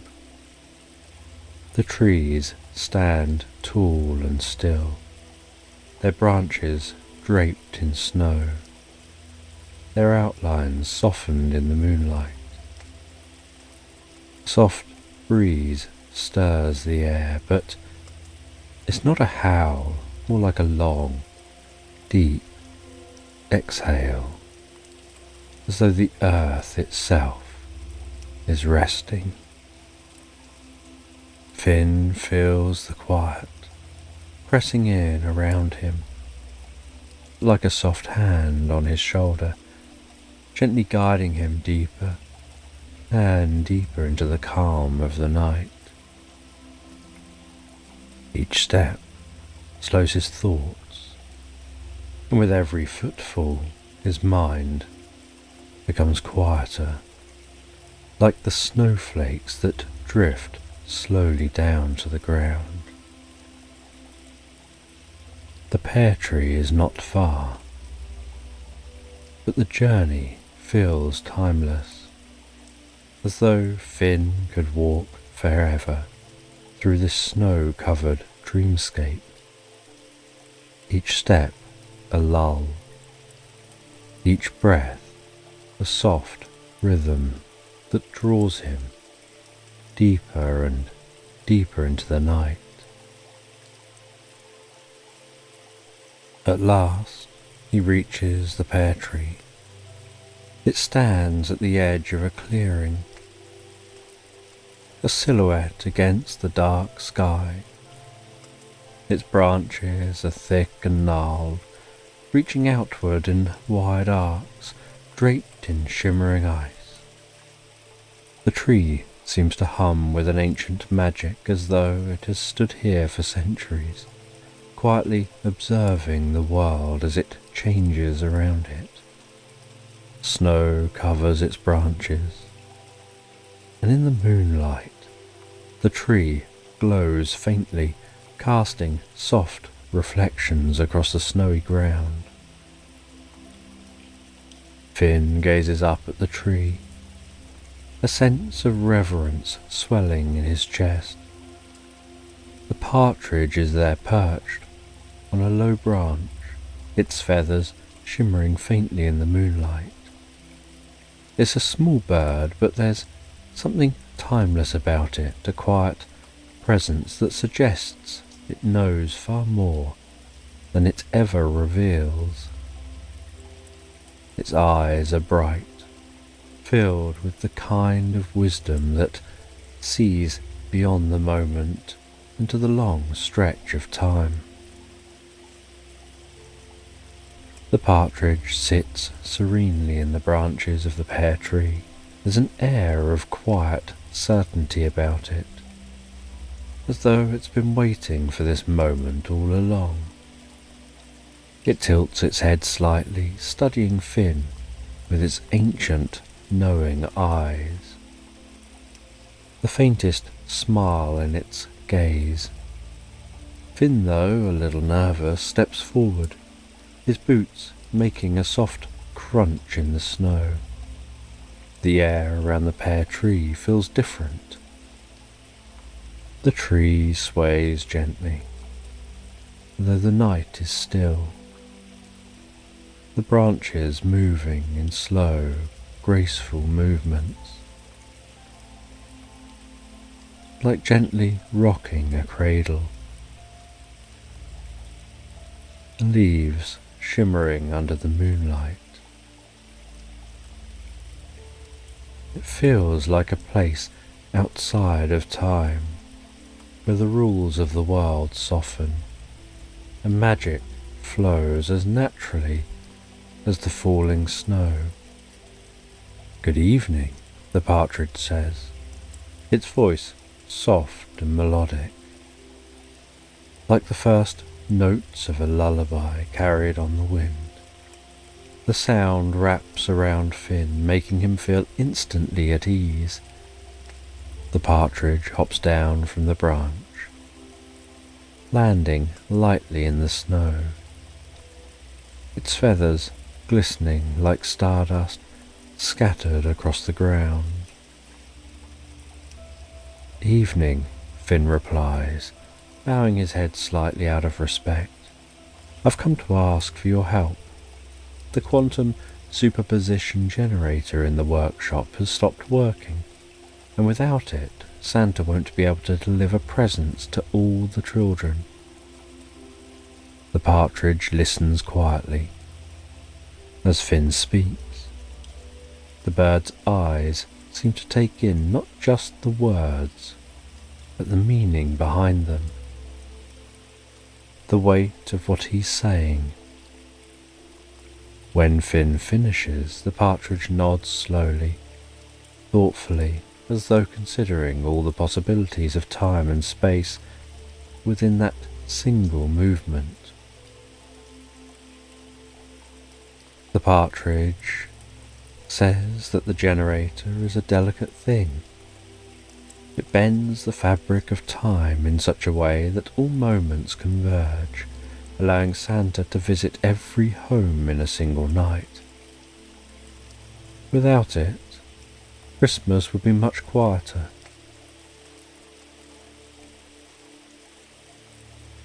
The partridge says that they'll help, and together the partridge and Finn head back to the workshop.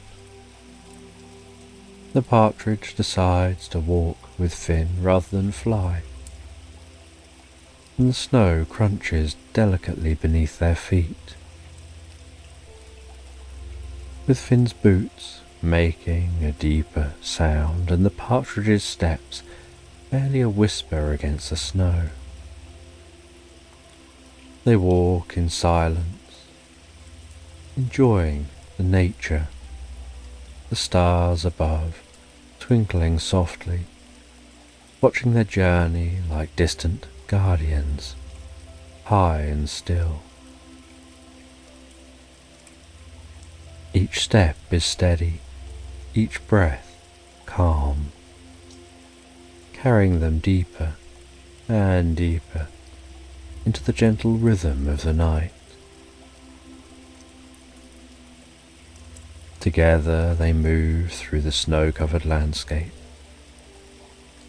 their path lit by the soft glow of the moon and stars. As they head back to the workshop,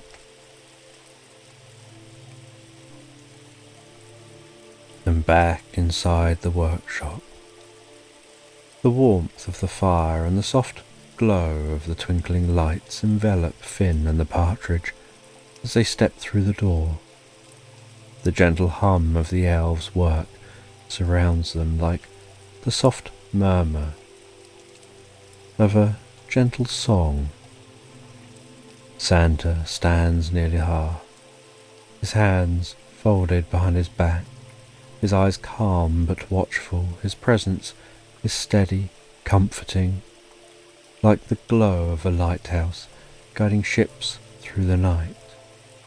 He observes the elves as they continue their tasks, wrapping, sorting, preparing, all of them working quietly without rush. Despite the uncertainty surrounding the generator, there's no panic, no hurry, just quiet determination.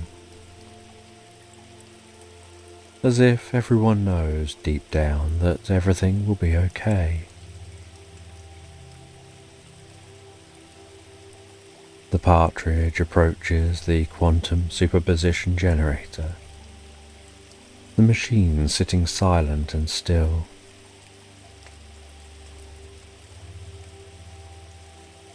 They hop onto the wooden workbench beside the generator, and with a soft hum of thought, the bird begins to inspect the machine. The generator is more than wires and gears.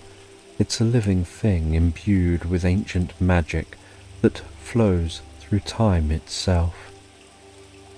As the partridge touches it lightly with its beak, it's as if the machine stirs in response, its magic awakening beneath the bird's careful gaze. There it is, the partridge murmurs softly, almost to itself, a knot in the fabric of time, as delicate as a strand of silk.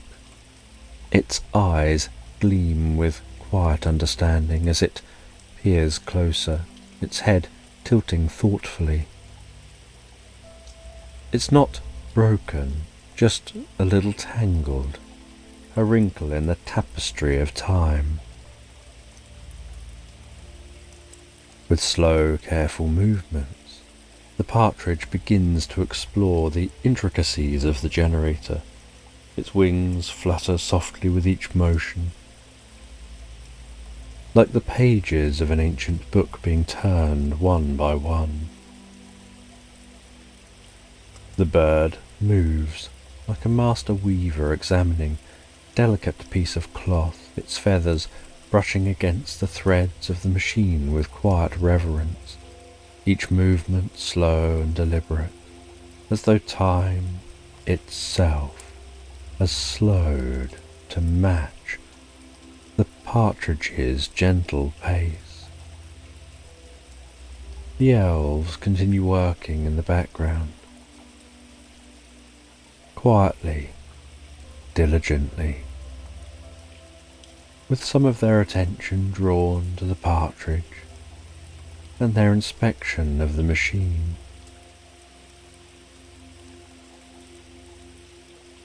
Everyone in the room seems to know that this moment, this part of the natural flow of all things. Santa steps closer, his boots making barely a sound against the wooden floor. He watches the partridge with quiet respect, his eyes gleaming with firelight. The workshop feels still. It's a stillness born out of wonder and curiosity. The partridge hums softly to itself. There we are, it says at last. A knot to untangle, a thread to pull. It pauses, its eyes bright. But it cannot be done alone. It will require many hands working together in harmony.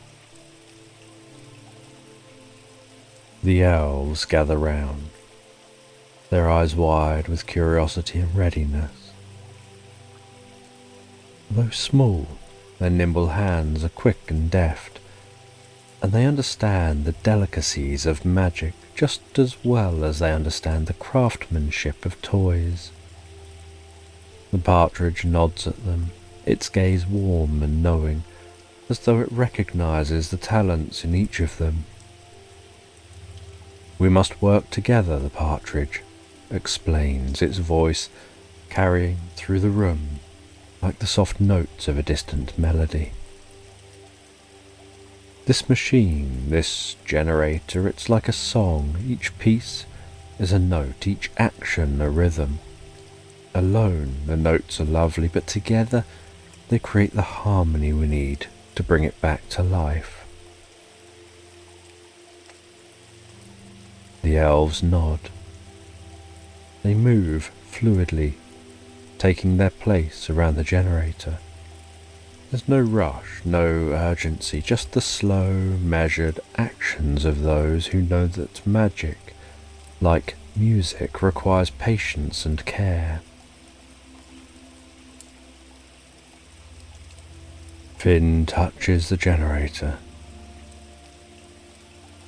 his hands feeling the cool surface, his fingers feeling that faint hum beneath his skin. The other elves follow suit. The room begins to feel lighter, as though the very air is moving with them, cradling their work in a soft, invisible embrace. The generator hums faintly, its light flickering back to life, slowly, steadily. It's like the first light of dawn creeping over the horizon, quiet and gentle, bringing with it a promise of renewal. As they work, the elves begin to hum softly, a tune mirroring the rhythm of their movements. The partridge watches on. Bit by bit, the generator's light grows stronger. The golden glow spreads through the room like the warm light of a lantern. It pulses gently, like the heartbeat of the night itself, steady and sure. The elves continue. As the light brightens, as the generator continues to hum to life, the room fills with a sense of joy and a deep, peaceful contentment. As the quantum superposition generator springs back to life, the elves step back. They gaze at the softly glowing machine. Santa steps forward. His face is warm, glowing with the soft golden light pulsing from the generator. His eyes crinkle at the edges as he smiles. The golden light fills the room with warmth and comfort. A healing vibration passing through the land and through the fabric of time itself. The machine is back up and running. The glow of the generator being such a wonderful sight. Santa thanks the partridge and thanks the elves for their help. And with the generator restored, the time has come for Santa to begin his journey. His sleigh waits outside of the workshop. The reindeer stand tall and strong, their breath puffing out in soft clouds that dissolve into the night sky. They're calm, their eyes bright, looking forward to the journey ahead. Santa climbs into his sleigh, the sleigh bells jingling faintly in the cool air. He thanks the partridge and elves once more. He tells them that they've made this night possible. And with a soft call to his reindeer, Santa begins his magical journey. The sleigh rises smoothly into the air, as though lifted by the dreams of every child awaiting Christmas morning. The stars above twinkle like distant lanterns, guiding the sleigh through the night sky.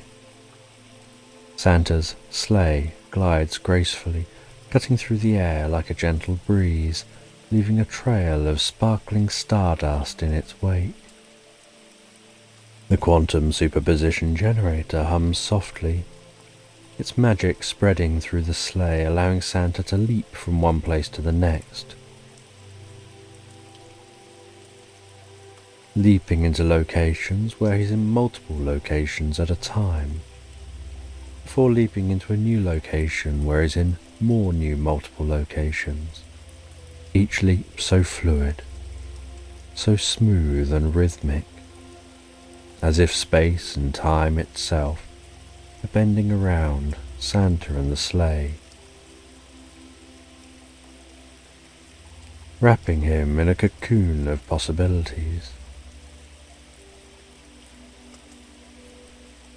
And the world below softens and blurs, each village, each house a fleeting glow in the dark.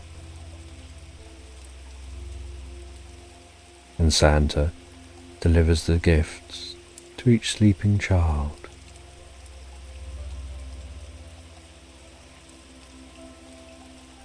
And with each stop, Santa's sleigh touches down lightly on the rooftops.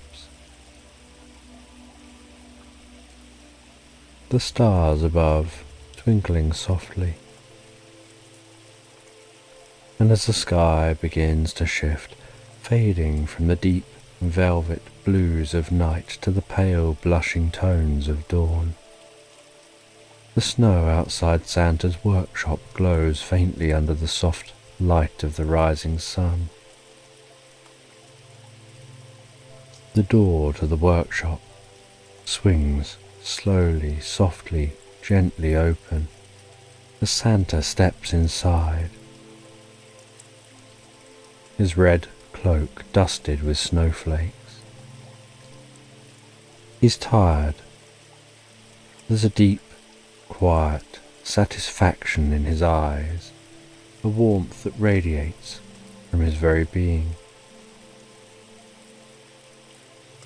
Santa looks around at the elves, feeling a deep sense of gratitude for their work and support.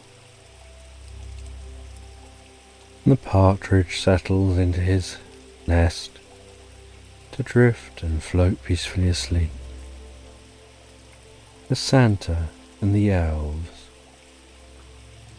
head off for a well-earned nap, heading home, knowing they'll be back to do the same next year. But for now, heading home and drifting and floating peacefully asleep, relaxing so deeply and calmly into Slumberland. And you're walking along through countryside, and the gentle rise and fall of the hills beneath your feet feels almost like a lullaby, the earth itself rocking you with every step. The air is crisp and clean, sweet with the scent of wild flowers that bloom in delicate clusters along the path. Above you, the sky stretches out in an endless blue, soft and smooth like a piece of silk, so calm that it feels as though the world itself is holding its breath. The sun is warm but not overwhelming, just a gentle golden blanket that drapes over the landscape, infusing the day with a serene glow,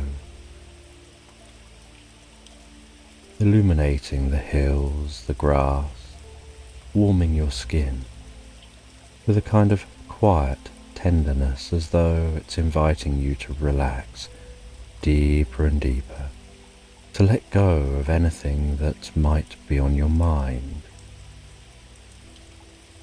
And you continue to walk, and the ground beneath you gives slightly, the grass parting softly as though it recognizes every step that you take. And there's a soothing rhythm to the landscape, to your walking, to the gentle sway of the tall grasses brushing against your legs, the soft rustling of leaves stirred by a faint breeze. Everything around you moves so slowly, as though time itself is in no hurry, and the world invites you to match its pace. A low hum fills the air, the sound of bees moving lazily from one flower to the next, their wings buzzing in a slow, harmonious rhythm. You can hear the distant chirping of birds, their songs travelling through the air, calming your soul, each note carrying a message. As you relax deeper and deeper into the quiet peace that surrounds you, and with every breath, you can feel yourself becoming more connected to the world around you, drawing you deeper and deeper into the experience. And the hills you're walking over continue to undulate so softly, like the gentle movement of waves on a calm sea. Each ascent bringing with it a new view, a new stretch of peaceful green that unfolds before you, stretching out towards the horizon. And there's no hurry, no pressure to move quickly. And the path beneath you is soft, its edges lined with wildflowers swaying gently in the breeze, petals glowing softly in the golden light.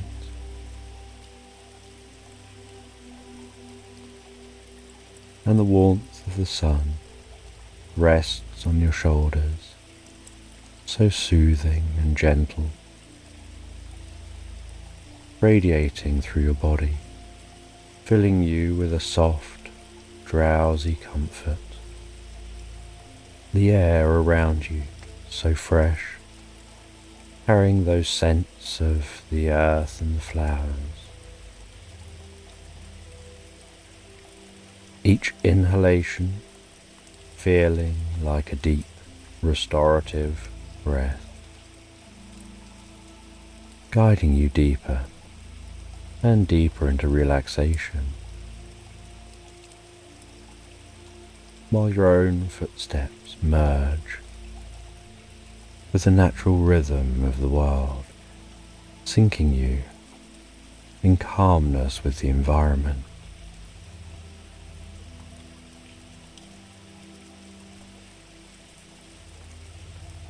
And as you continue to walk, those hills stretching out before you, you continue to feel so deeply and so comfortably relaxed.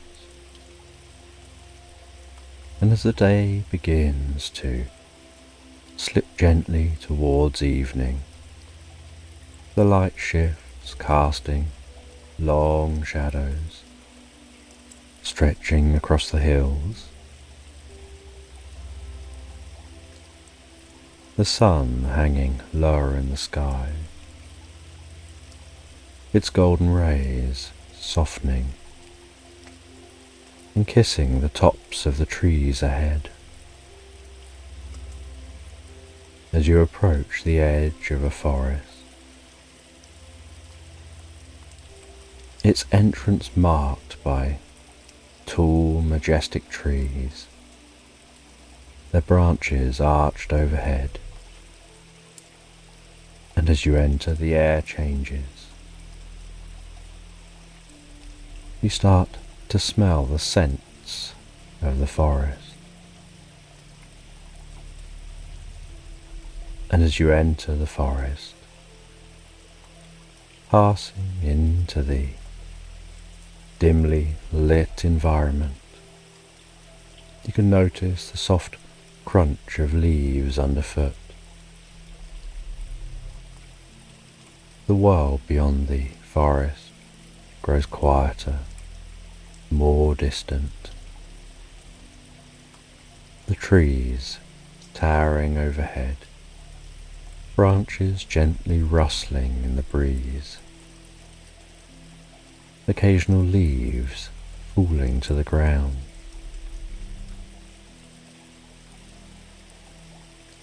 The gentle, dappled light breaking its way through the canopy overhead, dancing before you. And the deeper into the forest you go, the more it seems to reveal its magic. You notice soft, ethereal lights starting to glow from beneath the leaves, pulsing gently like the rhythm of a slow, peaceful heartbeat.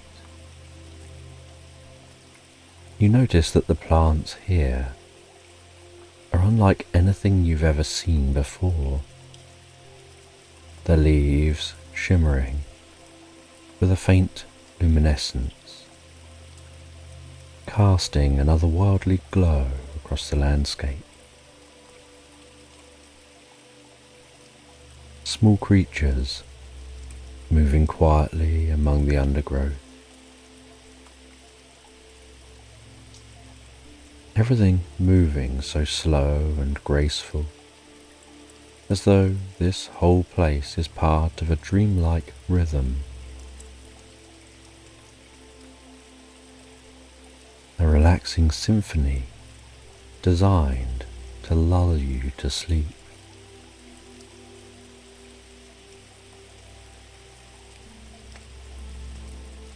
And as you continue walking,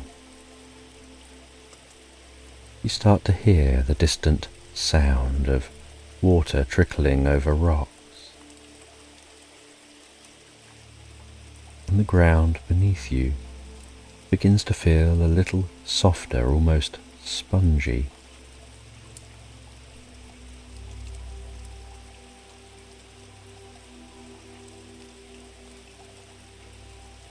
And you continue walking deeper and deeper into this forest, feeling a deep sense of peace and calm. And as night begins to set in, you find your way to that sound of flowing water.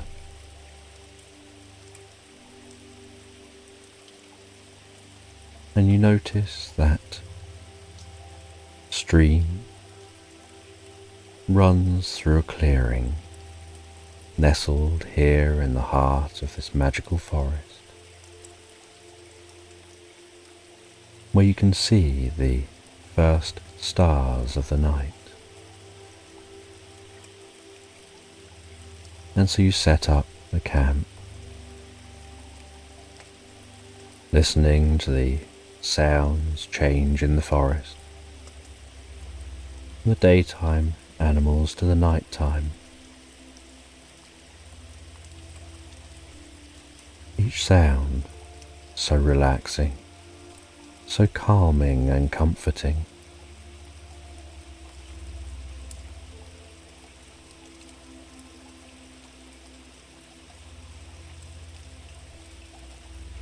You can notice the glowing, pulsing lights of this forest,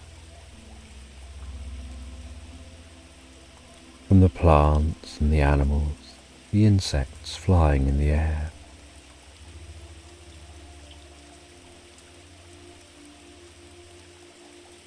You can notice that the temperature is just right to relax near a campfire to the sound of the running water,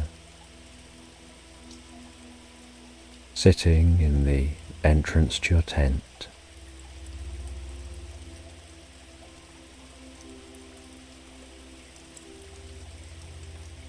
You enjoy a warm cup of tea. You can smell the scent of that tea, the feeling of the cup in your hand, the warmth radiating into your palms.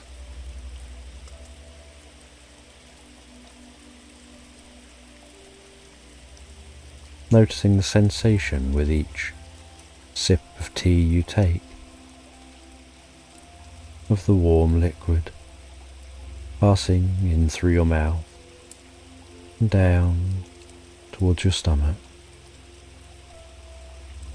bringing in peace and calmness.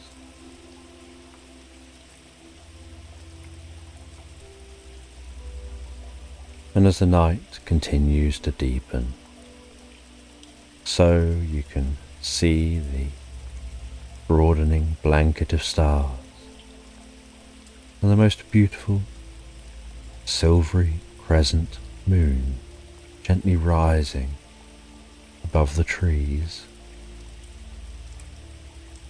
in the way that it is reflecting in the water of the stream. And the scene is so enchanting and magical.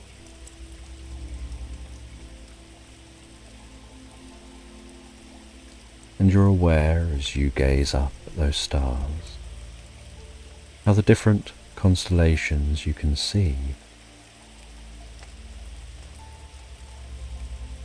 were once ancient stories to different people.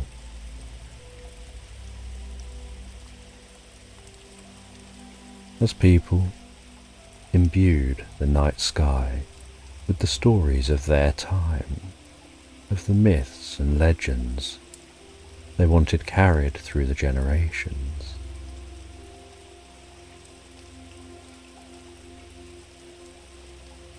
And you find as the night continues on that any thoughts that were once racing through your mind begin to drift away like leaves passing down the stream, each breath relaxing you deeper and deeper into the experience. Hearing those nighttime sounds calming you further, and time seems to stretch out, like every second lasting a minute.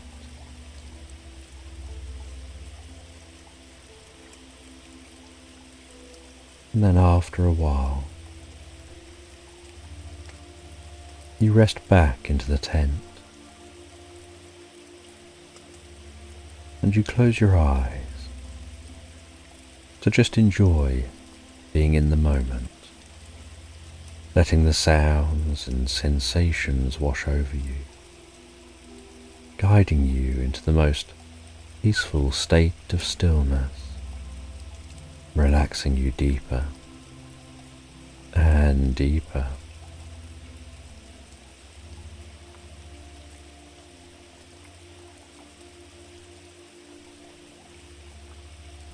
And as you lie back in the tent, listening to the sounds, you begin to comfortably drift asleep.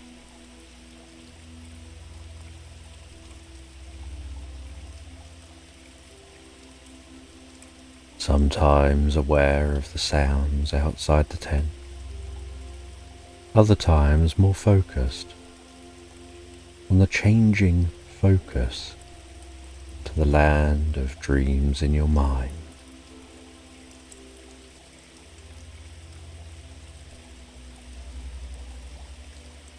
The last of the worries fading away as you rest into peaceful slumber.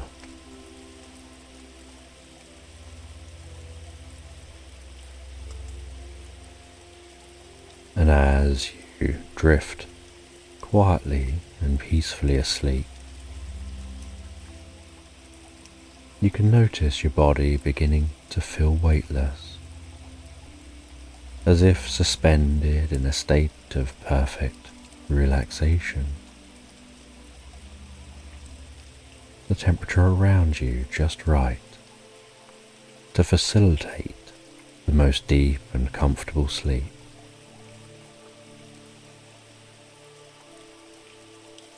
And the next morning, you awaken to the light of the new day shining onto the tent, making the tent seem to almost glow with warmth. You can hear the morning sounds of the forest.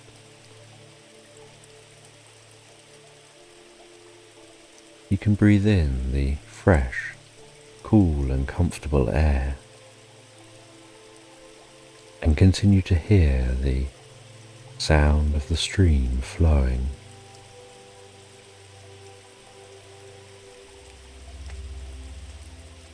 You enjoy a comfortable breakfast, looking forward to your journey ahead today. And you pack up your camp and you follow that stream until the stream merges with a river.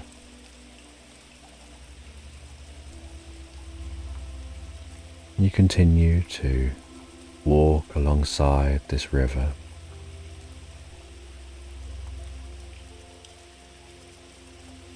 walking deeper and deeper through the forest, enjoying the soothing sound of the flow of the water.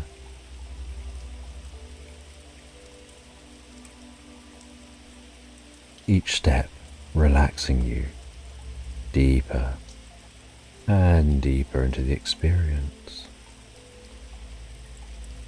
And after hours of peaceful walking, you find yourself approaching a secluded clearing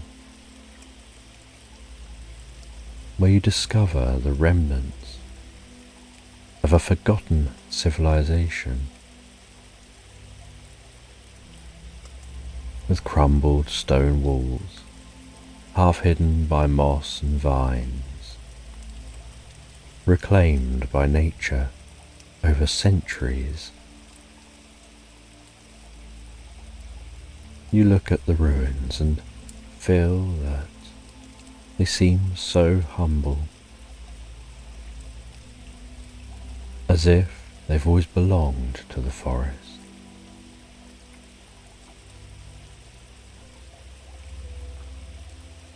You notice the way that nature has so gently folded these ancient structures into its embrace. You walk among the ruins.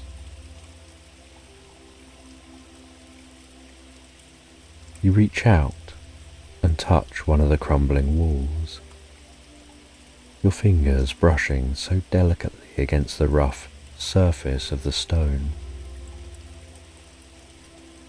feeling the cool beneath your hand, solid yet fragile.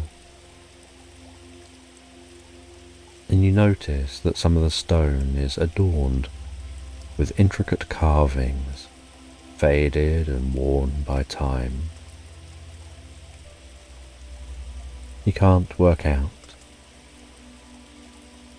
what they tell the story of, what their meaning is, but you have this feeling that ancient wisdom lingers in this area, and that these ruins once held great meaning.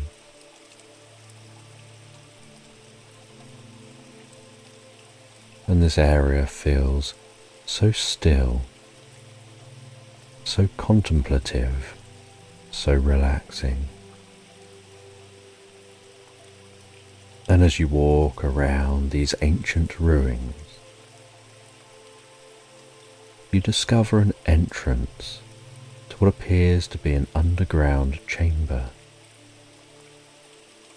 and the stones framing the entrance are larger and more ornate, yet still deeply weathered by time.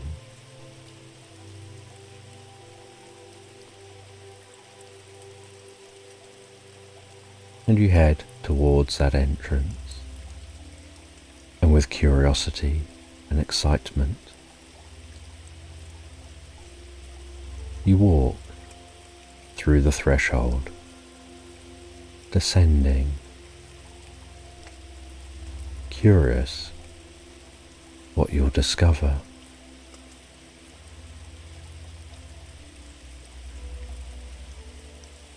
And as you descend, you notice how the steps beneath your feet are smooth and worn by time and by those who repeatedly descended these steps in the past.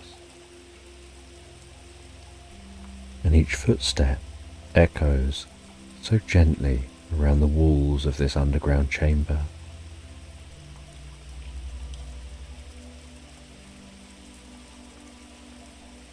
And once down in the chamber, you notice its quietness, the stillness of the air, that it's cooler than on the surface. There seems to be a soft light filtering through the chamber from an unknown source, perhaps the walls just gently glowing themselves. You can see faded carvings, intricate designs, the way they seem to be depicting scenes of a flourishing civilization now long gone. Their stories etched forever into these stones, and in the centre of the chamber, bathed in that soft ethereal glow, sits an ornate bottle resting on a stone pedestal. The bottle is small but exquisitely detailed, covered in gems which catch the soft light and sparkle and shimmer. You walk over to that bottle. You run your fingers around the surface of the bottle.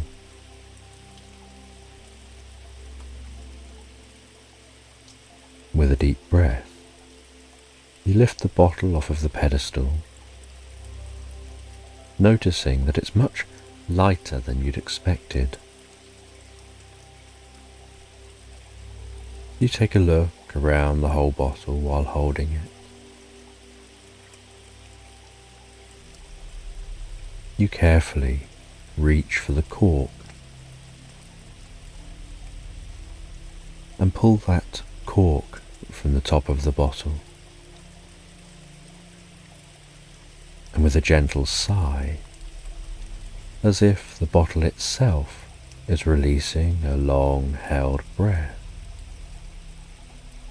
a pastel pink mist begins to pour out, swirling delicately in the air. The mist moves with grace, as if it's sentient, expanding and unfurling with a soft, fluid motion, spiraling upward, forming shapes that drift and twirl like tendrils of a dream, light and airy yet full of presence. The cloud seems to dance in the air, its soft pastel hues glowing faintly in the dim light.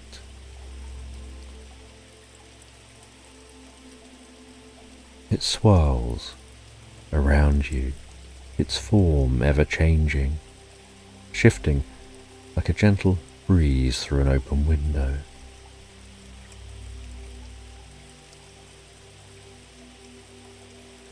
As it floats gently around you, the cloud's delicate movements feel soothing, almost hypnotic. You can feel yourself relaxing deeper and deeper as your mind becomes quieter and quieter while watching the cloud's graceful dance. The room around you seems to blur at the edges, and all that exists in this moment is the soft, gentle presence of the pastel cloud, its form expanding and contracting in a peaceful rhythm.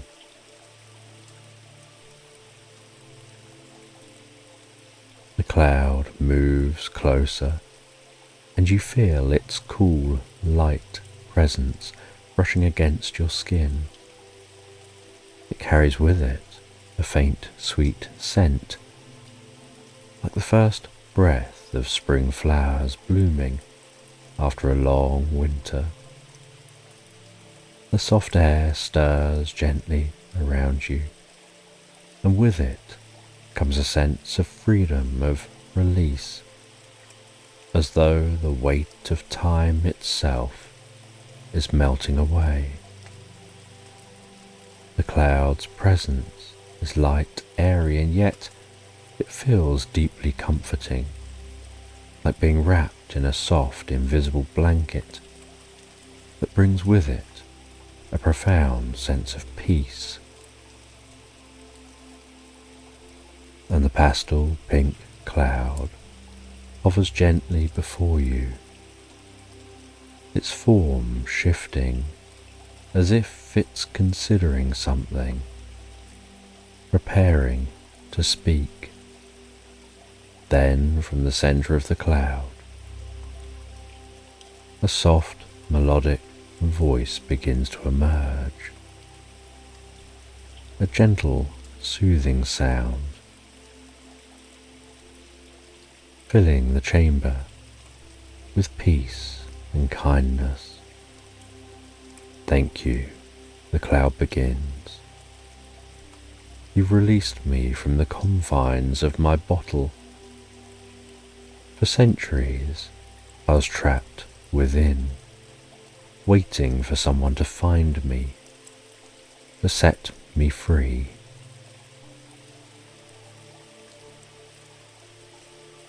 You begin to feel a connection with this cloud.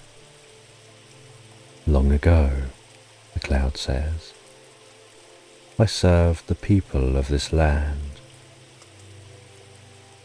I was called upon to bring rain to their fields, to provide shade on the hottest days,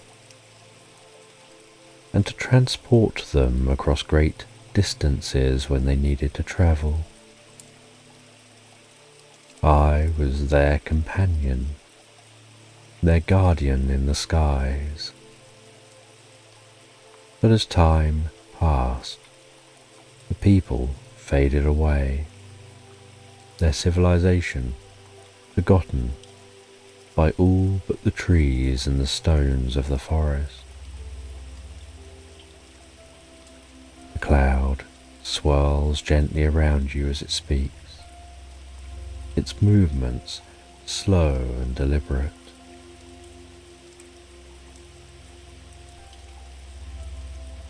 When the people were gone, no one remained to call me from the bottle, and so I remained trapped, waiting in silence, hoping that one day someone would come. And now you're here. The cloud pauses in a moment of quiet reflection. I'm free now, the cloud says, and for that I offer you my gratitude. Let me show you the world as it once was. Let me take you on a journey through the skies. The cloud begins to expand, filling the room, wrapping around you like a soft, weightless cocoon. Come, the cloud says, let's journey together. And with that, you feel yourself lifting softly off the ground, rising gently into the air as the cloud carries you upwards. The chamber beneath you fades away, and all around you is the soft, pastel glow of the cloud, its presence like a dream come to life, guiding you deeper and deeper into a world of peace and wonder. and the cloud lifts you gently into the air, as though the ground beneath your feet has melted away, leaving you weightless and free. You don't feel any tugging or pulling, only the soft, effortless sensation of rising. The air around you is cool and crisp, a refreshing breeze that brushes lightly against your face, carrying with it the scent of distant mountains and the sweetness of wild meadows below. Beneath you, the landscape stretches out vast and serene, like a painting unfolding before your eyes. Rolling hills, rippling softly like waves, their green folds blending into meadows that shimmer under the sunlight. Beyond the meadows, forests gather in a quiet cluster, their tall trees swaying in slow, rhythmic movements, as though they too are a part of the peaceful dance of the earth. Rivers wind their way through the landscape, silver threads glinting in the light, weaving patterns of calm as they meander towards the horizon. The cloud moves effortlessly, carrying you higher with each breath, its surface soft and cushioned beneath your body. It rises and falls in a gentle rhythm, lulling you deeper and deeper into the most pleasant reverie. Above you, the sky stretches endlessly, a canvas of soft blues and whites. The clouds around you, floating in peaceful clusters. Birds soar beside you, wings outstretched, gliding so effortlessly on currents of air. All seeming so unhurried, just dancing with the sky. Feathers shimmering in sunlight.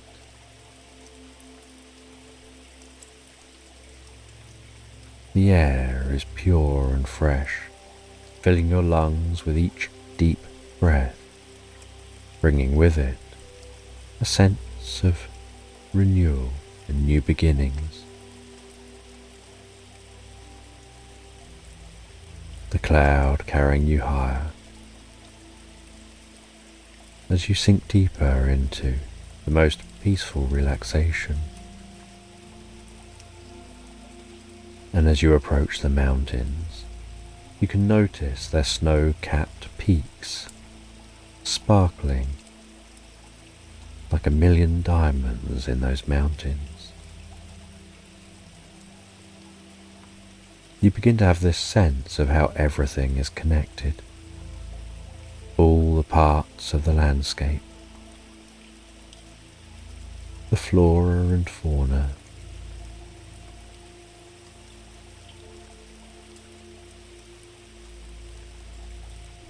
you start to feel like time here has slowed or perhaps even slipped away entirely, leaving you suspended in this moment of pure stillness.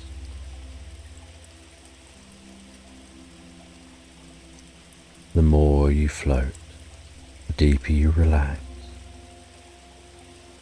and the deeper you relax, the softer the cloud seems to become. The cloud moves with the air,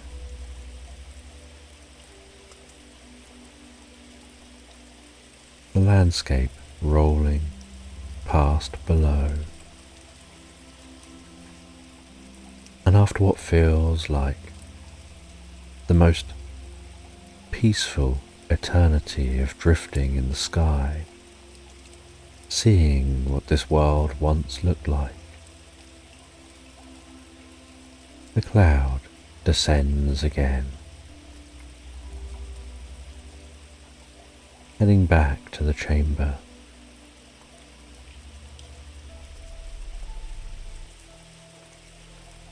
And once back in the chamber, the cloud swirls around you, gradually lowering you down to the chamber floor, dispersing from you and reforming before you, leaving you with a deep sense of peace and calm.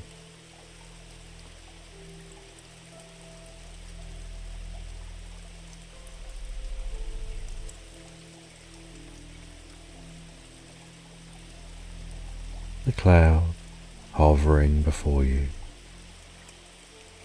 says that the artifact, which was here in this chamber, was never really a reference to the bottle. It was a reference to them.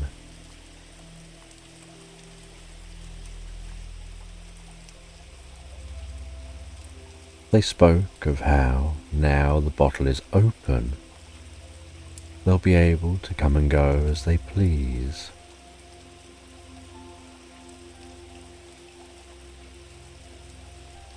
People sought the bottle, thinking the bottle held magic, but the magic was actually the cloud. The cloud thanks you once more for freeing it.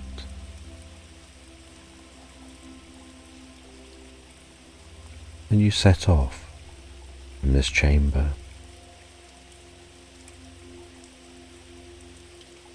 You make the journey back the way you came.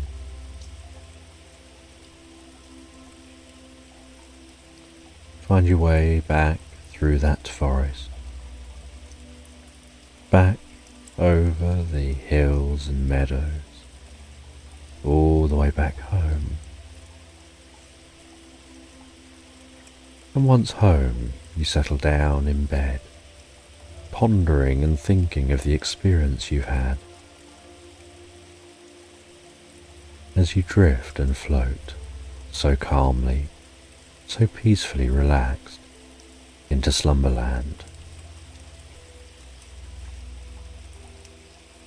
In the heart of a forest, untouched by time, where ancient trees stand like silent sentinels and the earth whispers secrets only the wind can carry, a new day begins to unfold. The first light of dawn stretches its delicate fingers through the dense canopy, painting the world in hues of soft gold and tender green.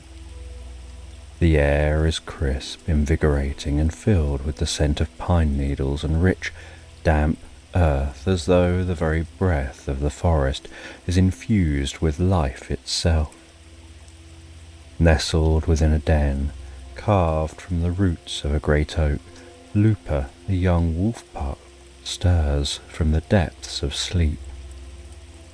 The den is warm, a cocoon of safety woven from the steady breaths of her siblings and the soothing rhythm of her mother's heartbeat. Lupa lies in a tangle of fur and limbs, the warmth of her family pressing against her small, soft body, grounding her in the comfort of the pack. But even as she dozes, the world beyond the den tugs at her awareness, like a distant melody carried on the wind. In her dreams she runs, her paws pound the earth, firm and sure, as the wind rushes through her fur, lifting her spirits and filling her with a wild, untamed joy. The forest spreads out before her, vast and full of wonder, each tree a towering giant, each shadow a mystery waiting to be explored. The freedom of the wild calls to her, a voice as old as the mountains, as compelling as the moon.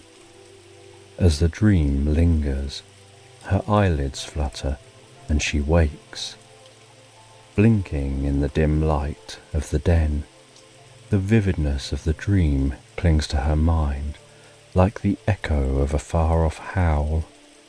She breathes in deeply, savouring the familiar scents of home, the earthy scent of the den, the sweet musk of her siblings and the comforting aroma of her mother.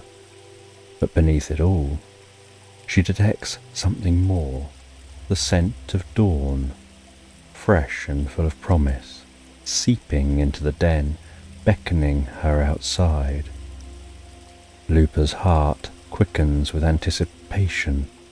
She stretches her small, lithe body, feeling the slight resistance of her muscles as they wake from their slumber.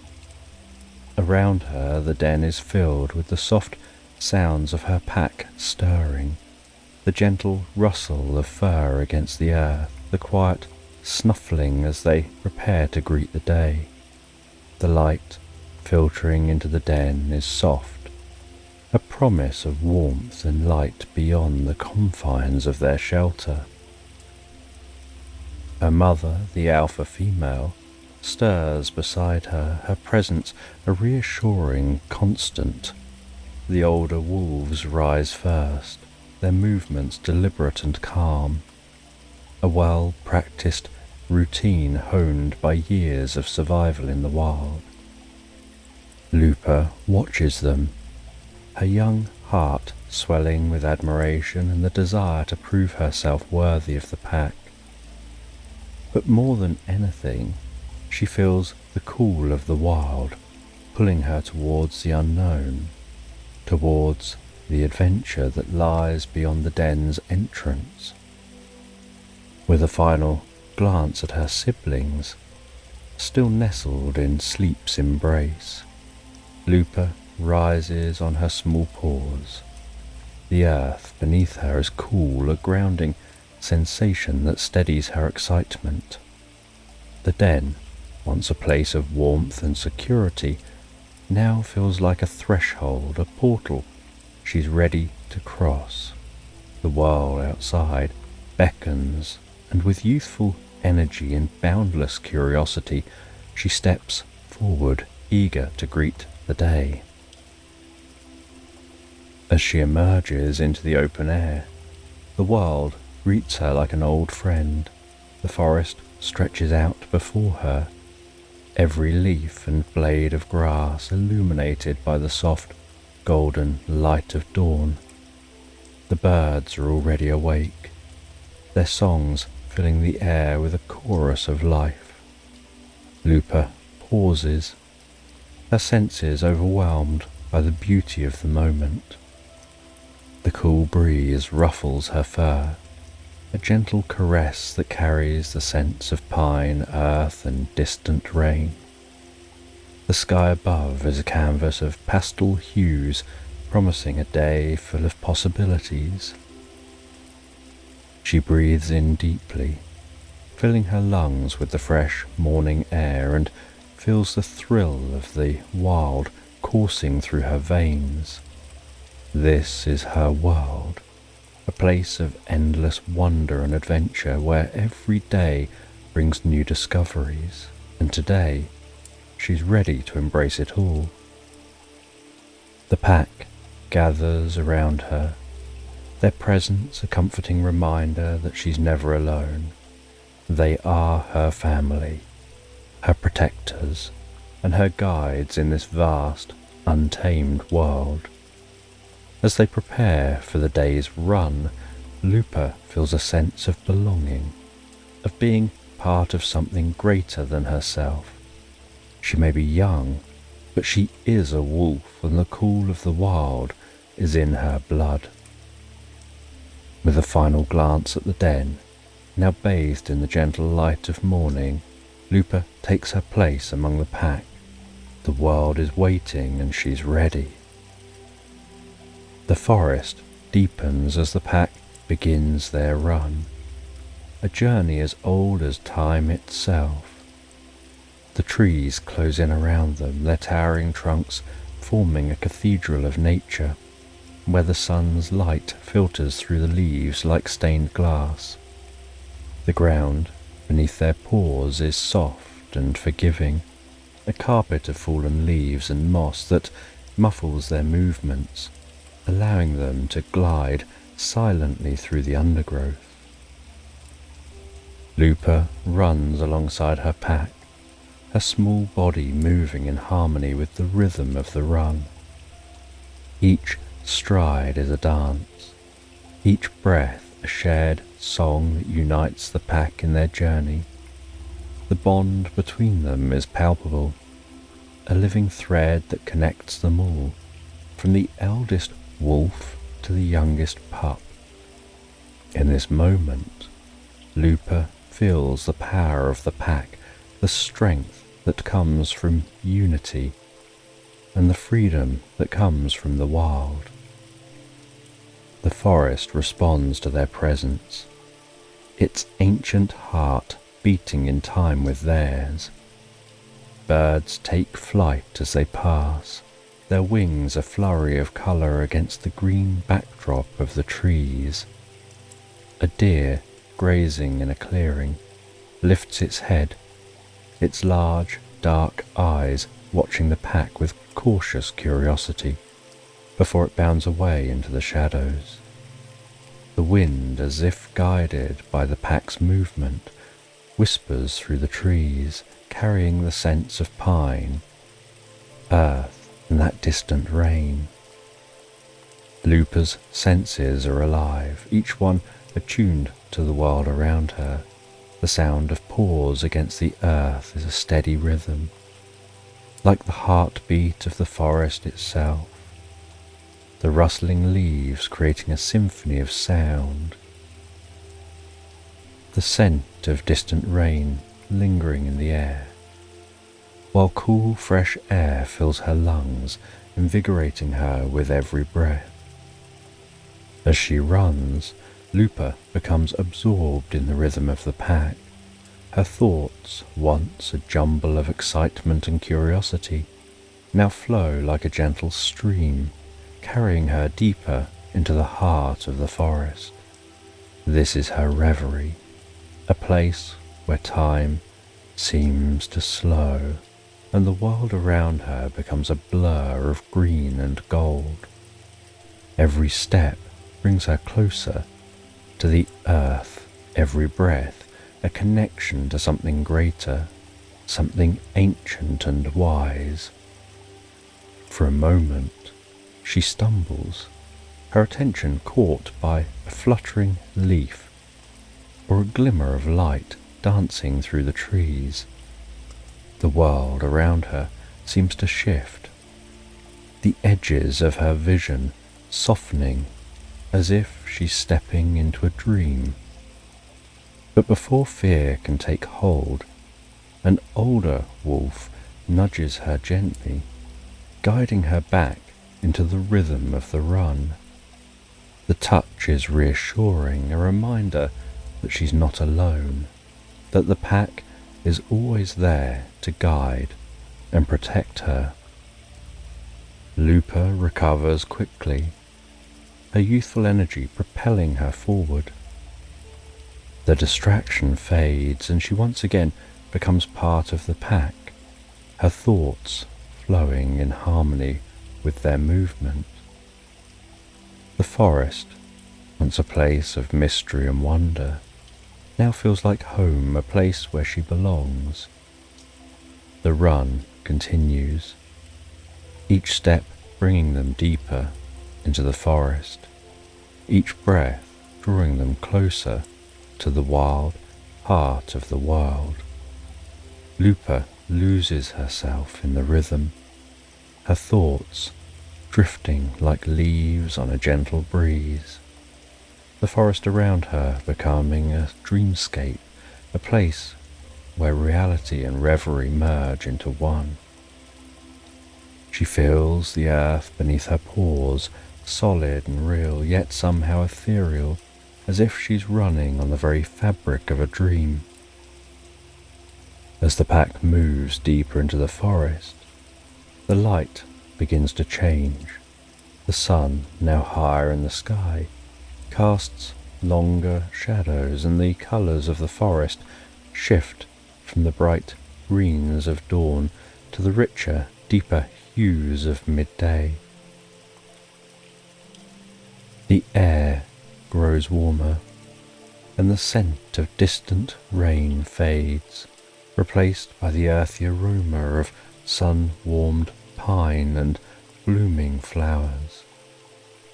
Lupa's muscles stretch and relax with each stride, her body moving in perfect harmony with the rest of the pack. The feeling is exhilarating, a sensation of freedom and power that fills her with joy. She's part of something greater, something wild and untamed, and the world around her is alive with possibility. As they run, the forest seems to open up before them, revealing new paths and hidden glades. The trees, once tall and imposing, now feel like old friends, their branches reaching out to guide and protect. The world is a place of beauty and wonder, a place where every shadow holds a secret, every breeze a whispered story. And in this moment, as Lupa runs, she knows that she's exactly where she's meant to be. And the sun hangs gently in the sky, casting dappled light across the clearing at the edge of the hill where they pause to rest. The warmth of the day is tempered by a soft breeze, carrying with it the scent of wildflowers and the faint promise of a distant summer. The clearing itself is a sanctuary of tranquility, a grassy floor invitingly soft underfoot, as if nature herself had woven a carpet of green just for moments like these. Lupa stands at the centre of the clearing, her bright eyes gleaming with a mixture of mischief and joy. The run through the forest has left her exhilarated, her young heart pounding with the thrill of it all. But now, with the pack at ease, her boundless energy seeks a new outlet. She glances at her siblings, who, like her, are feeling the irresistible pull of play. Each one, though similar in appearance, carries a unique spirit. One is quick and agile, darting about like a streak of lightning. Another is bold and daring, always the first to explore the unknown. And then there's Lupa, the curious one, always searching for the next mystery, the next adventure. With a playful bark, Lupa charges at her closest sibling, initiating a game of chase that sends the pups into a joyful frenzy. The sound of their laughter, soft yips and delighted barks fill the clearing, echoing off the surrounding trees and carrying on the breeze. It's a sound that seems to lift the spirits of the entire pack, a reminder of the innocence and joy of youth. The siblings scatter, weaving through the tall grass and darting between the trees at the clearing's edge. Lupa's legs pump with a rhythmic ease, her paws barely touching the ground as she runs. The world around her blurs into a kaleidoscope of green and gold, the sunlight filtering through the leaves in a way that makes the whole forest seem to shimmer. It's as if the very earth beneath her is alive, vibrating with the same energy that pulses through her veins. Lupa feels a thrill of pure, unbridled joy as she races after her siblings, her laughter joining theirs in the symphony of play. She dodges and weaves, her instincts guiding her as she anticipates their every move. Her fur bristles with excitement as she chases one sibling down the hill, the two of them tumbling together in a playful heap. The tickle of grass on her back as she rolls, the warmth of the sun on her fur, and the comforting sound of her sibling's breath beside her. All of it combines into a moment of pure, perfect happiness.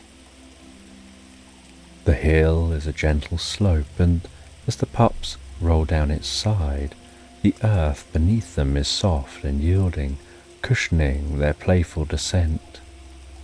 The world seems to slow down, each tumble and turn stretching out in time until it feels as though they're floating, suspended between the earth and sky. Lupa closes her eyes, letting the sensation wash over her, the gentle rustling of leaves, the feeling of weightlessness, the joy of being completely, utterly free. When they finally come to rest at the bottom of the hill, Lupa lies on her back, panting softly, her chest rising and falling in time with the rustling leaves. She opens her eyes to see the sky above, a brilliant blue canvas dotted with wisps of white clouds. The sun, still warm and bright, bathes her in its light, filling her with a deep sense of peace. Her siblings gather around her, their laughter subsiding into contented murmurs as they nuzzle one another affectionately. The bond between them is strong, a silent understanding that they're each part of something much larger than themselves. In this moment, lying in the sun-dappled grass, surrounded by those she loves, Lupa feels a profound connection not only to her family but to the land itself, the forest, the sky, the earth beneath her, all of it part of the same great, mysterious whole. As the pups settle down, their playfulness giving way to a calm that mirrors the stillness of the clearing, Lupa's mind begins to drift. Her thoughts, which moments ago were filled with the excitement of the chase, now turn inward, becoming absorbed in the quiet beauty of the world around her. The clearing with its soft grass and warm sun feels like a place out of a dream, a place where time slows down and every breath is filled with the sweetness of life. In this state of reverie, Lupa becomes aware of the subtle details that make this moment so perfect. The gentle flutter of a butterfly's wings as it dances on the breeze, the way the sunlight plays off the dew on the grass, turning it into a field of diamonds, and the soft, steady rhythm of her siblings' breathing as they begin to doze beside her. But even as she relaxes, letting the warmth of the sun seep into her fur, a part of her remains alert, curious. The joy of play has given way to a quiet wonder, a feeling that something new and exciting is just beyond her reach, waiting to be discovered. And it's this feeling that stirs her, that makes her sit up and look around the clearing, her keen eyes searching for whatever it is that's caught her attention. The world around her is still a peaceful place, but Lupa's sharp senses pick up on something. A flicker of light at the edge of the clearing, just at the bottom of the hill. It's faint, almost imperceptible, but it's enough to pique her curiosity. She glances at her siblings, who are now fully absorbed in their own rest, and then back at the source of the light. The pull of discovery is too strong to resist, and with a final, reassuring nuzzle to her siblings, she rises to her paws and trots off towards the edge of the clearing. The bottom of the hill is cool and shadowed, the sunlight unable to penetrate the thick canopy of leaves above. Here, the air is different, damp and slightly musty, with the scent of earth and stone mingling with the fresh green of the forest. Lupa's paws sink slightly into the soft earth as she approaches the source of the light, her heart beating with a mix of excitement and trepidation.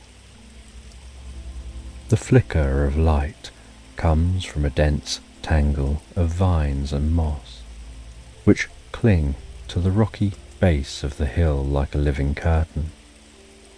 The vines are thick, their leaves dark and glossy, and they move slightly in the breeze, as if they're alive. Lupa hesitates for a moment, her instincts warning her that this place is different, that it holds secrets she may not be ready to uncover. But the call of the wild, the same call that drew her from the den at dawn, now urges her forward. With a cautious step, Lupa approaches the vines.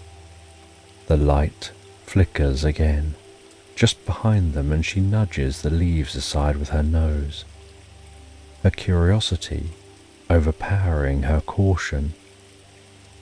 The vines part easily, revealing a small, dark opening in the rock, a passageway that seems to lead deep into the earth.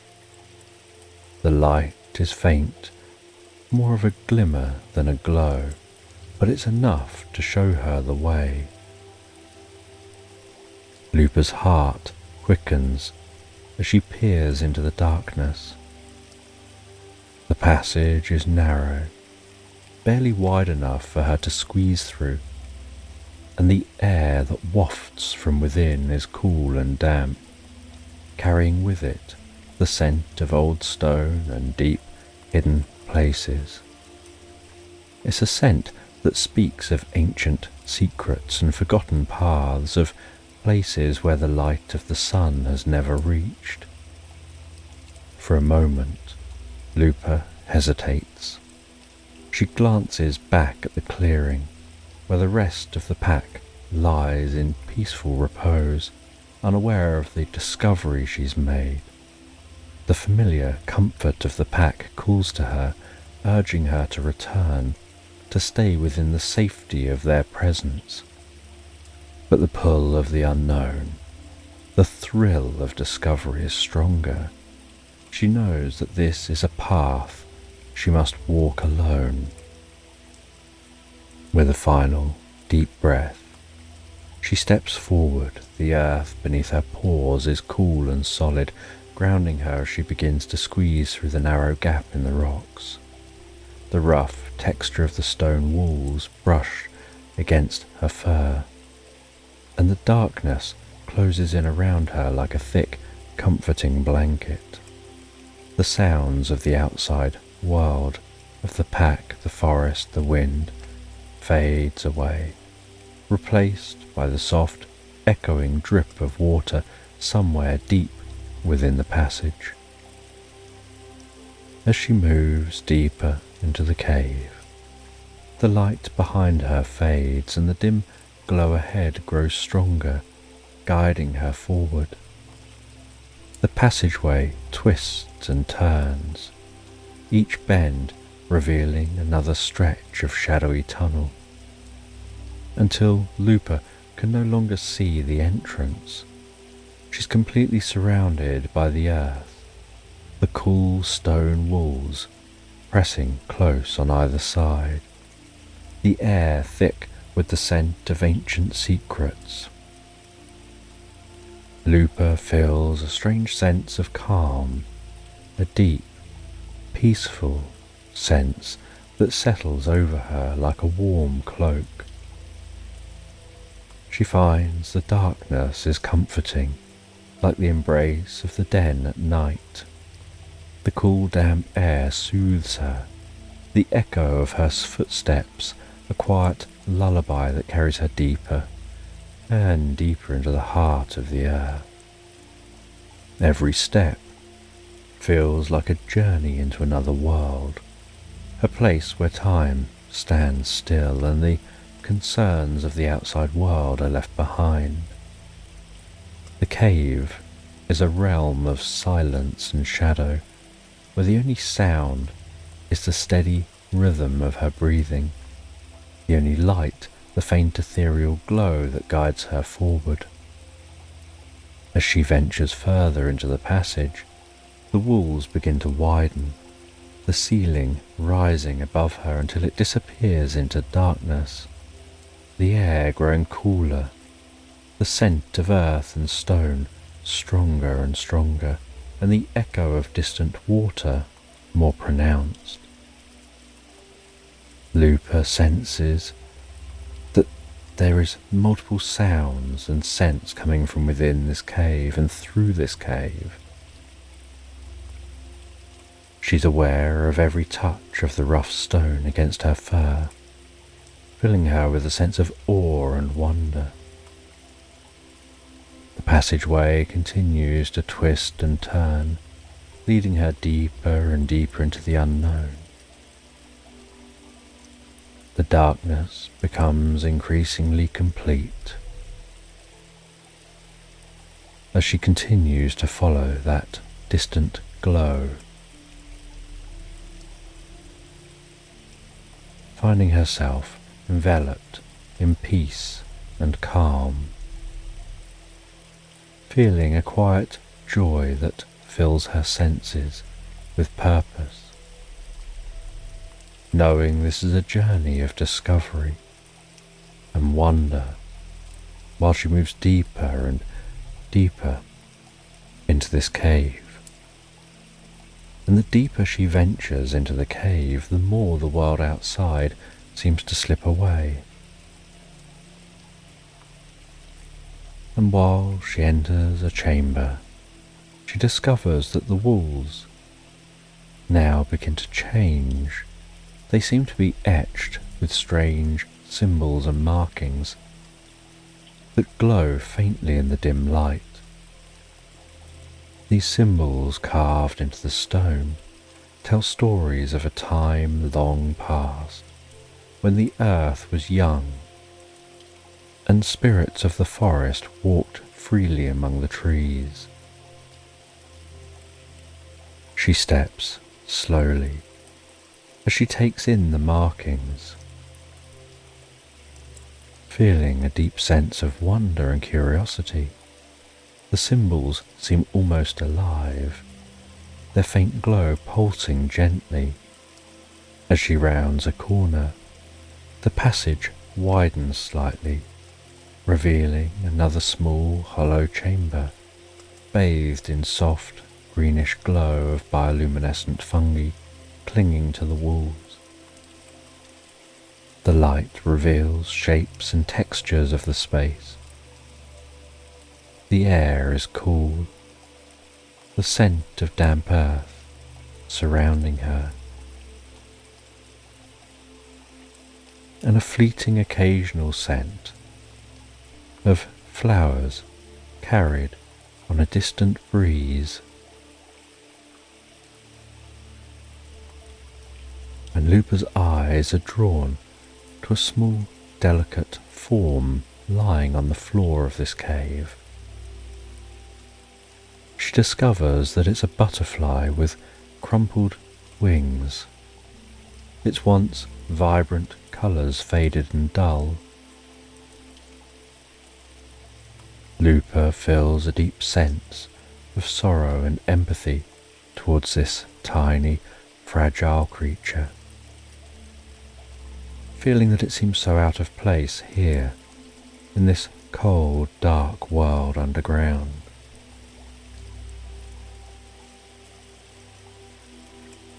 She approaches that butterfly, lowers her head, a warm breath washing over the butterfly, and a soft, comforting feeling, and the butterfly's wings flutter weakly in response.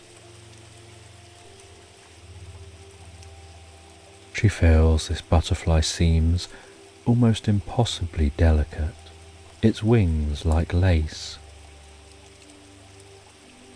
And yet she feels there's a strength radiating from the butterfly, a resilience resonating deep within that butterfly that she recognizes within herself.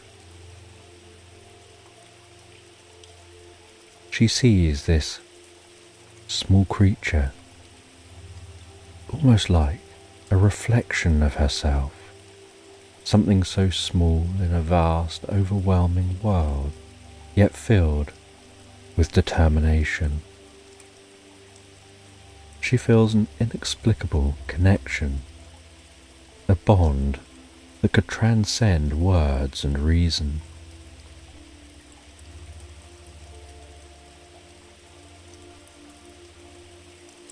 She started to sense that this cave was beginning to feel more like a sanctuary, a place where time slows down and the rest of the world fades away.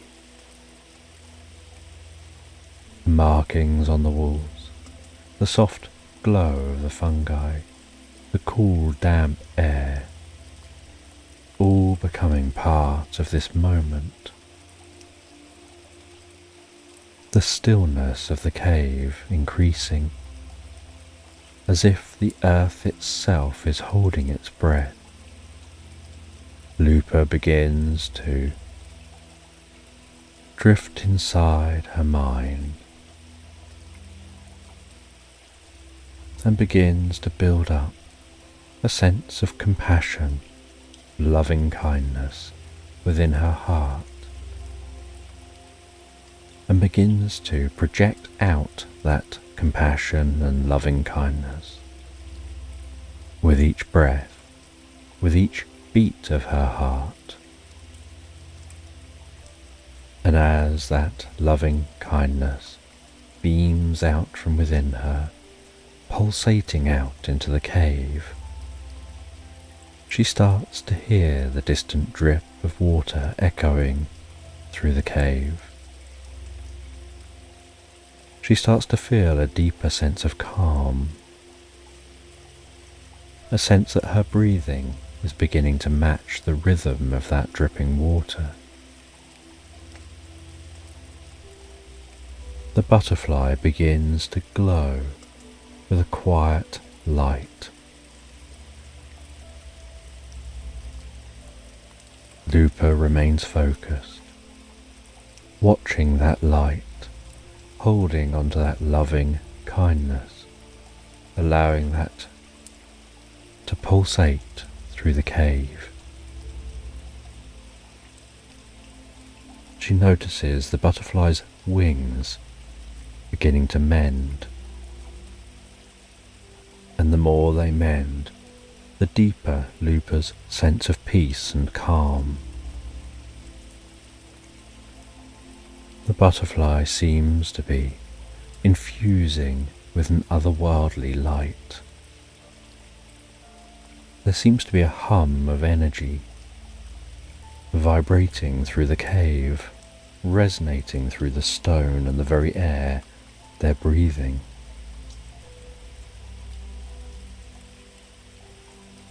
The wings continue to smooth and mend, the veins in the wings glowing faintly with soft golden light. The butterfly transforming, growing, repairing. Lupa in awe at the magic that seems to be happening, while she holds on to that sense of loving kindness and projecting that out into the world. Colour begins to return to the butterfly's wings, and that colour increases in vibrancy, of blues and purples and golds rippling across its wings. Lupa begins to feel a sense of wonder and gratitude as she sees that butterfly healing. Before the butterfly stands to its feet, flutters its wings. Before flapping those wings and hovering and flying around, beating its wings softly in front of Lupa. And its wings beating seem to carry a message of gratitude and kindness and appreciation for Lupa's help. She learns that this butterfly is a spirit of the forest, a guardian of the natural world, and because of Lupa's kindness, they give her a gift, a token of gratitude for the compassion that she showed.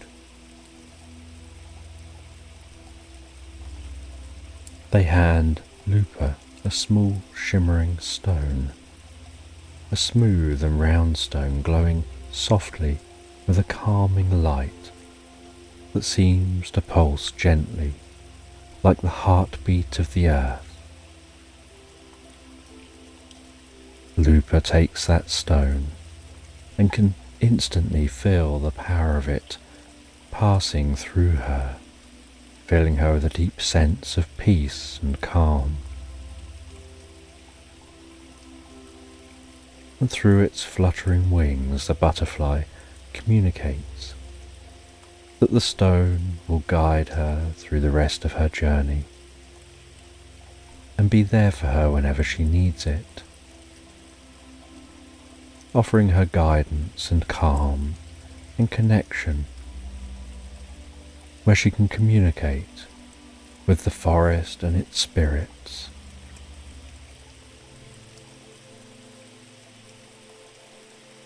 And holding that stone, Lupa feels that calm washing over her.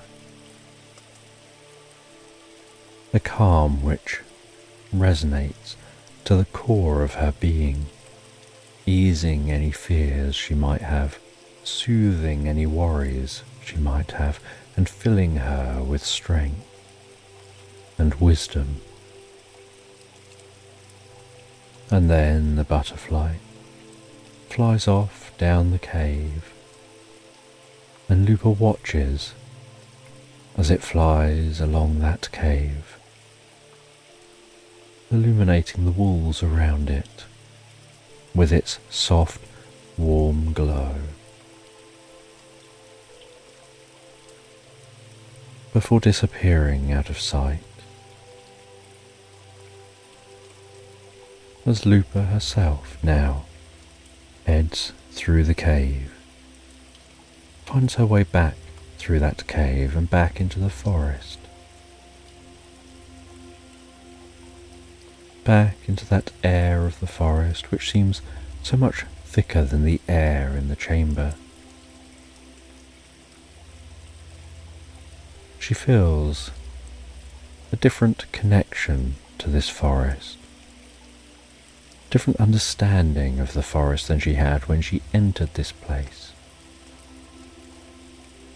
She feels that her senses have heightened even further, that she can hear every sound of the forest in the most comforting way,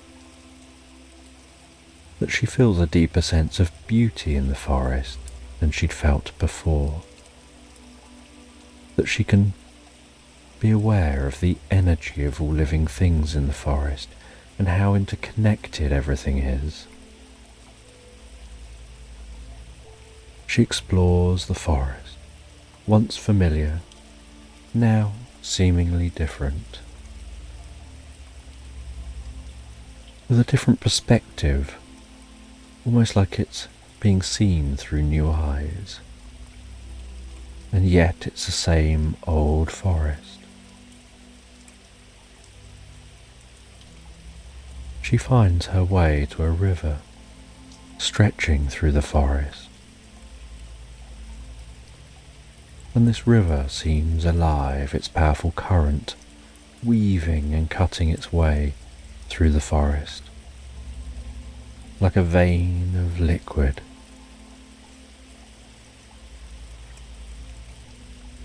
The sound of that water rushing over rocks filling the air, the rhythmic roar drowning out all other sounds, as if when near the river is the voice of the forest.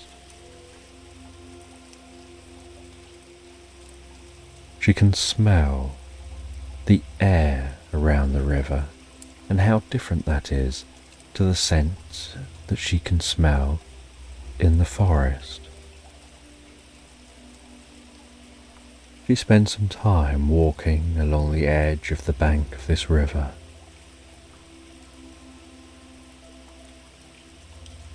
learning from the river, watching the way that twigs flow down the river, weave and bounce with the water, and find their way following the easiest path before starting her journey back to her den. And as she journeys away from the river, and the roar of that river fades, so she begins to hear the distant sound of howls reaching her ears, the familiar musk of her family in the distance.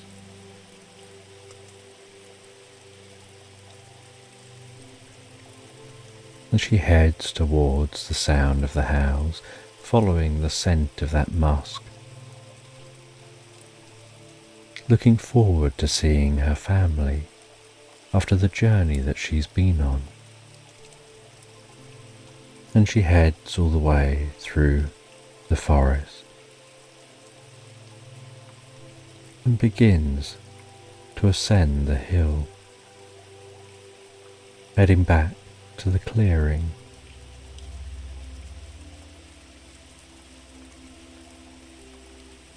And back in the clearing, she sees the pack,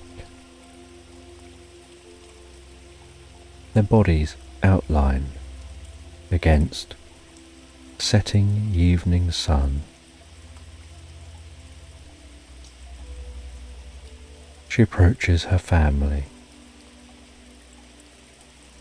They greet her with wagging tails, shining eyes. They smell the different scents on her from her journey, and she excitedly tells them of her experiences. And they nuzzle together, they play, they rest, before heading back into the den, and Lupa taking her place among her family, feeling the warmth of their fur against hers, aware of the steady rhythm of their breathing. She closes her eyes for a moment letting the sensations wash over her. And as the moon climbs higher in the sky, the gentle silver glow bouncing its way in through the entrance of the den. She begins to feel sleep approaching.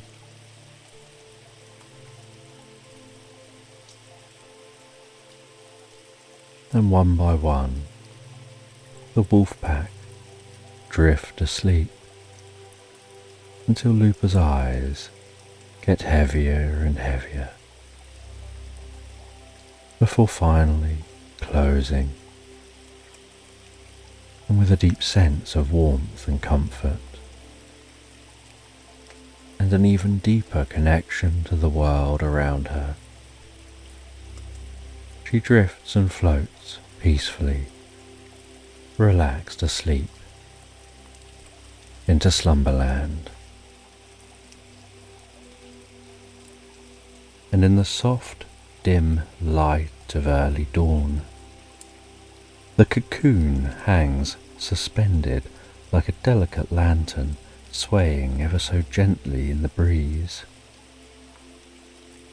For days, weeks, perhaps even lifetimes, the butterfly has been cradled within its silken walls, wrapped in a warm, velvety darkness that feels both comforting and mysterious. Inside, the world is peaceful, a place where time moves, not in moments, but in slow, gentle waves that carry the butterfly deeper and deeper into the realm of dreams. Memories of the past float through the butterfly's mind like fragments of a forgotten melody. There was a time long ago when it was something different, something small, earthbound and simple, a caterpillar content to explore the world in a slow, measured way, inch by inch, leaf by leaf. But even then, there was a longing, a deep, unspoken yearning for something more, a desire to rise above, to see beyond the edges of the leaves and the limits of the earth. And so it had spun its cocoon, weaving a tiny world of solitude and silence where the alchemy of transformation could take place. Within the cocoon, the butterfly's body began to change, slowly at first, like the shifting of shadows at twilight. The once familiar form dissolved, melting into a fluid state where nothing was certain and everything was possible. There were moments of fear, of confusion, as if the butterfly were lost in a maze of its own making. But there were also moments of peace, where the darkness felt like a gentle embrace, holding the butterfly safe as it surrendered to the process of becoming. Now, as the first light of dawn filters through the delicate walls of the cocoon, the butterfly feels a stirring within, a soft, insistent urge to break free, to emerge into the world beyond. The cocoon, once a sanctuary, now feels confining, like a shell that no longer fits. With a slow, deliberate movement, the butterfly pushes against the walls, feeling them give way beneath its touch.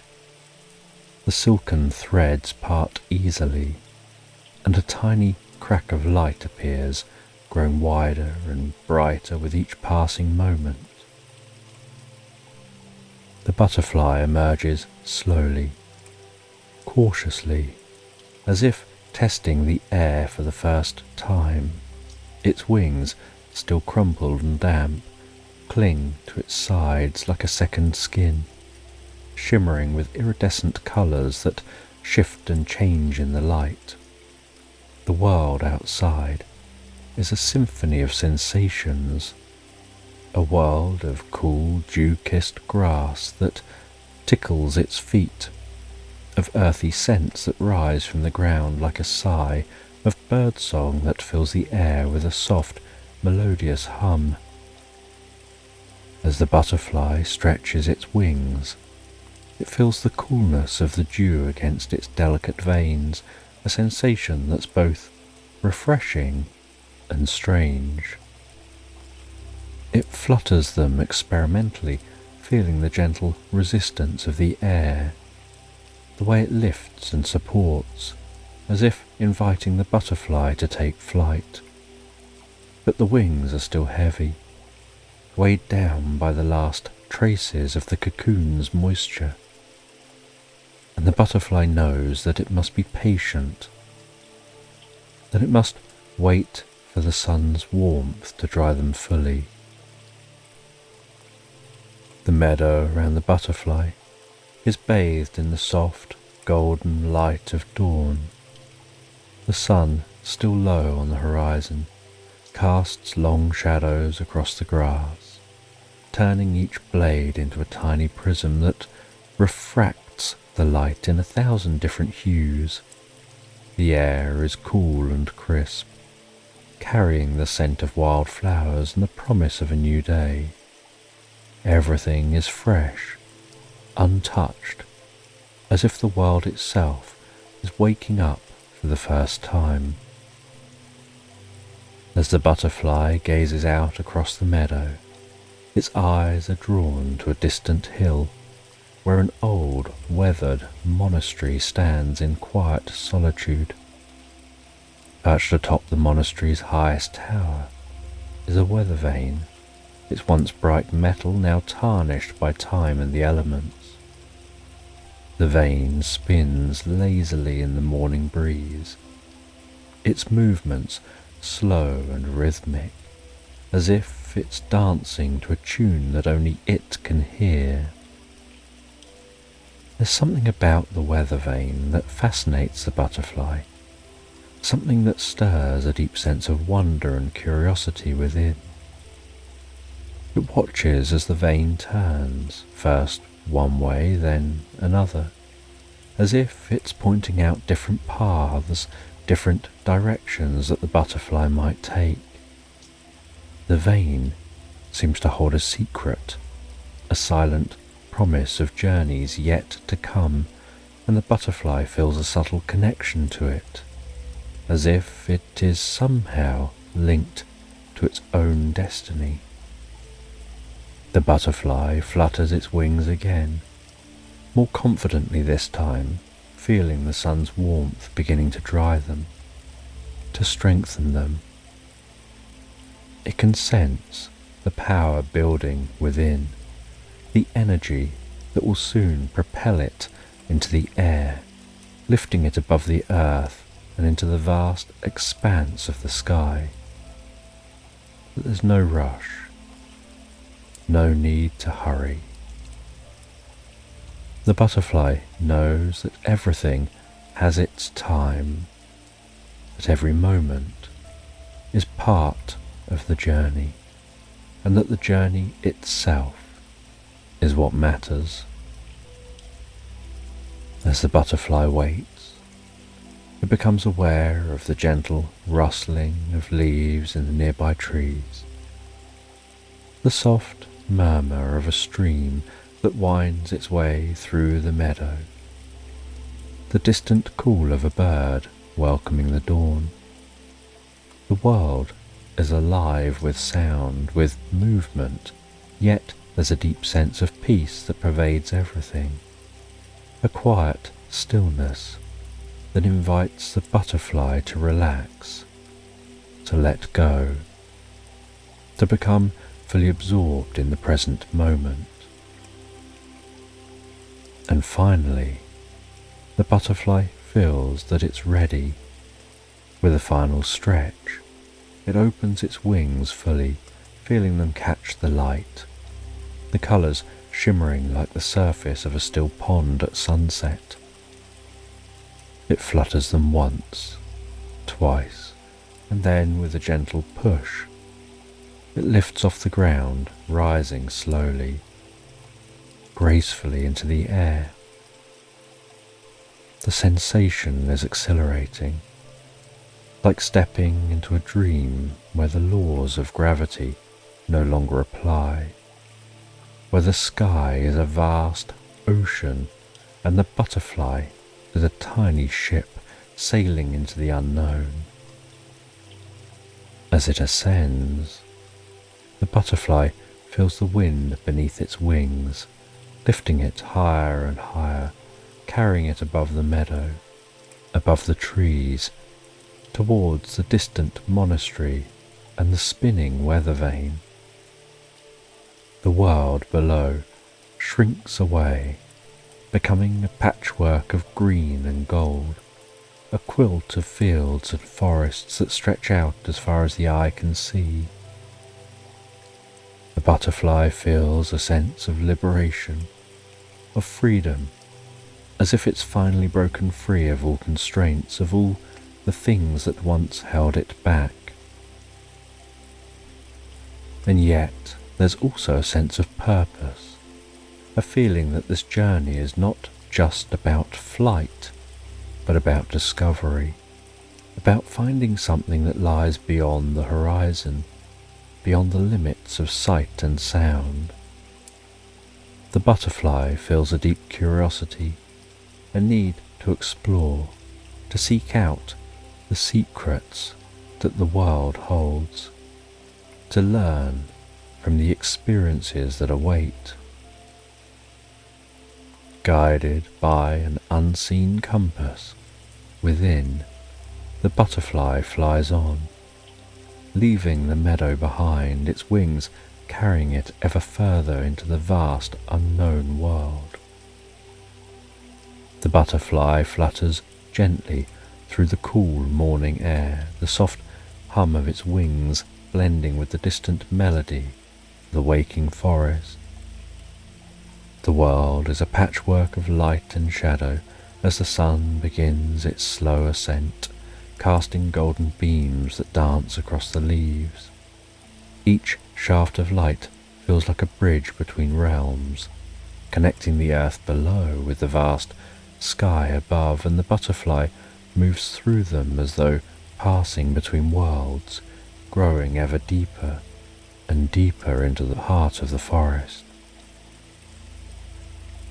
The trees here are ancient, their gnarled roots burrowing deep into the earth, their branches stretching high into the heavens, interlacing to form a canopy so thick that the sunlight filters through in only the faintest of whispers.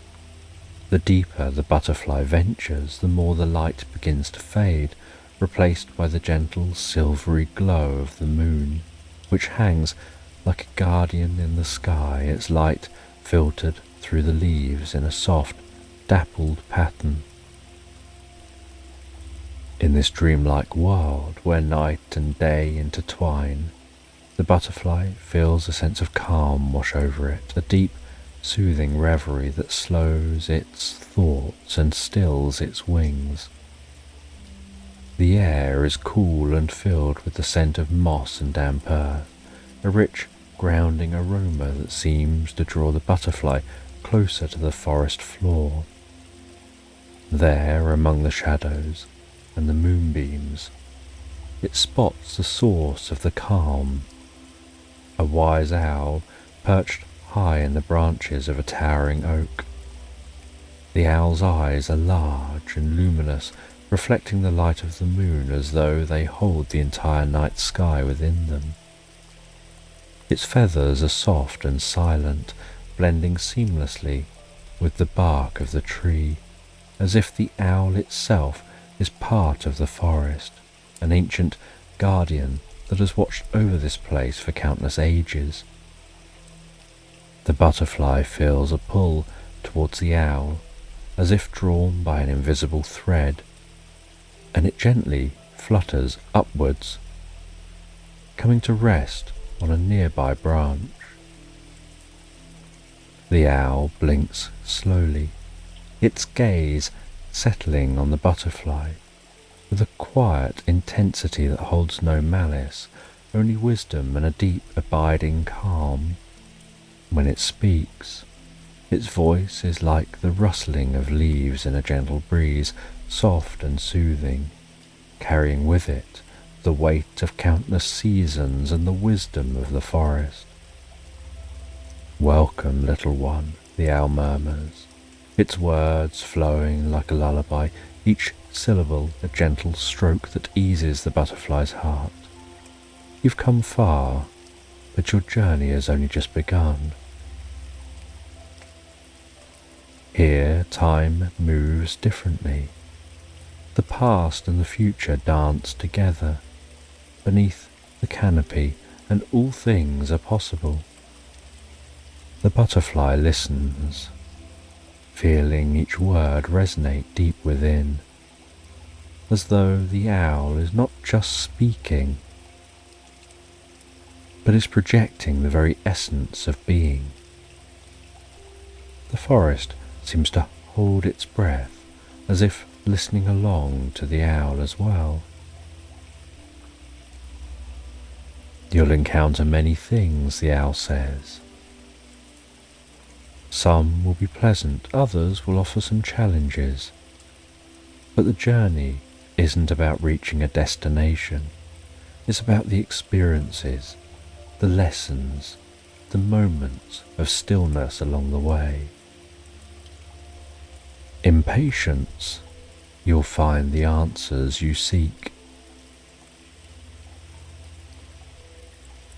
The butterfly finds the owl's presence comforting and relaxing. To rush is to miss the beauty of the world. The owl continues, "Take your time, let the world reveal itself to you in its own way, at its own pace." The butterfly feels a deep sense of peace settle over it. The forest around them seems to agree with that sense of peace. The owl tells the butterfly they're going to share a story that'll help with their journey, saying it's an old tale passed down through the forest from tree to tree, leaf to leaf. It's the story of the wind and the stone. Once, long ago, there was a great stone that sat in the middle of a vast open plain. The stone was strong and solid, unmoving in the face of the elements. The wind, light and free, would dance around the stone, urging it to move, to join in the dance of life. But the stone refused, content to remain where it was, grounded and still. The wind grew frustrated, its breezes turning into gusts, then into gales, but still the stone didn't move. The wind howled and raged, trying to push the stone from its place, but the stone remained steadfast. It was only when the wind stopped, exhausted from its efforts, that it noticed something.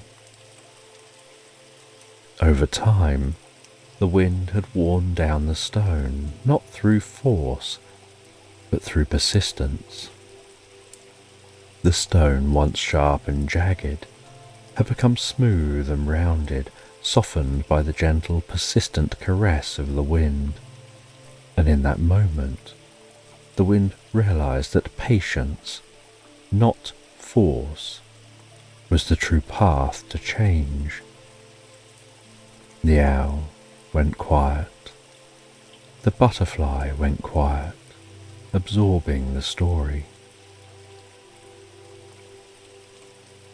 With the final soft hoot. The owl said goodbye to the butterfly, trusting they'd learned what they needed from the conversation. The butterfly fluttered its wings and set off. It carried with it the wisdom from the owl as it continued its journey. The butterfly drifted through the forest, still thinking about what the owl said. As areas of the forest were dark, the butterfly flew more cautiously to navigate through the dark areas, before picking up speed while flying through areas where a bit more light could penetrate the canopy overhead. And as they continued their journey, they encountered a fox, its fur the colour of autumn leaves. The fox walked almost hypnotically, so silently through the forest floor, and the fox, in a very friendly voice, engaged in conversation with the butterfly, curious where the butterfly was going and what the butterfly was doing. The fox decided to offer some advice, saying, "Reason is the light that cuts through the shadows. It's the sharp edge that divides truth from illusion, the steady hand that guides you when all else is chaos. But reason alone isn't enough. You must also know when to be aware of your instincts, when to trust that quiet voice within that speaks not with words but with feelings, imposing a subtle current to the heart. You need to have an awareness of balance, of harmony. In all things, seek balance. Listen to your heart while letting reason guide you, and trust your own strength." And with that, the butterfly thanked the fox for their sharing of wisdom before continuing its journey through the forest. It felt it could almost hear a faint melodic tinkling sound, like the distant chime of bells carried on the wind. As the butterfly moved closer, the sound grew clearer, more distinct. Before the trees parted, revealing a hidden grove, a sanctuary bathed in a soft ethereal light, with fireflies drifting lazily through the air, their tiny bodies glowing with a warm golden light, like stars which have descended to earth to dance among the trees. The butterfly hovered at the edge of the grove, captivated by the beauty and tranquility of the scene. The sound it had heard now revealed itself.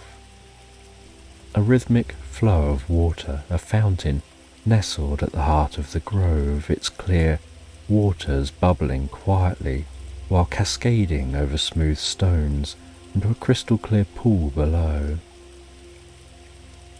And the butterfly flew closer to that pool and flew into the shade of an old tree.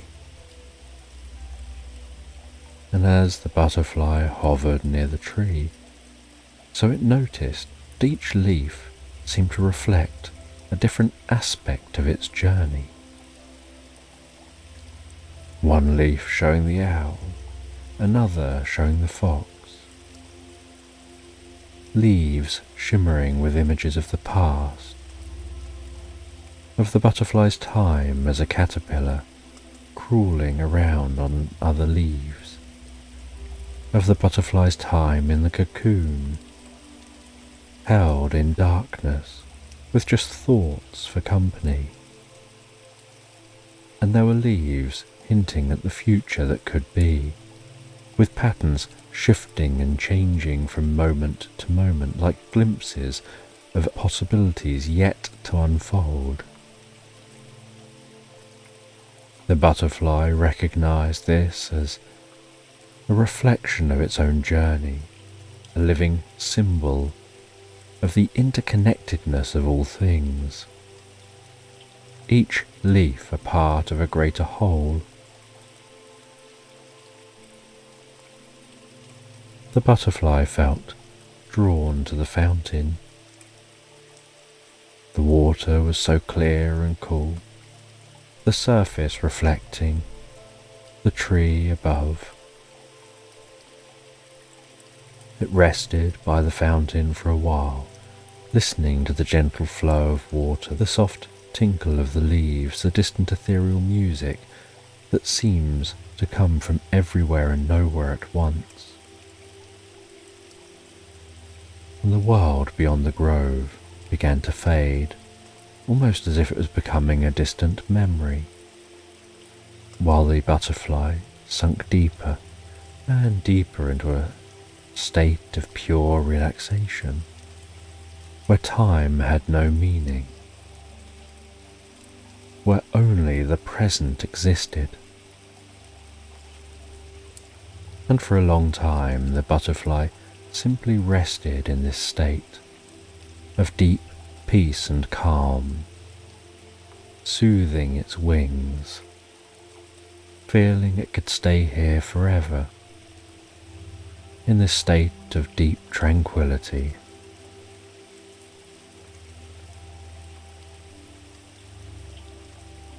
But eventually the butterfly was aware it had to move on, so with a gentle flutter of its wings, it rose from the fountain and flew back towards the edge of the grove, fireflies guiding its path, their light casting a warm, reassuring glow.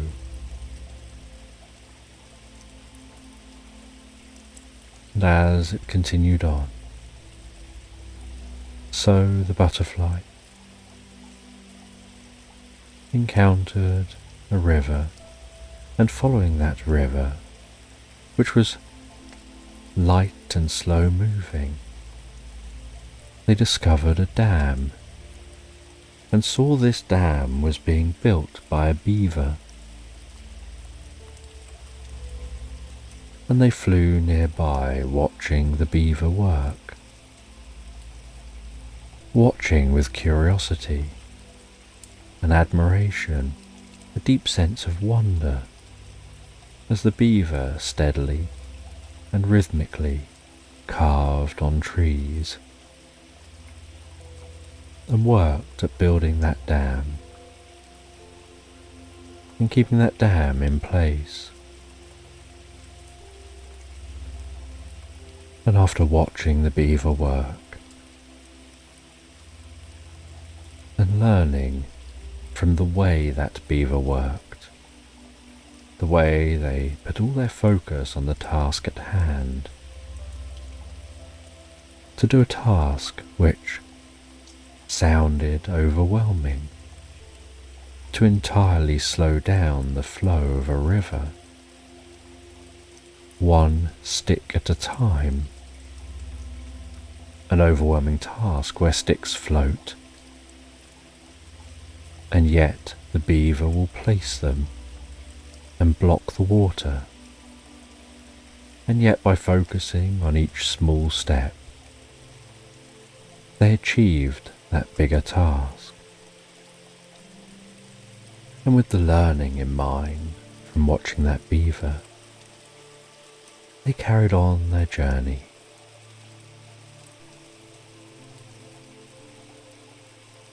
And as they carried on, day moved to night, a moon hanging low in the sky, silvery light bathing the landscape with a soft ethereal glow.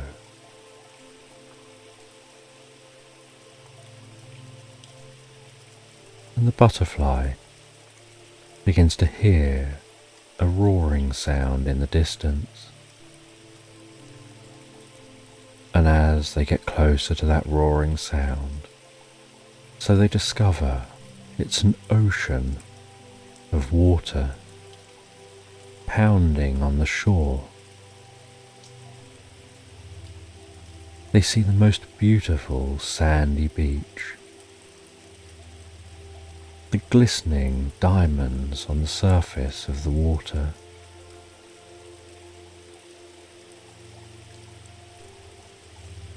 The bubbling water slapping onto the shore.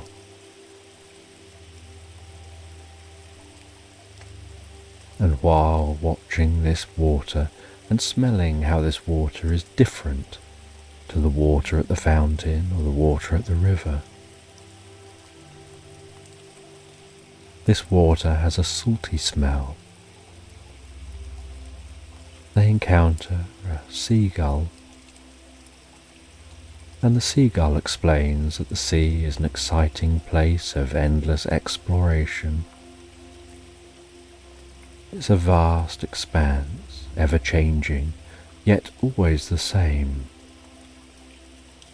Both a mirror and a mystery, a reflection of the world above, and a gateway to the unknown world below.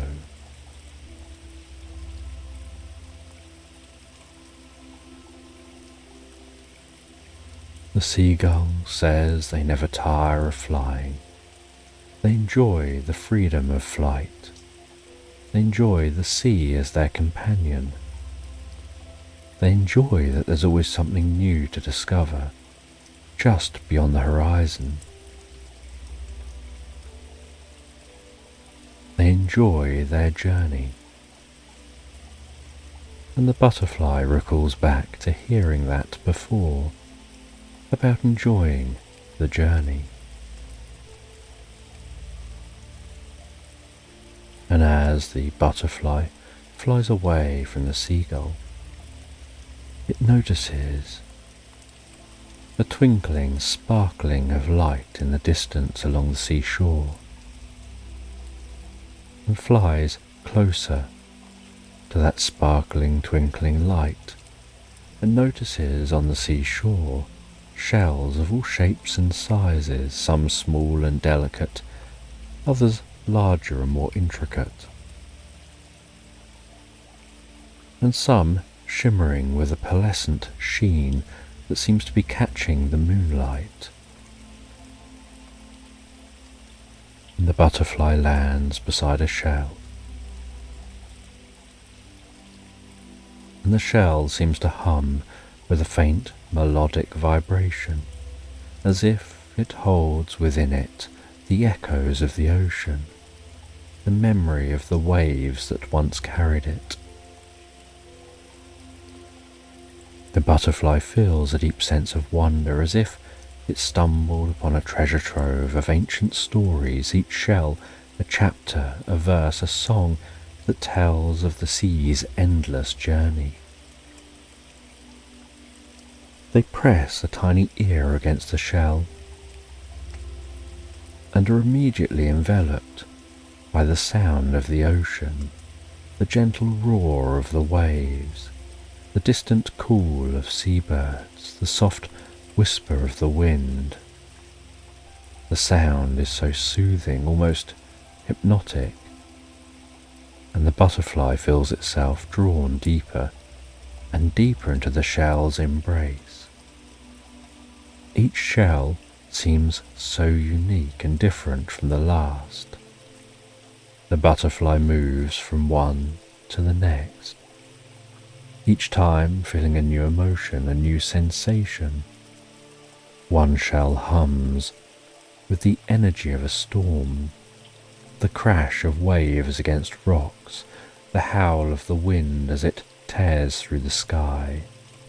Another shell sings of calm waters, of a gentle breeze that caresses the sea's surface, of the warmth of the sun as it sets, casting the world in a golden light. The butterfly becomes absorbed in the world of the shells, losing itself in their stories, their songs.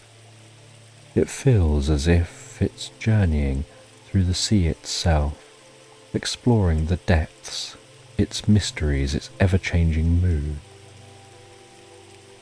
The shells speak of distant lands, of coral reefs teeming with life, of underwater caves filled with treasures hidden from the world above. They tell of ships that sail across the horizon, of voyages that span oceans, of explorers who chart new courses seeking out the unknown.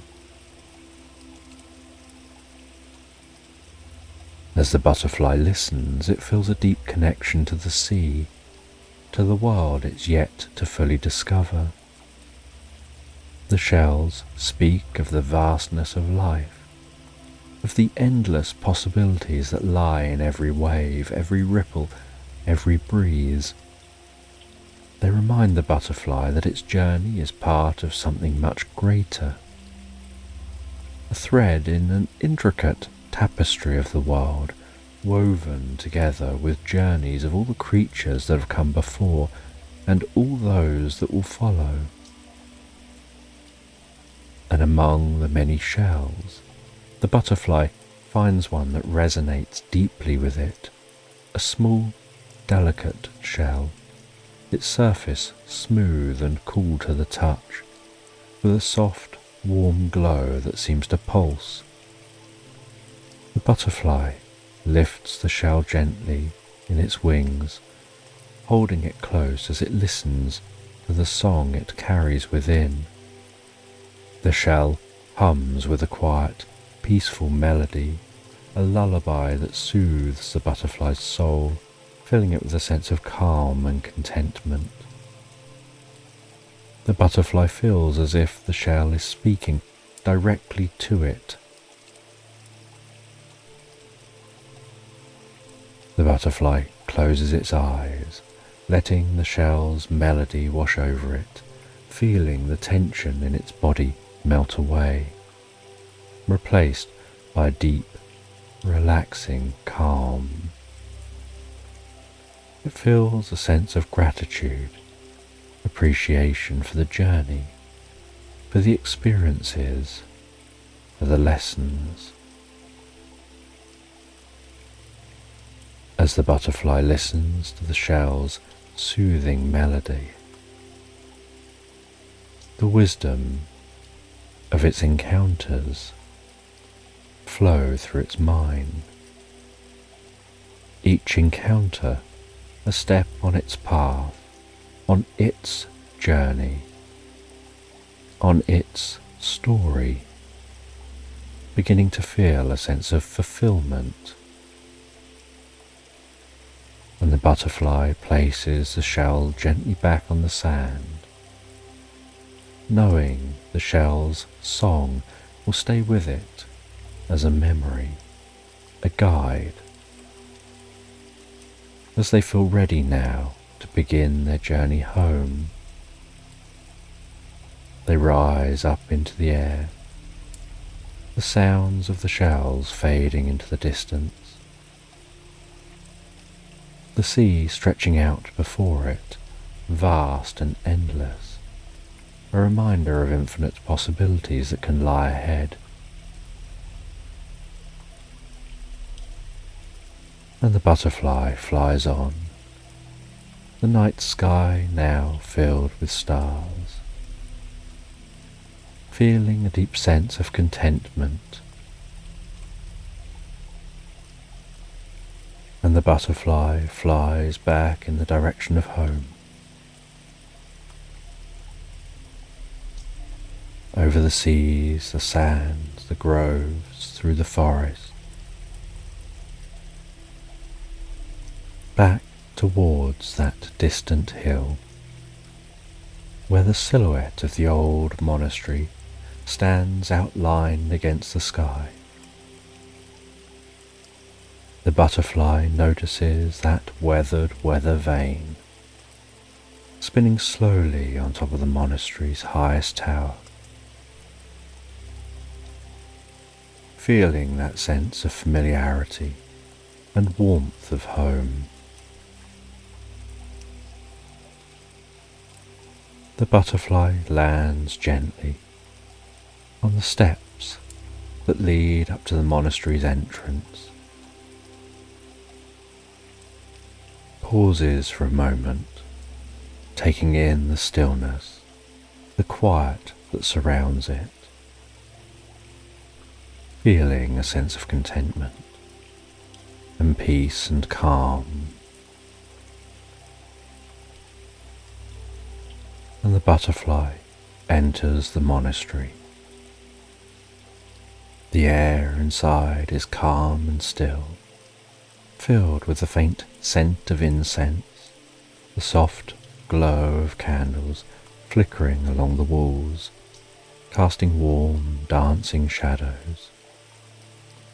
The butterfly feels a sense of calm wash over them, a feeling of sanctuary, a place they can rest, where they can simply be.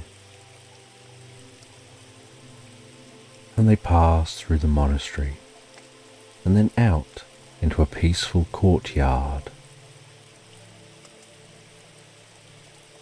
And in this courtyard, they encounter a wise person. A person that isn't just a guide, but a reflection of their own inner wisdom. The wise person smiles. You've travelled far, you've gathered much wisdom. Now it's time to rest, to reflect on your journey, and to find the peace that lies within. Your journey has led you here, to this place of rest and reflection, of deep relaxation. This is a safe, calming place, a place of peace, a sanctuary.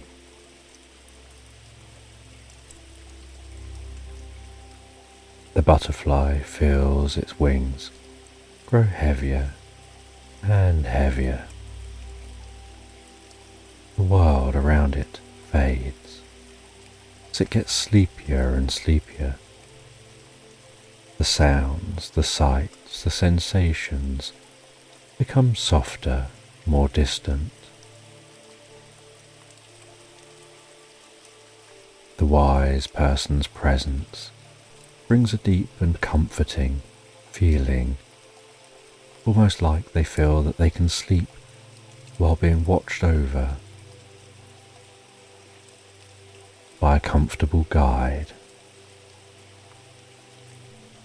And as they drift and float, so peacefully asleep, the world outside the temple grows quieter and quieter.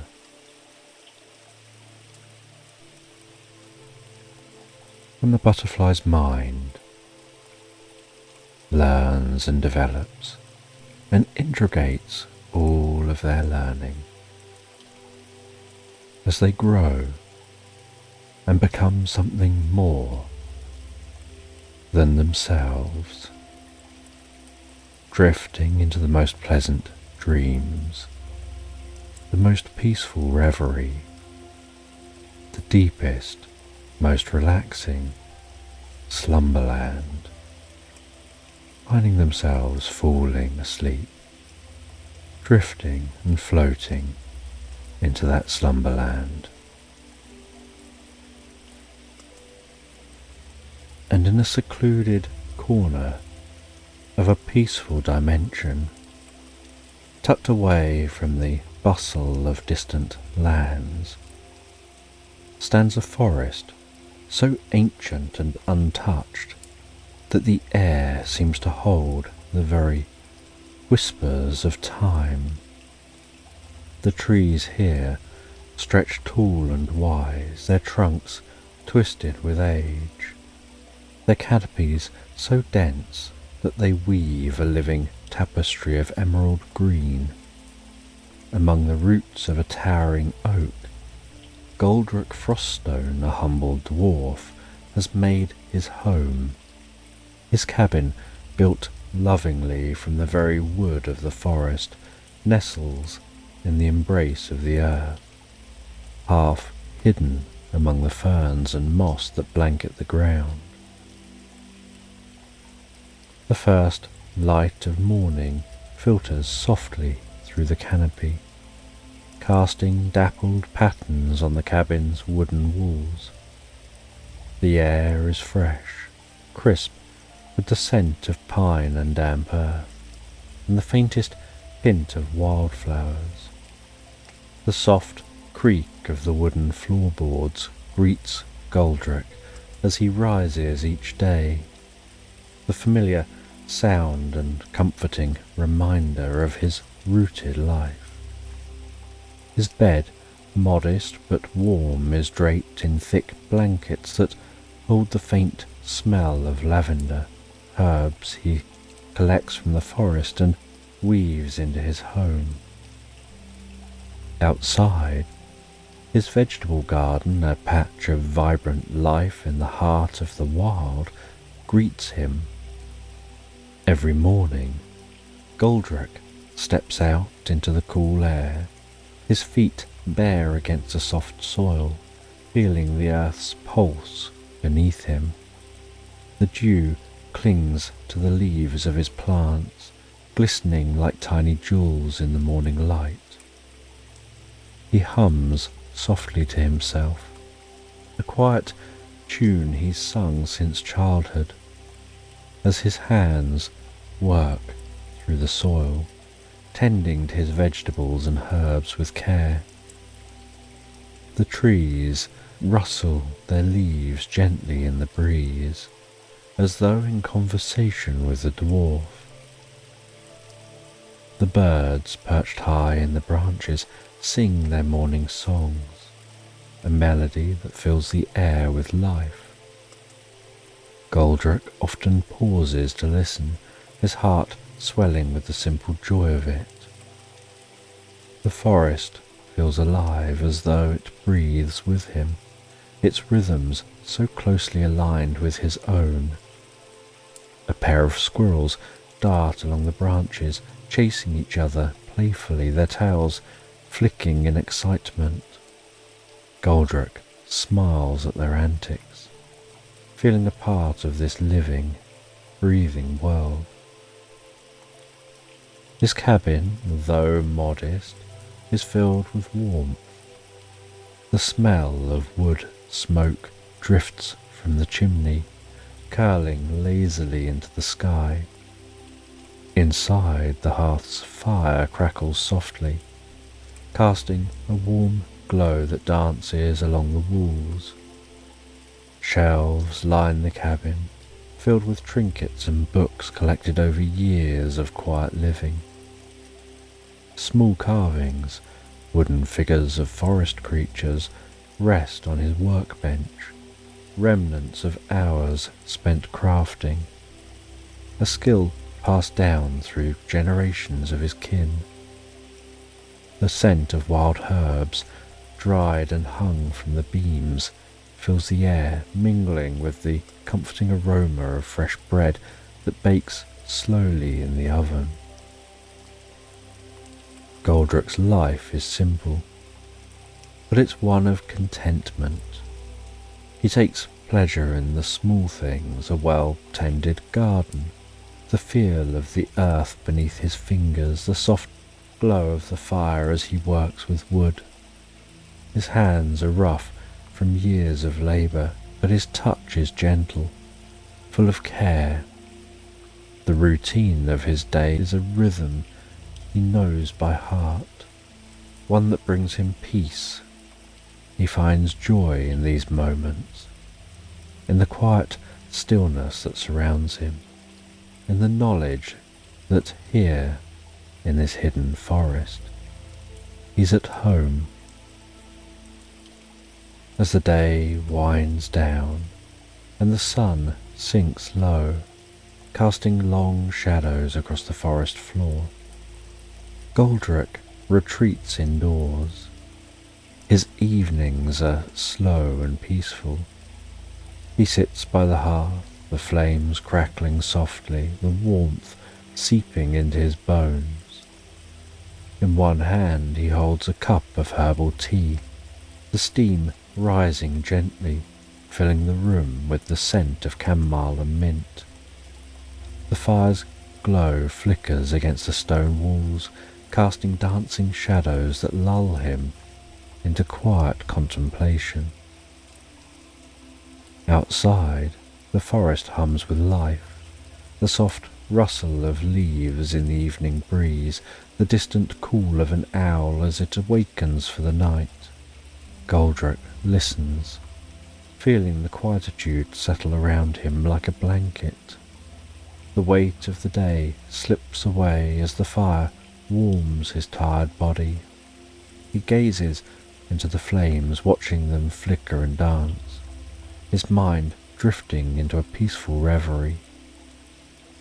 His home is not grand, but it is his sanctuary, a place of deep comfort and serenity. As sleep approaches, Goldrick climbs into his bed, the heavy blankets pulling him into their warmth. His thoughts slow, the rhythm of the forest lulling him towards sleep. In the distance, the wind sings through the trees, a lullaby, gently rocking him to sleep.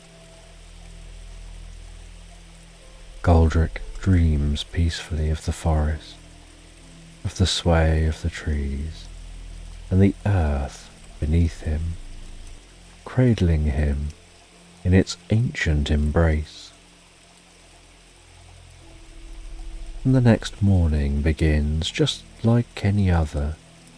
The forest is still and quiet, the early light of dawn casting a soft golden hue over the treetops. Goldrick steps outside, stretching in the cool morning air, but something feels off. The birds are silent. The usual chorus of morning song that fills the air is absent, leaving a hollow quiet that settles over the trees. The air itself feels thick, as if charged with an unseen energy, like the world is holding its breath. Goldrick frowns, his brow furrowing. It's a small change, but it unsettles him. He takes a step forward, the forest floor soft beneath his feet. His feet press into the damp earth as he moves deeper into the woods, his instincts guiding him towards the unknown. The path he knows so well, where the ferns brush his hands and the sunlight filters gently through the canopy, feels unfamiliar today.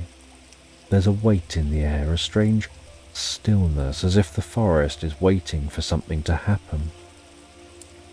The deeper and deeper he walks, the more the unease grows. The trees here are older, their branches twisting into shapes that seem to reach for him. The air is cooler, and a mist clings to the ground, swirling around his ankles as he steps through it.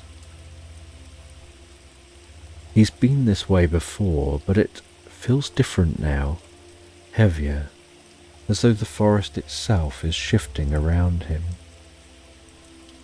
Goldrick's hand brushes a fern, its fronds soft beneath his fingers, but there's something beneath the surface that pulls him onward. His feet carry him further into the deep woods, where shadows linger between the trees. The air grows colder still, and his breath forms small clouds in front of him. He feels the presence of something new, something just out of reach. As he pushes past a thicket, the forest suddenly opens up into a hidden clearing, bathed in dim light.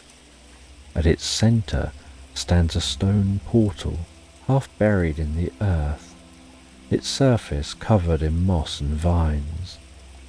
It hums softly as though alive, the faint vibration reaching Goldrick through the ground. The air around it is changed and charged with energy, a low hum that seems to pulse with each breath he takes. Goldrick stands at the edge of the clearing, his heart racing, his mind filled with questions. He steps closer, drawn by the strange light that shimmers at the portal's edge, shifting and flickering like a distant memory. There's something both familiar and utterly alien about this. He reaches out, his hands trembling slightly, the pull of the portal growing stronger with every passing moment. He knows, deep down, that stepping through this portal will change everything. The safety of his cabin, the quietude of his life, it all seems so far away now, but the portal beckons, its light flickering softly as though it's waiting for him. Goldrick hesitates for a moment, the weight of the decision weighing heavily on his chest. He feels urged towards this portal. With a deep breath, he steps into the light, the world around him fading into a soft glowing blur, the forest, the cabin, his life, everything melting away as the portal's light envelops him, pulling him into a new and unknown world.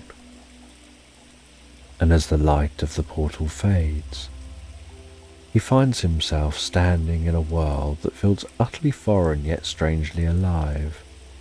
The cool earthy scents of his home are gone, replaced by the thick humid air of a jungle that hums with a life all of its own. The air presses down on him like a heavy cloak, clinging to his skin and filling his lungs with the smell of damp earth, wet leaves, and something faintly sweet like overripe fruit.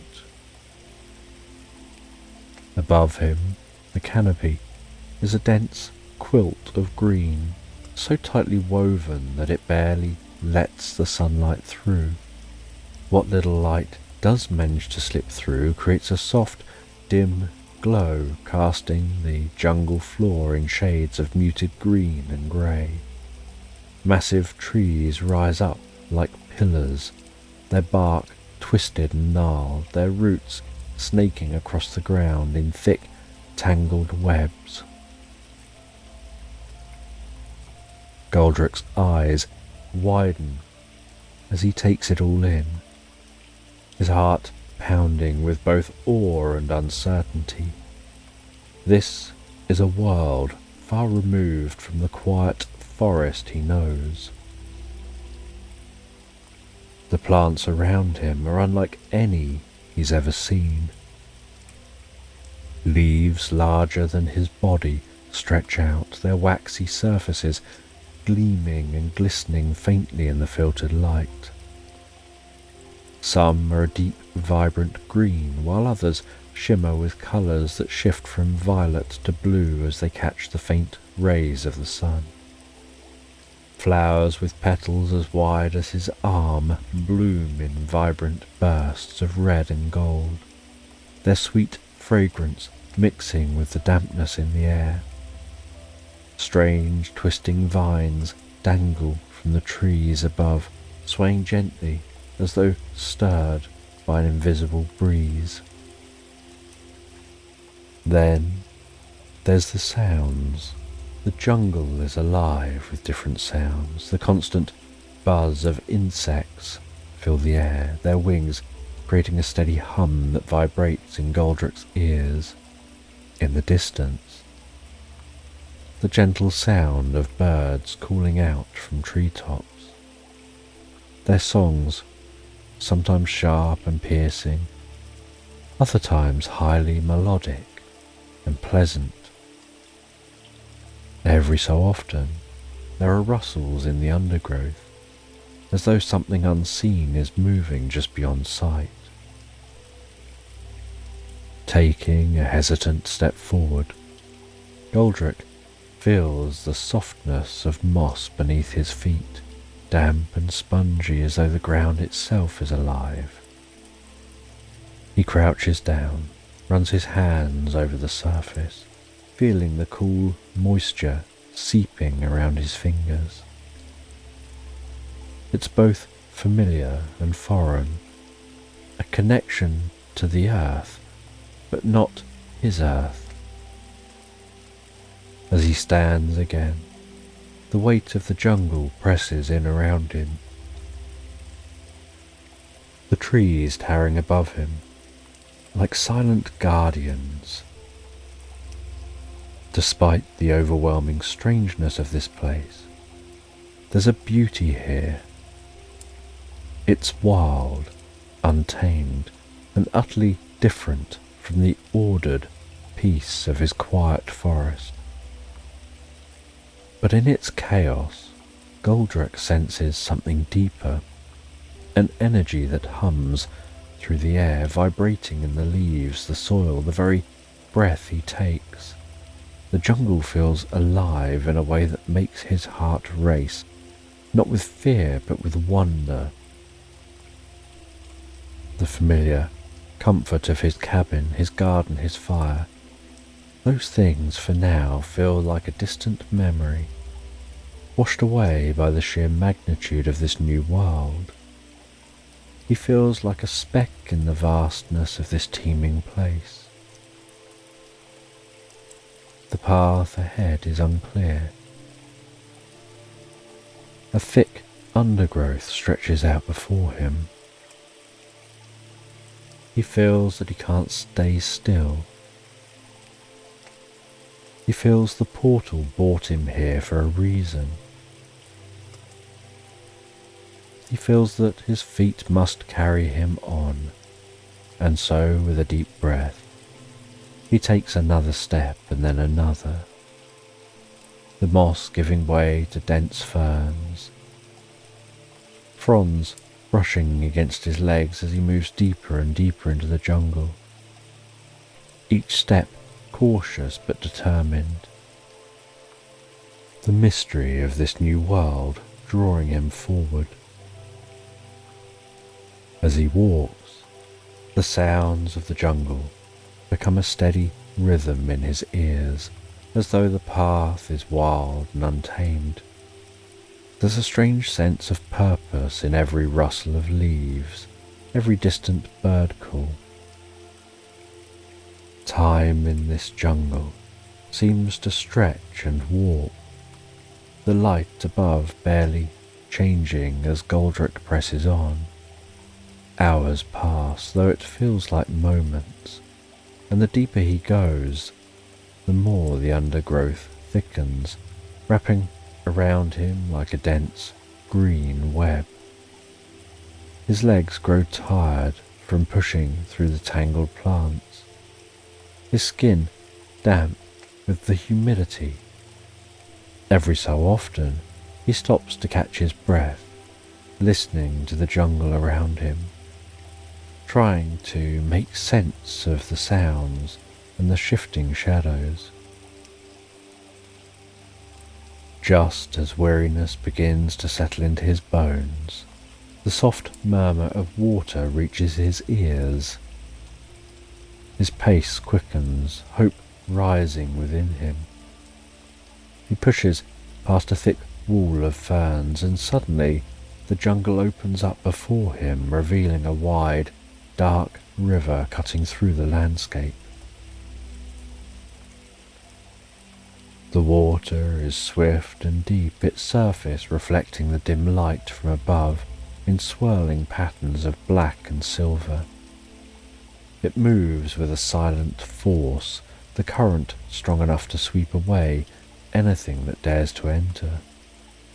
He steps closer, the cool air coming off the river, a welcome relief from the jungle's humidity. But as he crouches by the river's edge, watching the water swirl and churn, a wave of uncertainty washes over him. The river feels like a barrier, one that separates him from whatever lies ahead. Its width makes it impossible to cross with a simple leap, and the thought of swimming through its dark, rolling depths sends a shiver down his spine. The water moves too quickly, its hidden strength pulling at him from the shore. For the first time since stepping into this new world, he's unsure what to do. He kneels, staring into the water, his mind racing for a solution. For a long time he considers turning back, following his steps to the portal. But something stops him, an instinct, a feeling that the way forward lies not in retreat, but in pushing ahead. The river may be a barrier, but he knows there must be a way across. And then, as if in answer to his silent plea, the water begins to calm down. The rushing current slows and begins to still.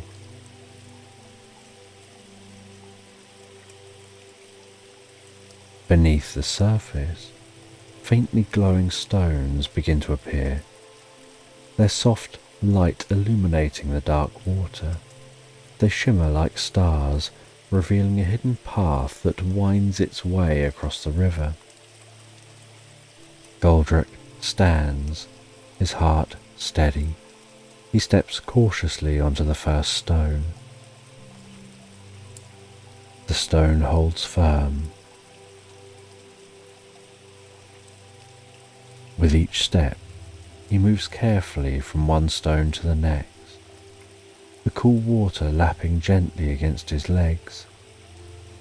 The river, once an insurmountable obstacle, now feels like part of his journey, guiding him as he moves towards the other side of this river. The glowing stones pulse softly beneath him, their light offering comfort and clarity as he makes his way across. As he reaches the far shore, he feels a sense of relief and triumph. He stands for a moment, breathing in the fresh air. Dense jungle continuing on the other side of this river. He feels like he's no longer the Goldrick who lived quietly among the trees, tending to his garden, sitting by the fire. He's now an adventurer, a traveller in a world of mystery and wonder, learning to trust the unknown. As he walks, the jungle continues to deepen around him, its shadows growing longer and the canopy thickening, the air becoming cooler again. Each step feels as though it's taking him deeper into the heart of this mysterious world. As he pushes through a patch of dense vines, he discovers a massive tree. The tree feels alive in a way that's different from the others, as though it's seen more than most, as though it holds memories older than the jungle itself. As he continues, Each step that he takes feels like he's working through challenges, uncovering lessons. He finds himself reflecting on his journey, both the journey he's undertaken and the journey that's yet to come.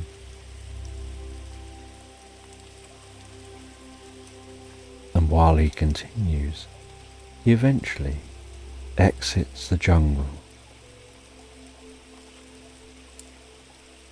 to discover a large glowing lake in a clearing. The lake stretches out before him, its surface smooth and calm. Beneath the surface seems to be a faint ethereal glow pulsing gently.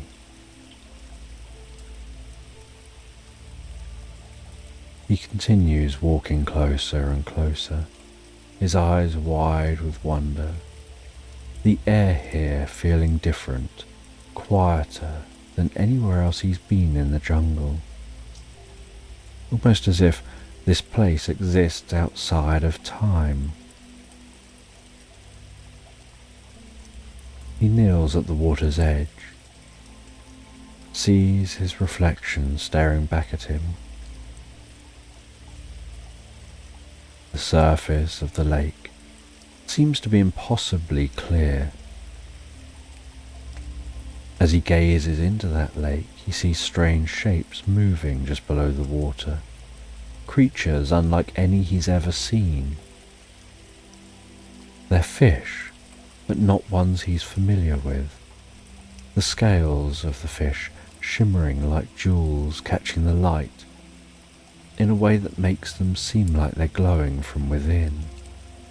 Their movements slow and graceful. He watches them in silence, mesmerized by their beauty. Unable to resist, he dips his hand into the water, the coolness surprising him. As his fingers break the surface, tiny ripples spread outward, disturbing the perfect stillness.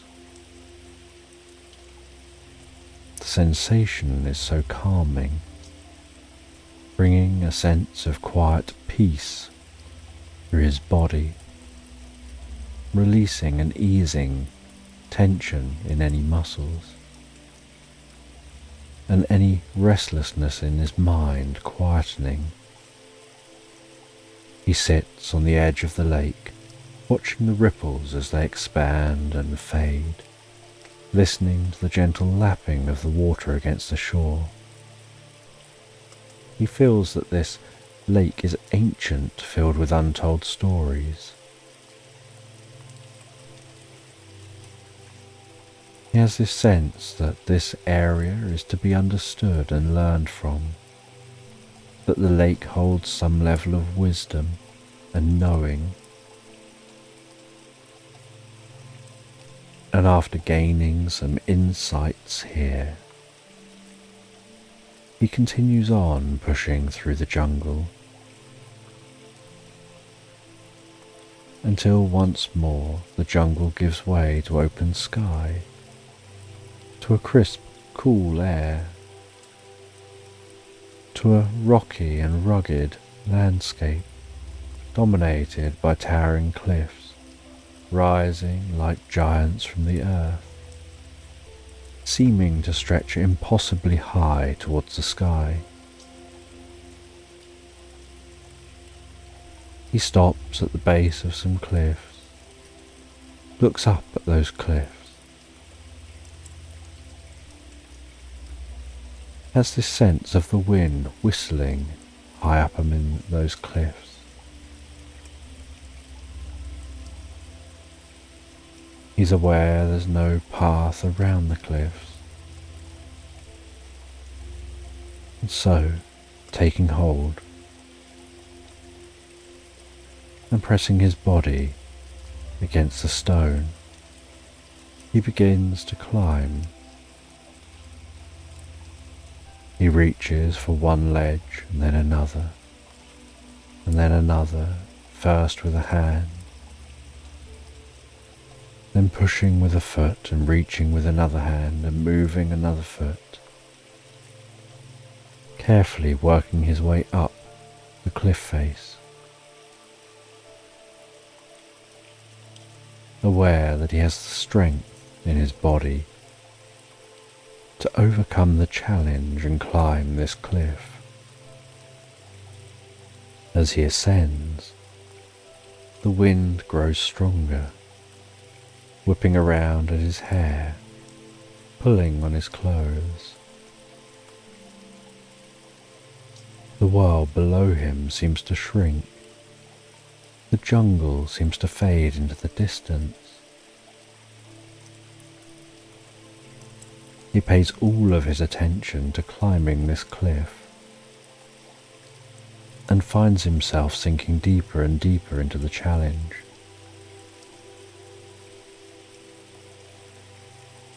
The higher he climbs, the more the landscape seems to change. The air grows colder, the wind grows sharper, the stones become smoother. His muscles burn with the effort, his arms and legs tremble with fatigue, but he presses on, continuing to climb, heading up towards that wide and endless blue, deepening sky, feeling a sense that he's climbing to heaven, before eventually reaching the top, climbing up over onto the top of the cliff, standing up and looking out before him at the vastness of the landscape below, the jungle, the patches of green, rolling hills and valleys, rivers winding through this earth, the sky above so endless, streaked with the occasional cloud and the setting sun. He feels a deep sense of triumph and achievement,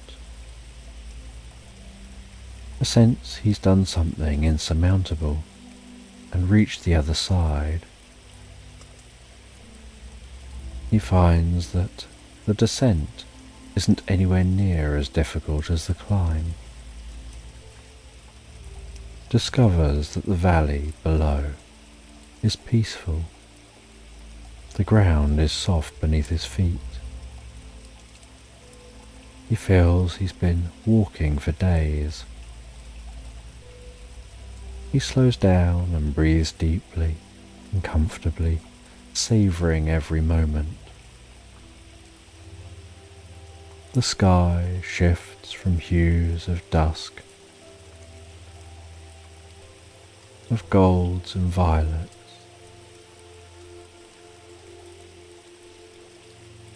he continues to travel through the valley, heading back towards his home. He's aware that he's found something within himself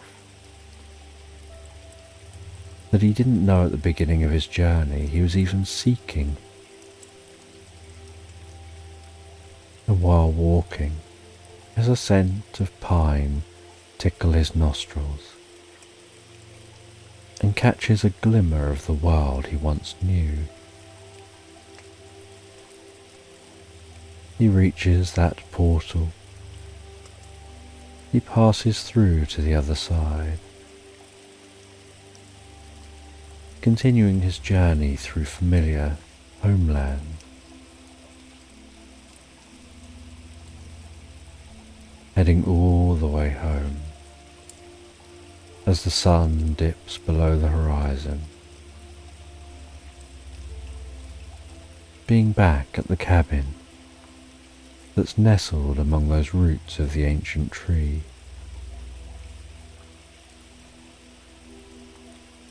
but feeling back here that there's a warmth, a sense of life that he hadn't noticed before. He wanders around his home, taking in the slightly different atmosphere, aware that he's brought this atmosphere in with him as a slightly changed person. He reaches for the kettle, pours himself a cup of tea,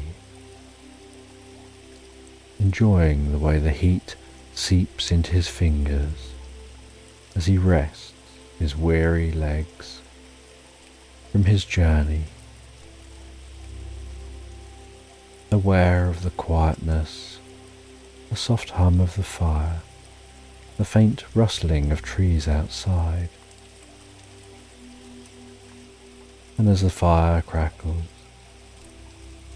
he allows himself to reflect on his journey while drinking that tea,